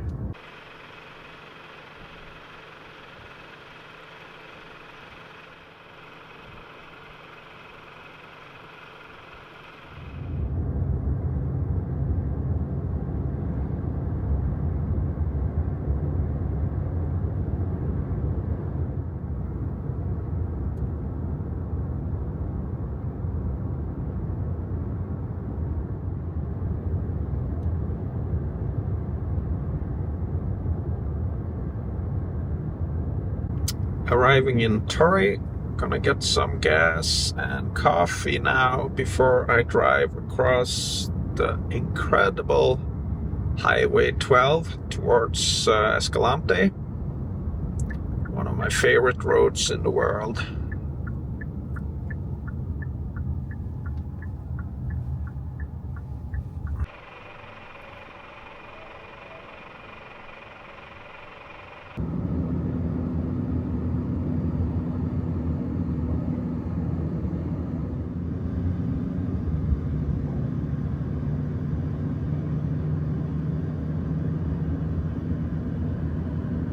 This is the Larb Hollow Overlook. It's a pretty spectacular sight. Let's go and have a look at this. So this whole area here is part of my first meeting with Utah around 10 years ago. Came driving up this mountain here and it was dark. And we saw that we got up to almost 11,000 feet and we didn't see any of these views. And we car camped down in Capitol Reef. And this was before the mass invasion of people, so there were nobody there. Probably car camped illegally at the rest stop inside the national park. But nobody came and checked up on us or anything at that time. So these scenes and this area is just kind of very special to me. Been here countless times after that.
At the summit and we are looking over into Escalante river country.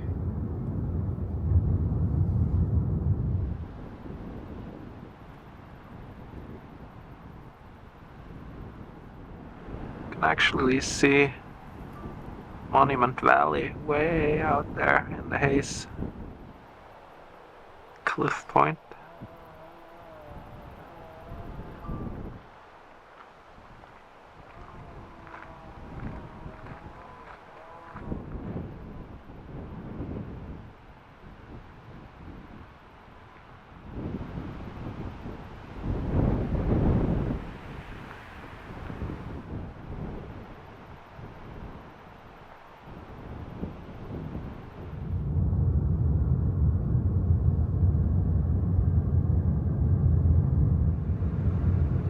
So this is Boulder with a little gas station and country store.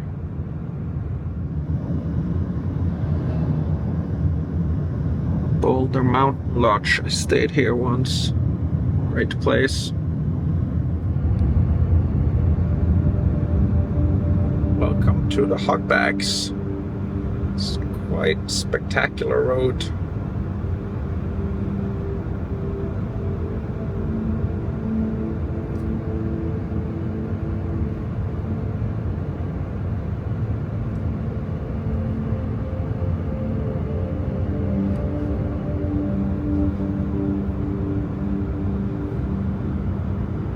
Don't want to fall off a cliff here.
nearly in Escalante, and the plan is to go to Escalante Outfitters and have one of their famous pizzas. If the line of people isn't too long. Looks like it's very crowded out here on a Wednesday at the end of September. Just spoke with Jamal, and we're gonna meet up tomorrow in Capitol Reef. Maybe do a short day hike first, and then we're gonna head out on a backpacking trip on which I can only join for 2 days probably, because I need to head back and go to Vegas to catch my plane in a few days. Here we are, the adventure town of Escalante. Wonder what's happened in 4 years here. Not too expensive, the gas here, surprisingly. Nemo's is open again.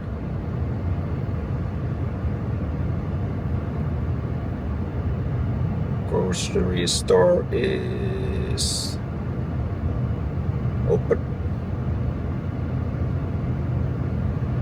And here is Escalante Outfitters. Doesn't look full.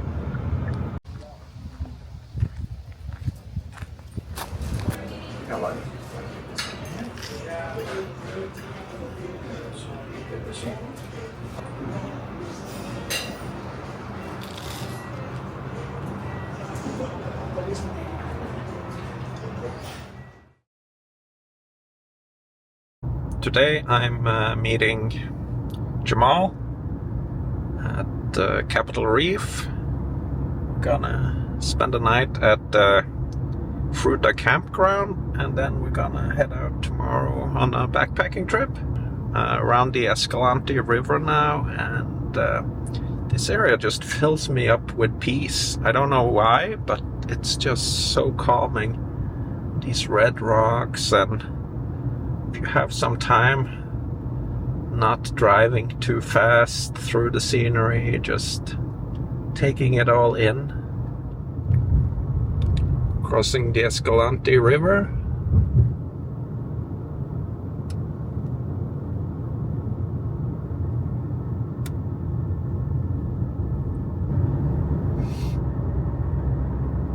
Calf Creek.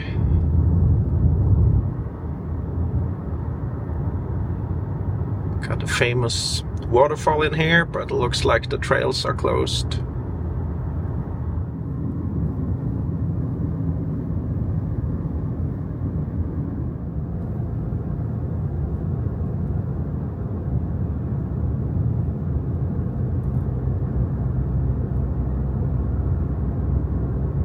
Well, looks like I got much better light driving this way for filming. So I'm just gonna film the hog bags going back towards Capitol Reef.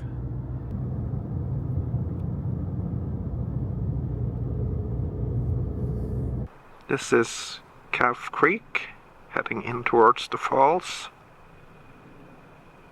Beautiful scenery in this morning sun here. You can see the hog bags, the road going up above there.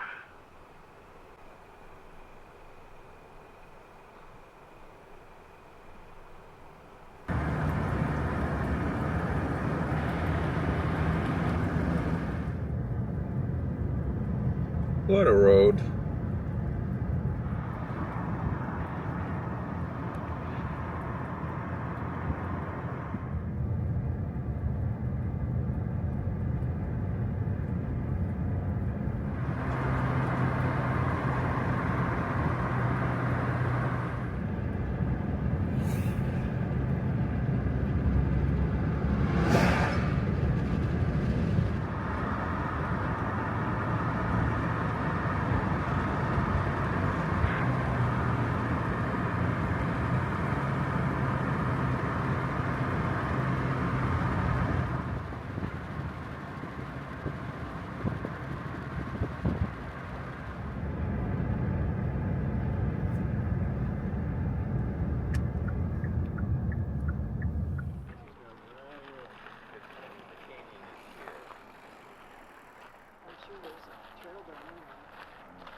Out here is Boulder, below Boulder Mountain, and above Boulder Creek.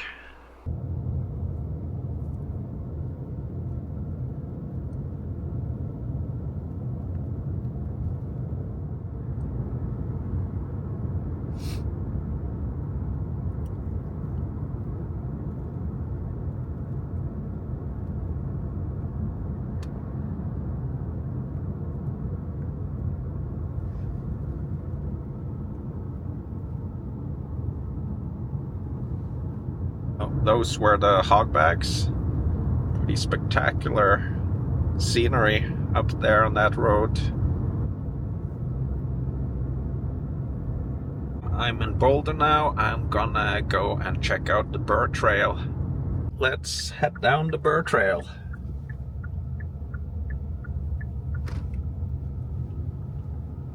I've been down this way a short ways before in my old Prius.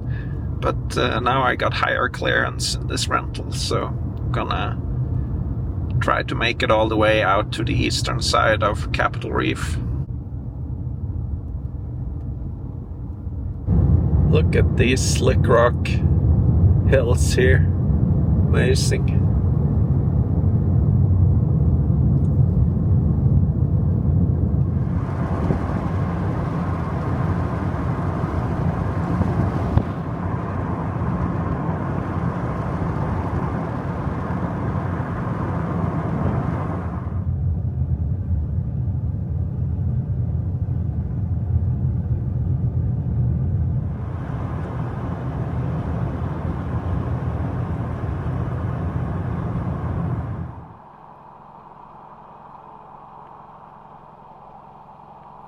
Up there is Boulder Mountain, where I came across yesterday.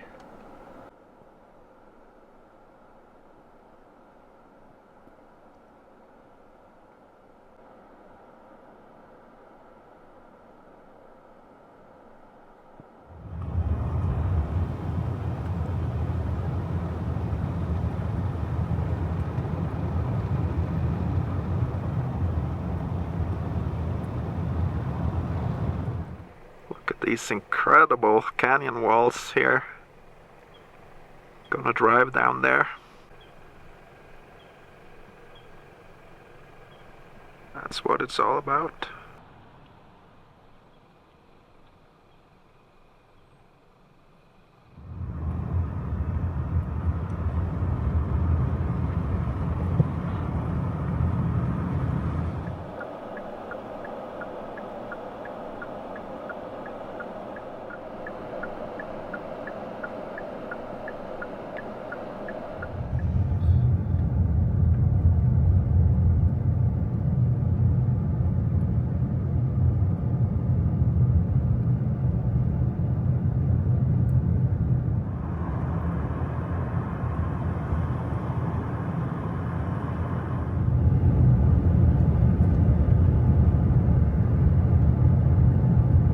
Such amazing walls. Looks like something from an alien planet. Something like that.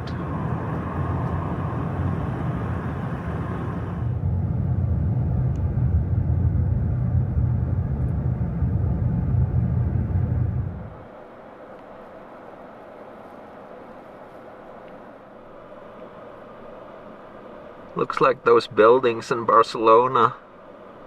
Look at all the shapes and forms up here on top of the canyon walls.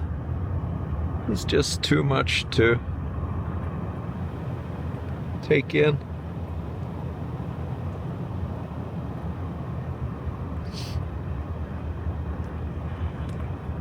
So amazing.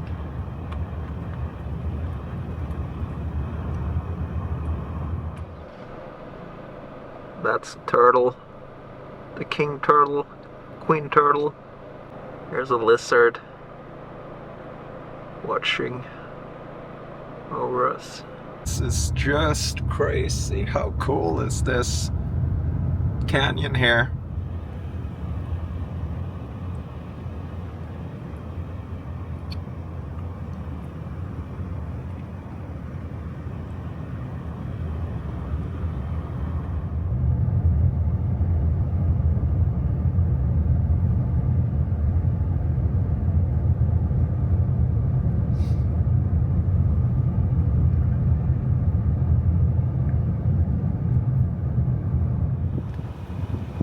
That's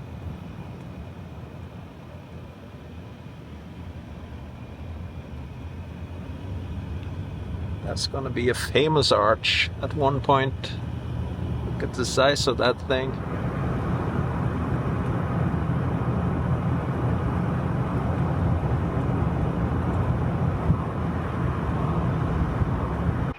There's a tiny or a huge arch way up in the mountain.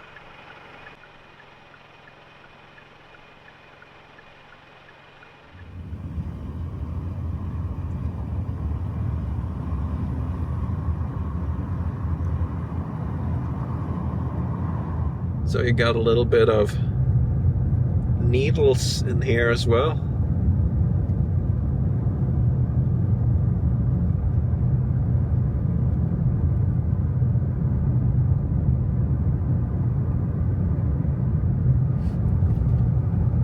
I'm blown away.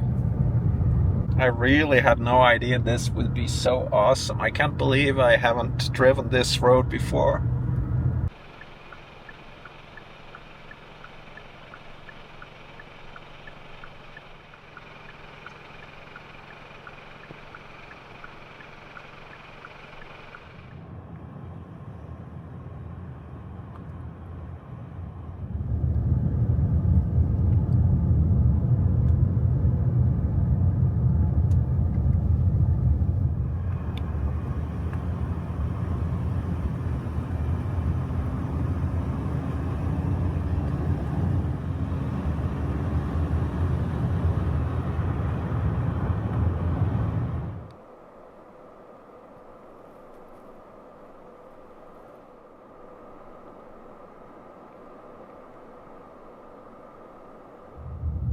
Crazy.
End of pavement. Let's see if it's worth driving the whole Capitol Reef road. Entering Capitol Reef. Pretty good road so far. Slow down. What a stunning view.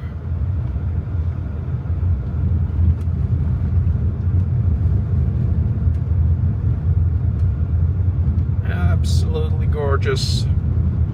Hope there's somewhere to stop here.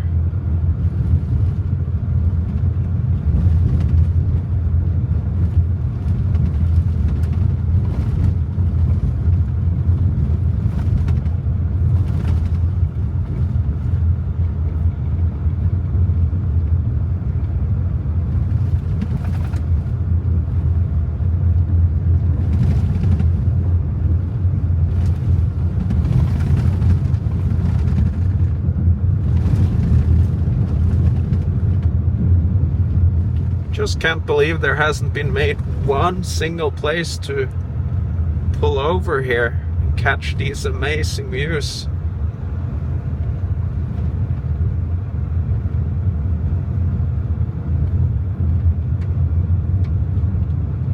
Could of course just stop in the road, but as soon as there's somebody coming full speed up here, like that van from Alaska, you're just gonna get complete covered in dust.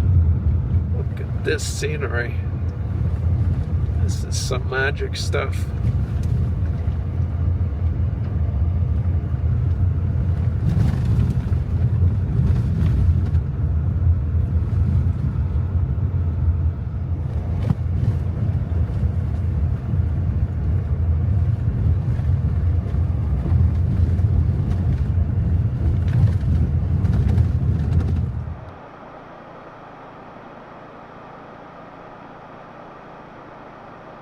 There's a massive arch back there.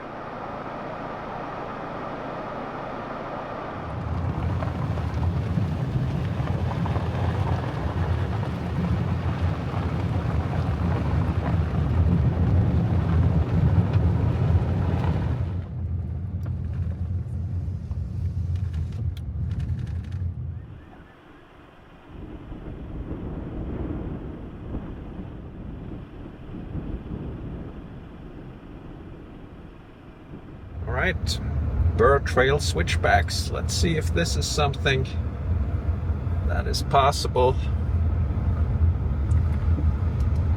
with this 12% grades.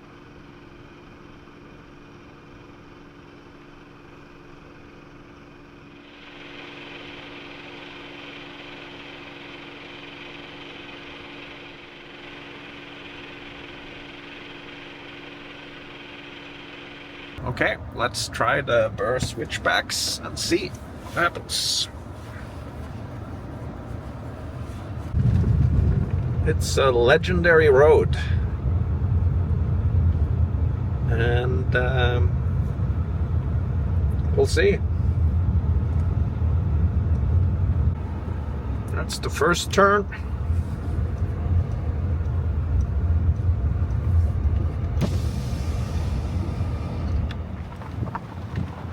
Pretty steep drop off here.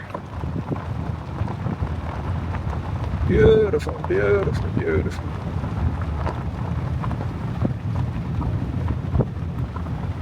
Ooh.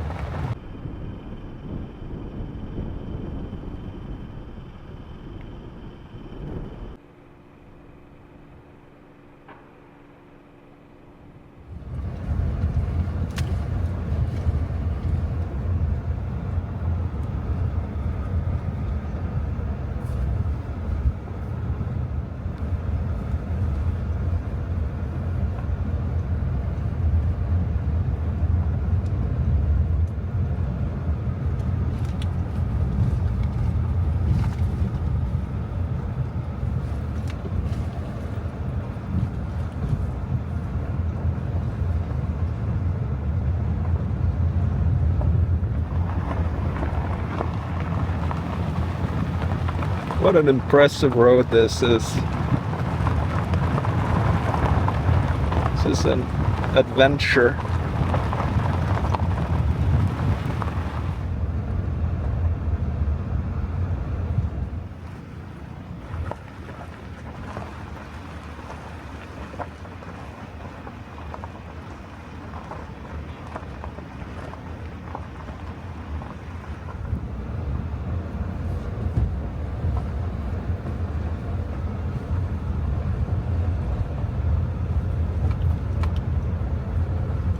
So I'm keeping the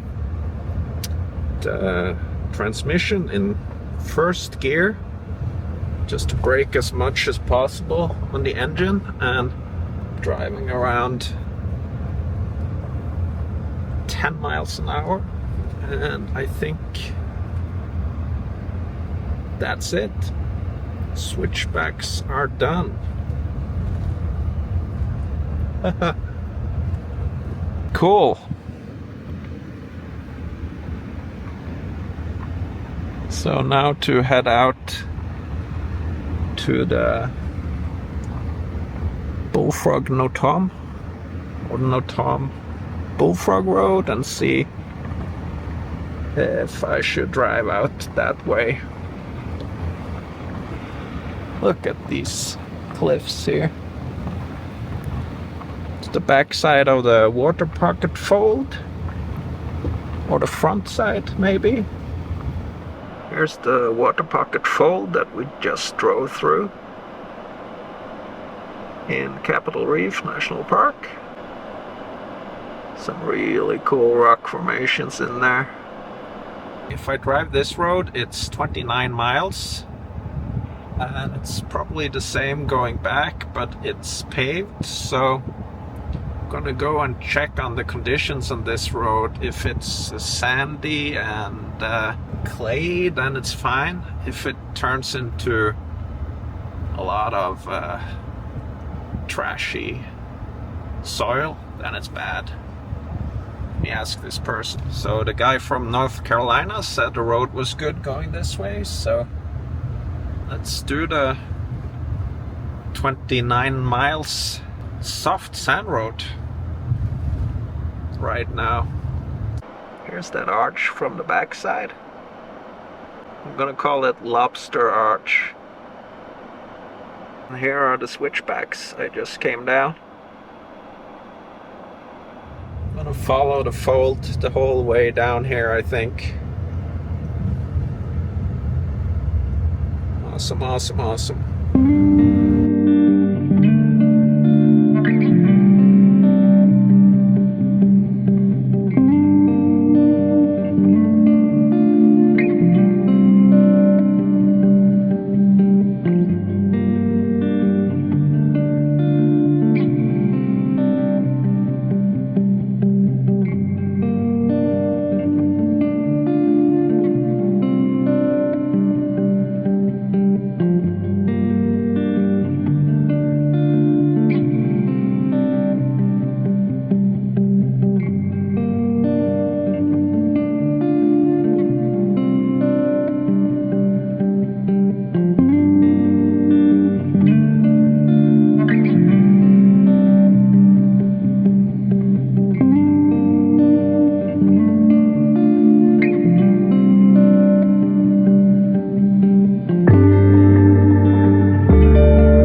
sandy here. That can be difficult.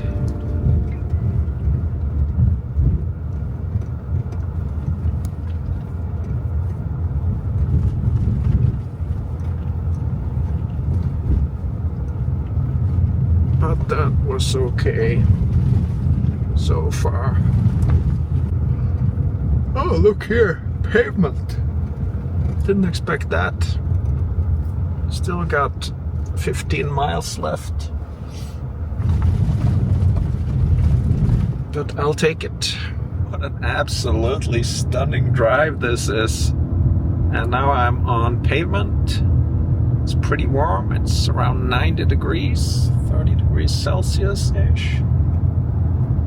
And got 15 miles left to go back to the main road. And if it's on pavement like this, it's all good. That road can mostly be driven in any car, I think. Don't even need high clearance. I think maybe 1 or 2 places on the switchbacks would be good to have high clearance, but if you take it really slow, I don't think it's necessary.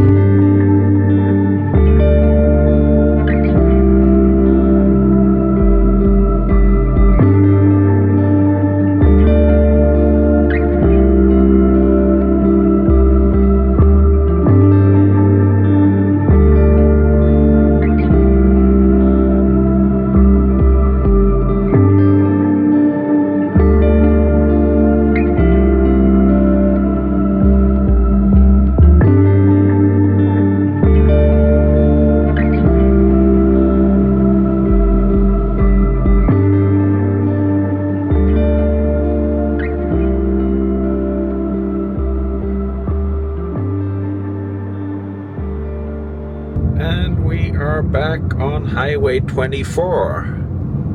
Time to head over to Fruita Campground. Gonna head over to Fruita Campground and see if Jamal has arrived. It's a pretty good campsite. Right in the middle here. With the beautiful cliffs in the background.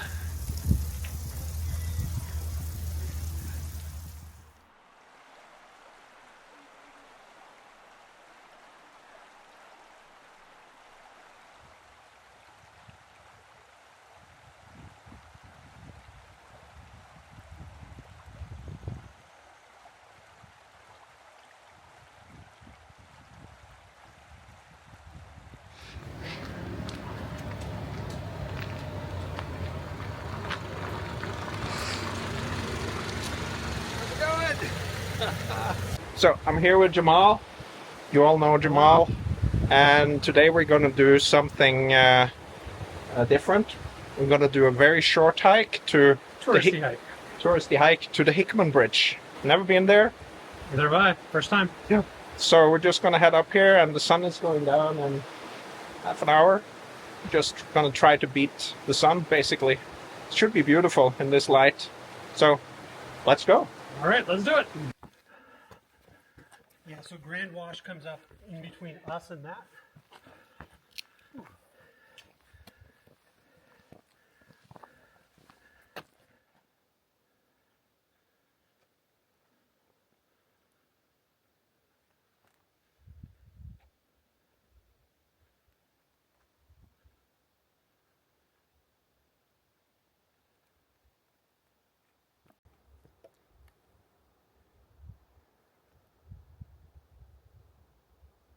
Here's the Hickman Bridge. It's one of the larger ones I've seen.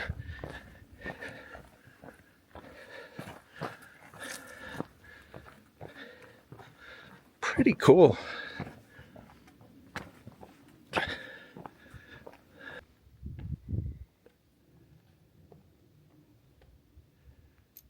Can't reach it. Well, the lens actually isn't wide enough. Really? Well, that's pretty nice.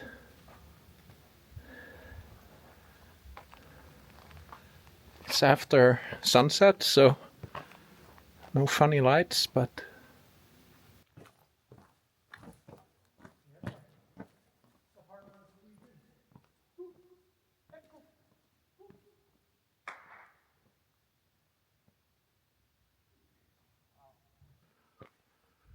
Hickman Bridge.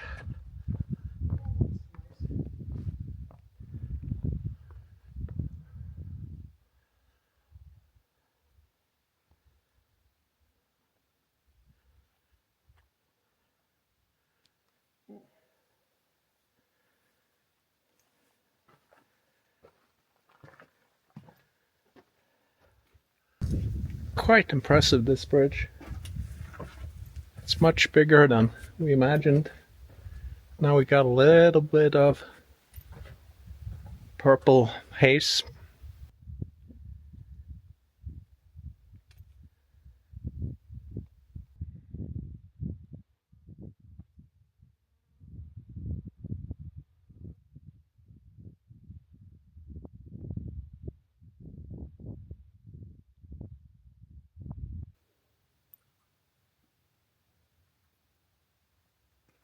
Bats.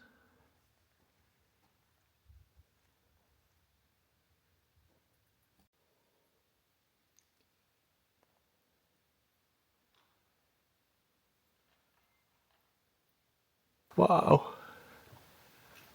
This is huge from below.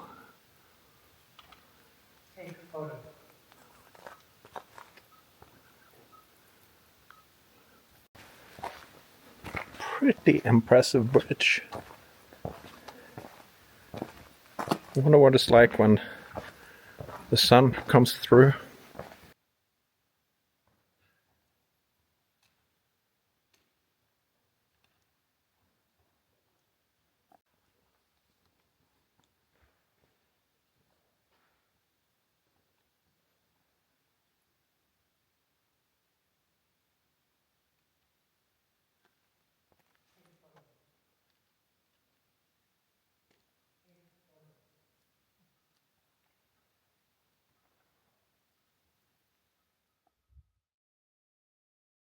Okay, so we're at Capitol Reef Visitor Center, and we just got our backpacking permits. Jamal is staying out for 5 or 6 days, and I'm staying out for 2 days. I have to go back and catch my plane in Las Vegas.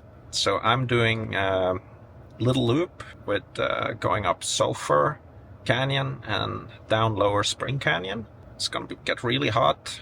The forecast is for 87 degrees, and it's been up to 90 degrees. So gonna be carrying a lot of water and trying to stay cool. It should be fun. First time backpacking with Jamal, so I'm pretty excited for this. So we're driving around, staging cars, and making sure that we have a car at each exit point. And we're gonna start going up Sulfur Canyon.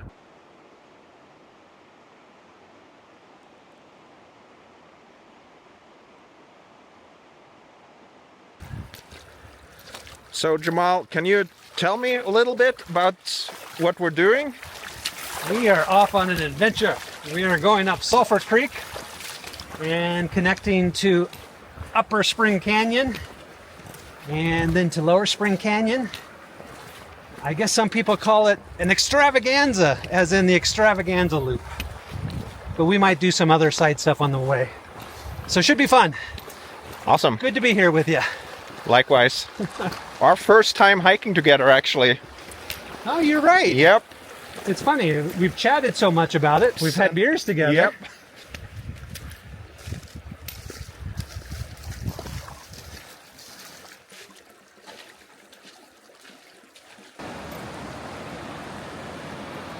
Our first obstacle coming up.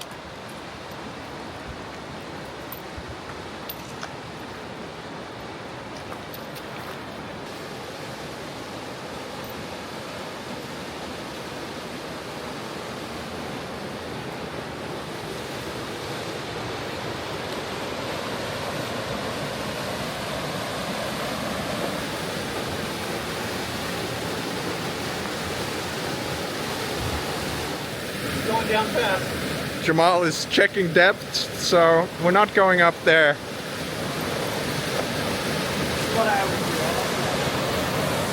But we think we go up here.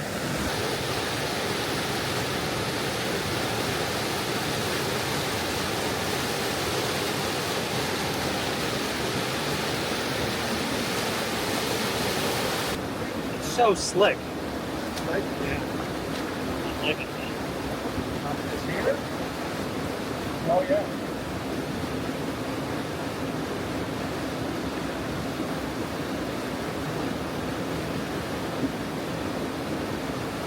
it's doable, but see, it's that middle section right above the fall that looks problematic.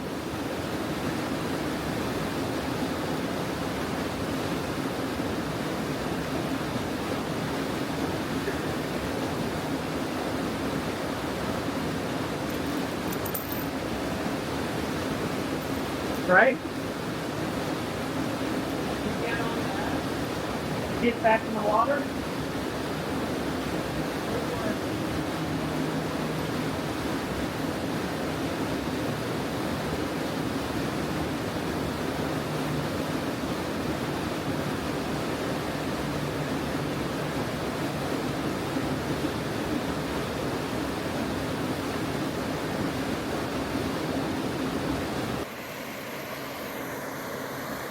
Scouting the possible routes. I'm gonna go over here and look.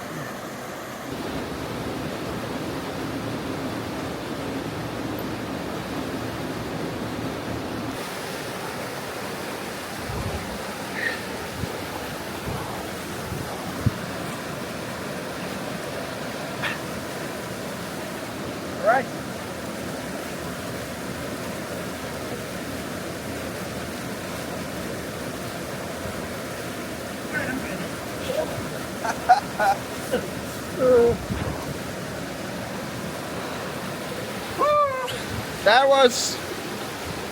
That was pretty difficult. That would have been hard solo. Well, that was fun. Kind of reminded me of Death Hollow. Yeah. Kind of has that same feeling of you could slip and fall into the water and it would be no fun, but it might be fun. Yeah. I don't know. Yeah. I honestly, I wasn't gonna be too disappointed if I fell in. Yeah.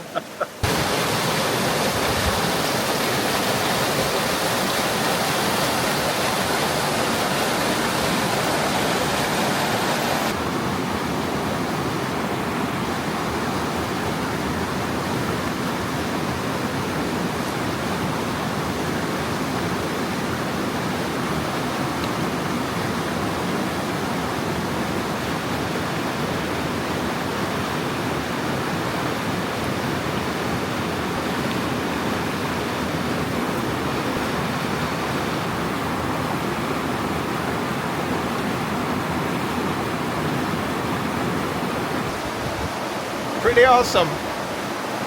Love it.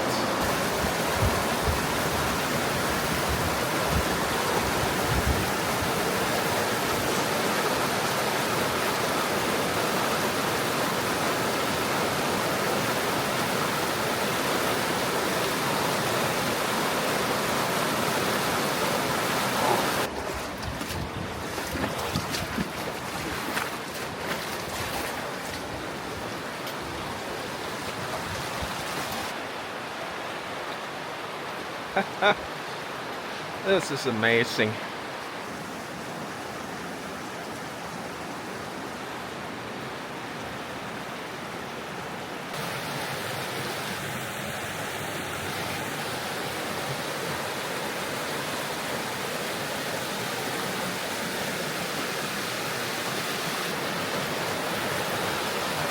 So slick. Yeah, the red, when you get that red sand, oh.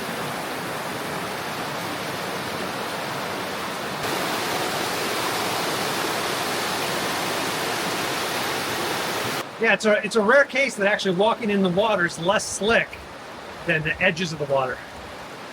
That rock is so polished that it's slick when you're out of the water.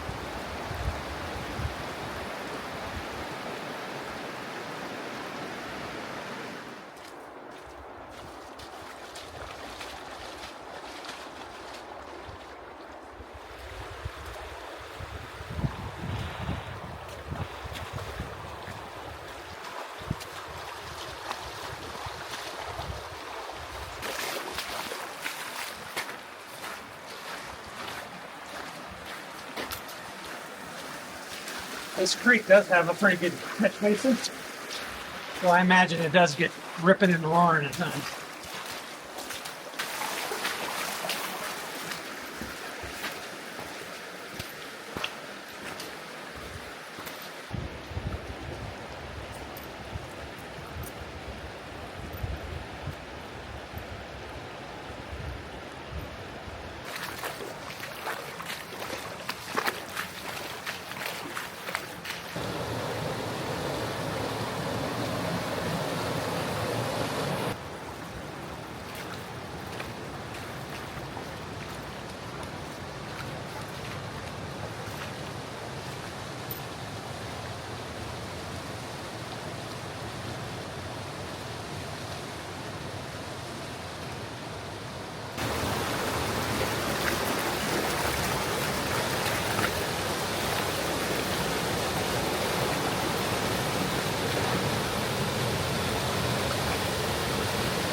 Good job. That was fun.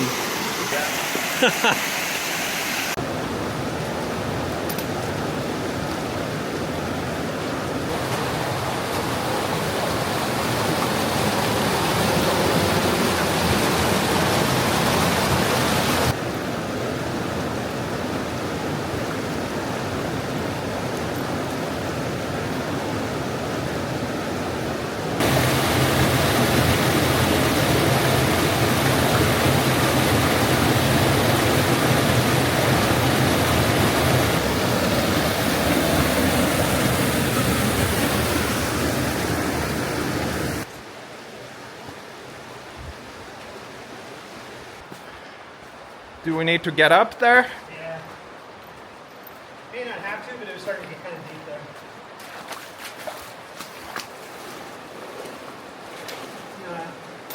It might be walkable, but it was starting to get deep. Yeah, that's gonna be too deep.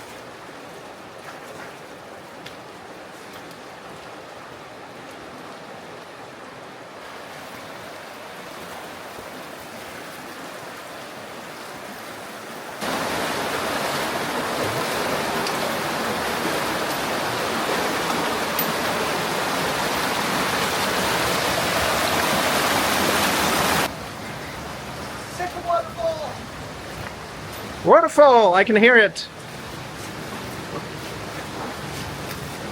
Oh, look at that. That's fun. Climb up that log right there in the middle. Yeah, yeah. We'll do the log in the middle.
So this is the bypass. It's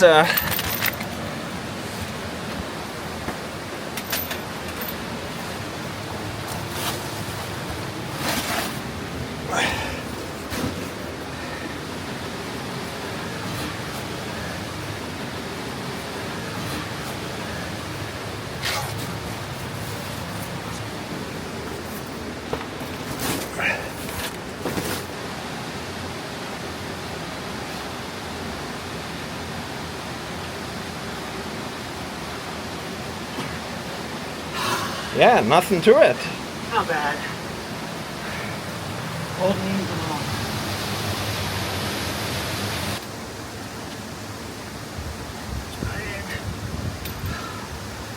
Alright.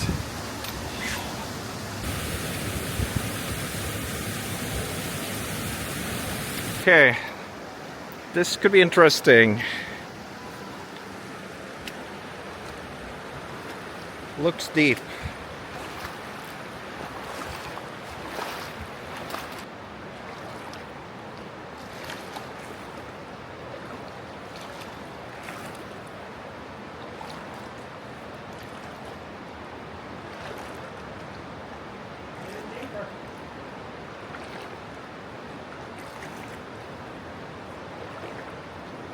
Oh yes. Jamal is scouting. Scouting. Ooh. Maybe. Critical level is coming up. Ooh. You have a ledge there? I think so.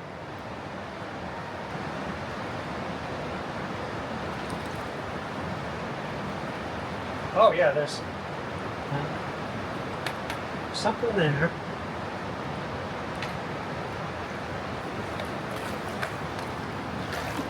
don't know that that's walkable. It might be.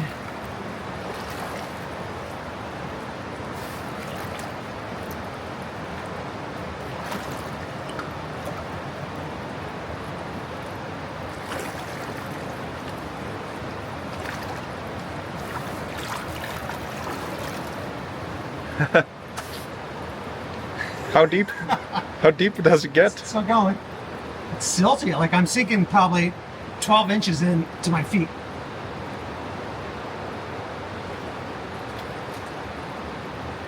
Oh.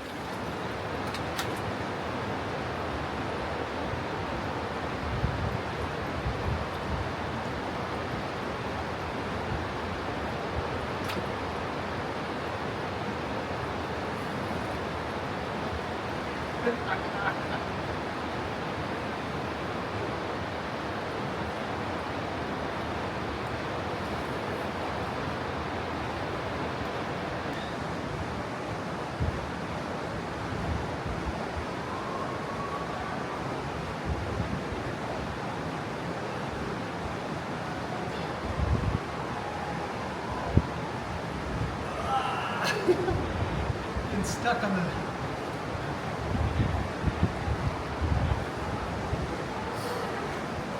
Does that look like an adventure? Yep.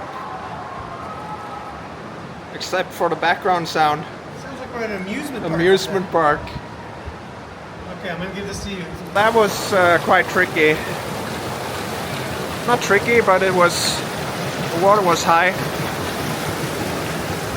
Awesome though. Real adventure.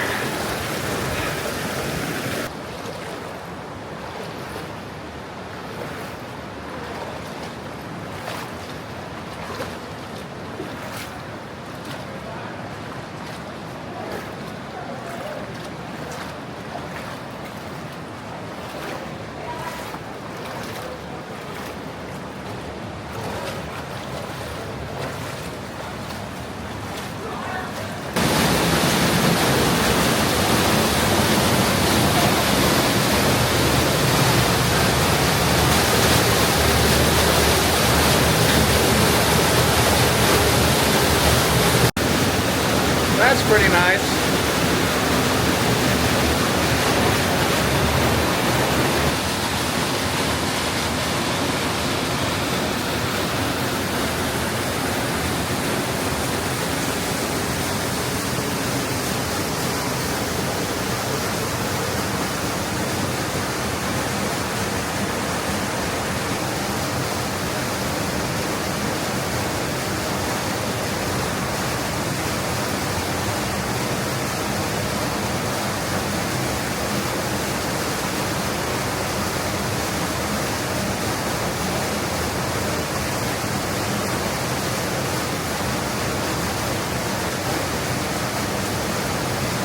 Handholds help a lot. Yeah. It'd be hard without that.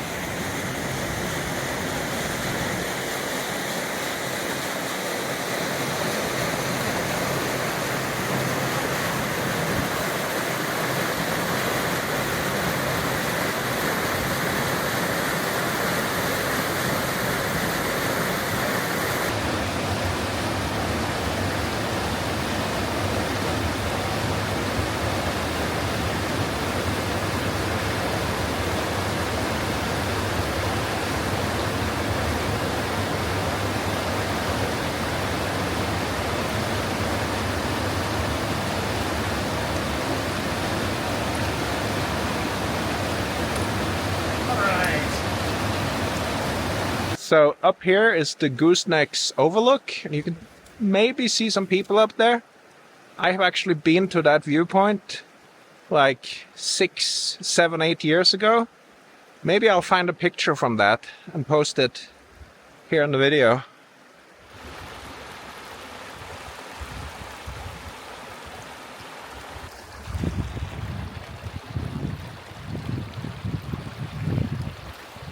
So we got to our exit canyon, or exit route, out of this magnificent place, Sulfur Creek Canyon. Okay, we're at Chimney Rock. In the road. A little reminder.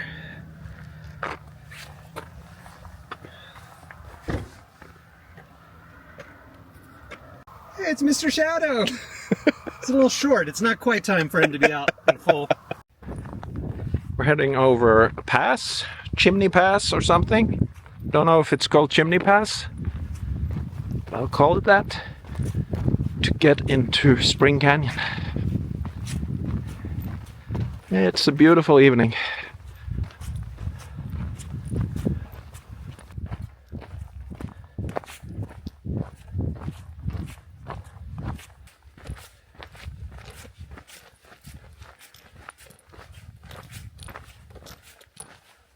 Sun has gone down and we're going down towards Spring Canyon in the wash. This is easy walking, but we're pretty tired now.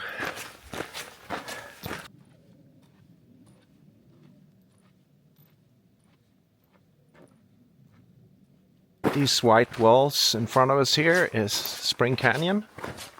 That was a long 2 miles. And it's dark. So we're in Spring Canyon now. I'm guessing it's getting closer to 8. And we have half a mile to go to camp by the spring, according to Jamal. And I don't think I'm going to film more till we get there because it is dark. Okay, we found our camp in darkness and it is completely dark now, so I'm not going to film anything more today. But it's been a long day, very tired and ready to get camp set up.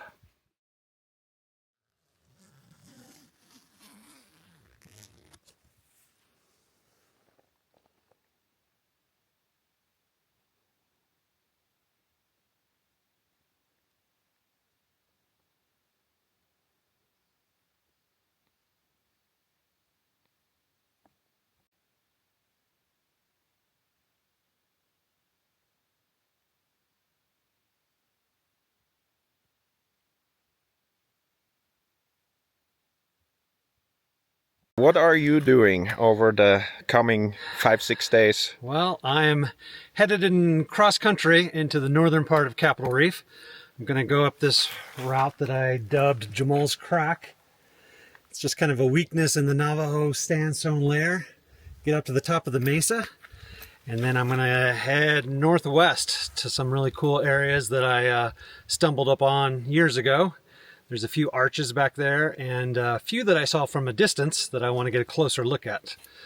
So that's my plan, and then I hope to find a way to drop back into the canyon and come back by this very spot and then go down lower Spring Canyon. So while Jamal is going up on the reef, I am going down Spring Canyon, lower Spring Canyon, and that should be awesome. From our campsite, it's around 7.5 miles through the canyon. It's gonna be super warm. I think the forecast is in the 90s. Hoping that this canyon provides some shade as I go down. So according to Jamal's recording, we hiked 12.9 or 13 miles yesterday. And it was a long day, but we started late at noon. And we were in camp around 8:30 maybe.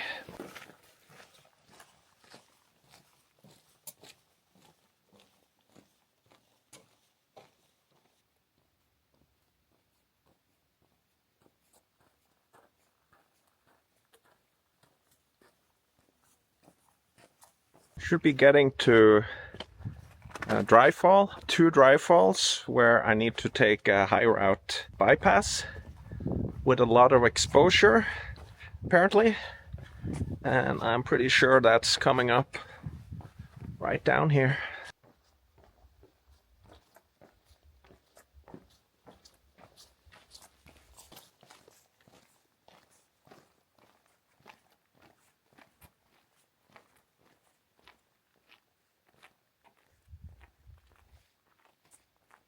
So here's apparently the dry fall. Yeah, that is way too steep. There's a pool of water there, and there's another dry fall over there with a pool of water. And this is impassable from here.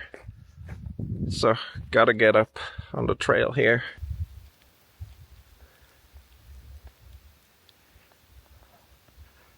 Those are some blue skies up there.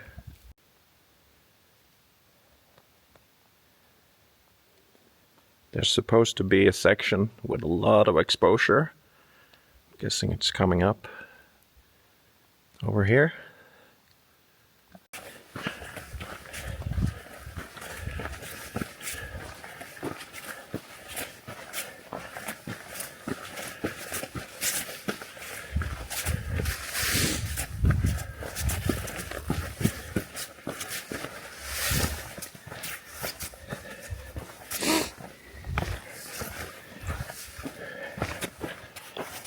I'm guessing this is the portion they mean.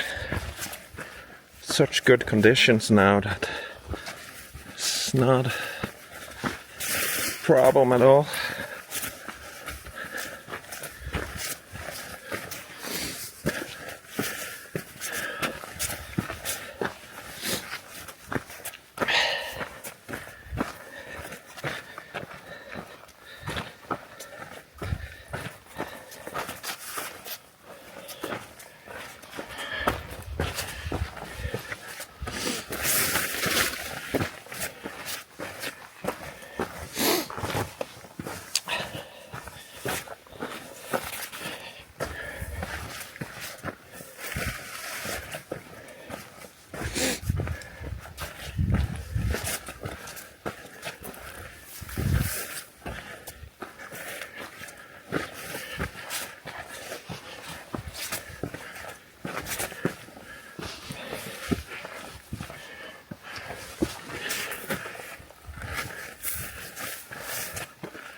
Well, thinking this is actually the portion exposure there.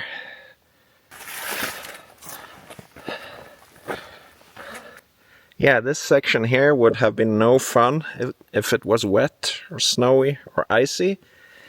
Coming through here, it's kind of steep and the exposure is pretty significant. So I can understand that portion having a warning on the route description. Looks like there might be a little bit more here.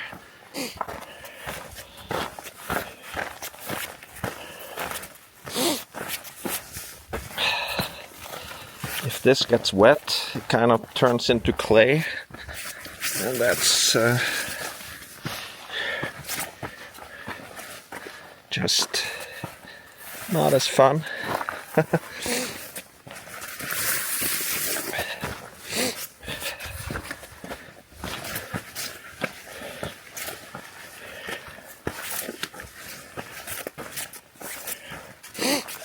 But the exposure here is not as bad. It's more of a slide down to the bottom.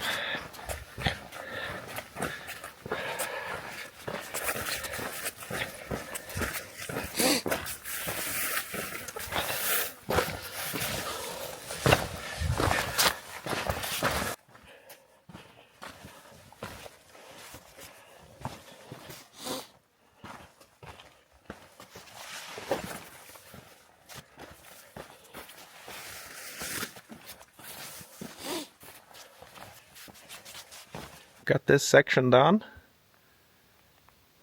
and definitely be careful if it's wet.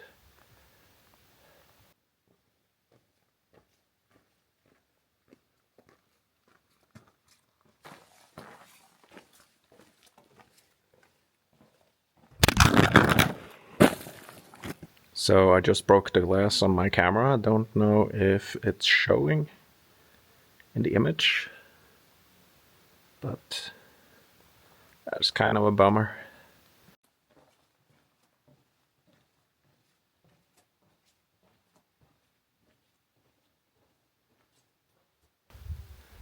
Such huge walls.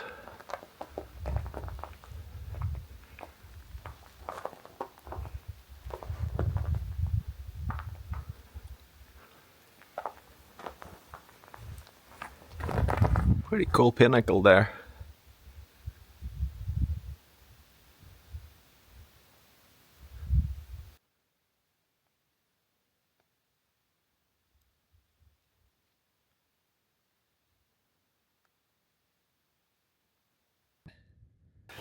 It's definitely getting warmer, and I'm super happy for all the shaded canyon areas here. So kind of working my way in and out of the shadow, and kind of gives me a few breaks every now and then from the heat of the sun.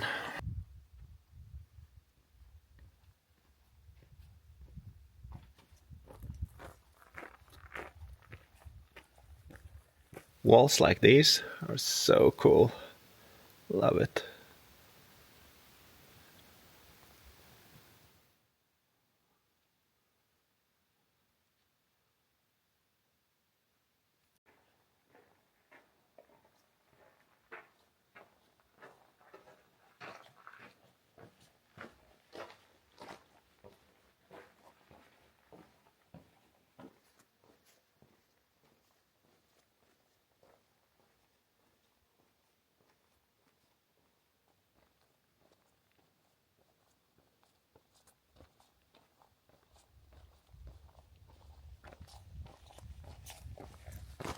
It is getting incredibly hot. As soon as you're out in the sun, it's just baking oven. And also the sun that is hitting these walls is heating up the walls so that it turns into a baking oven. So pretty hot stuff now. It's definitely the time of day when things start heating up for real.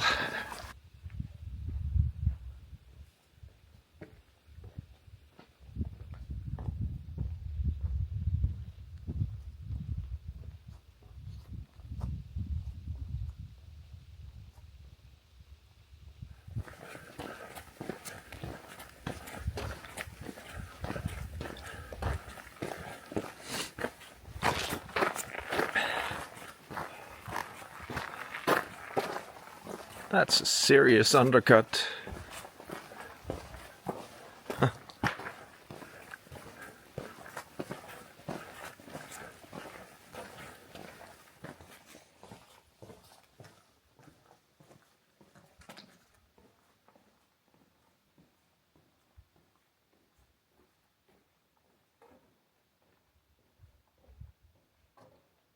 This is a giant of an undercut.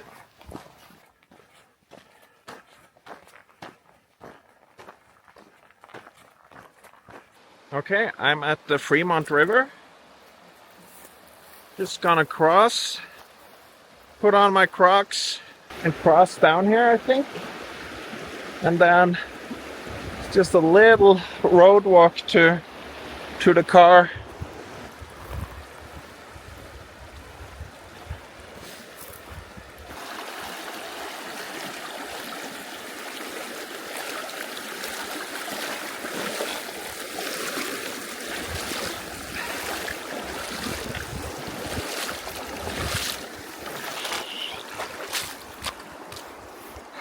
That's it. It was only like a little bit below knee high and very easy.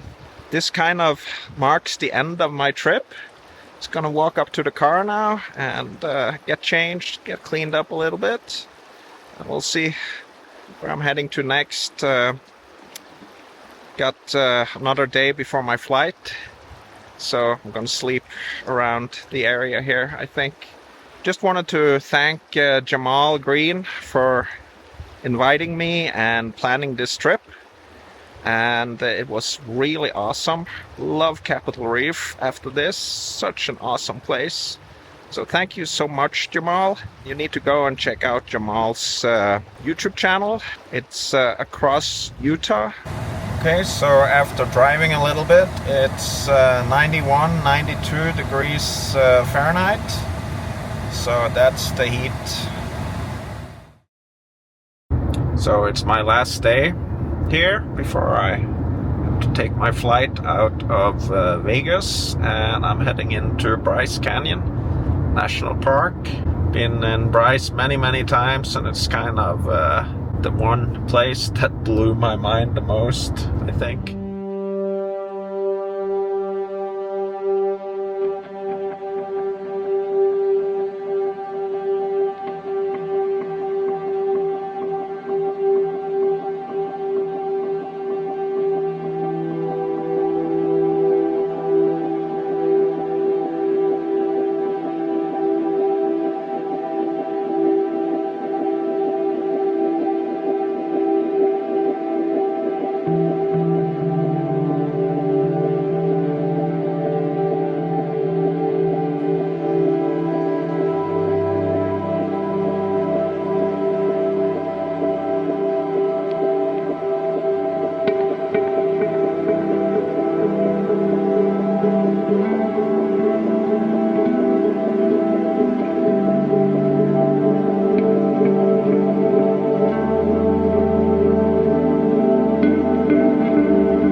it's the last day for me out here. I'm driving across the Arizona Strip. My time here in the United States has come to an end for this time. This time I'm not a resident any longer, so it's a temporary visit, but this visit has really rekindled my love for the American West.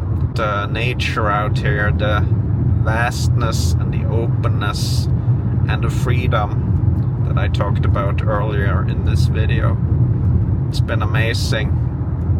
So now it's time for me to head back to Norway and start thinking about storms and winter and the Arctic winter, blizzards, snowstorms, massive snowfalls, freezing temperatures and all of that stuff. So time to get back to van life, to enjoy the winter that I love so much. So the contrasts, I had 113 degrees Fahrenheit in Death Valley. I had 28 degrees Fahrenheit up in the Medicine Bow Mountains. And now I'm gonna go back to have an Arctic winter in my van again.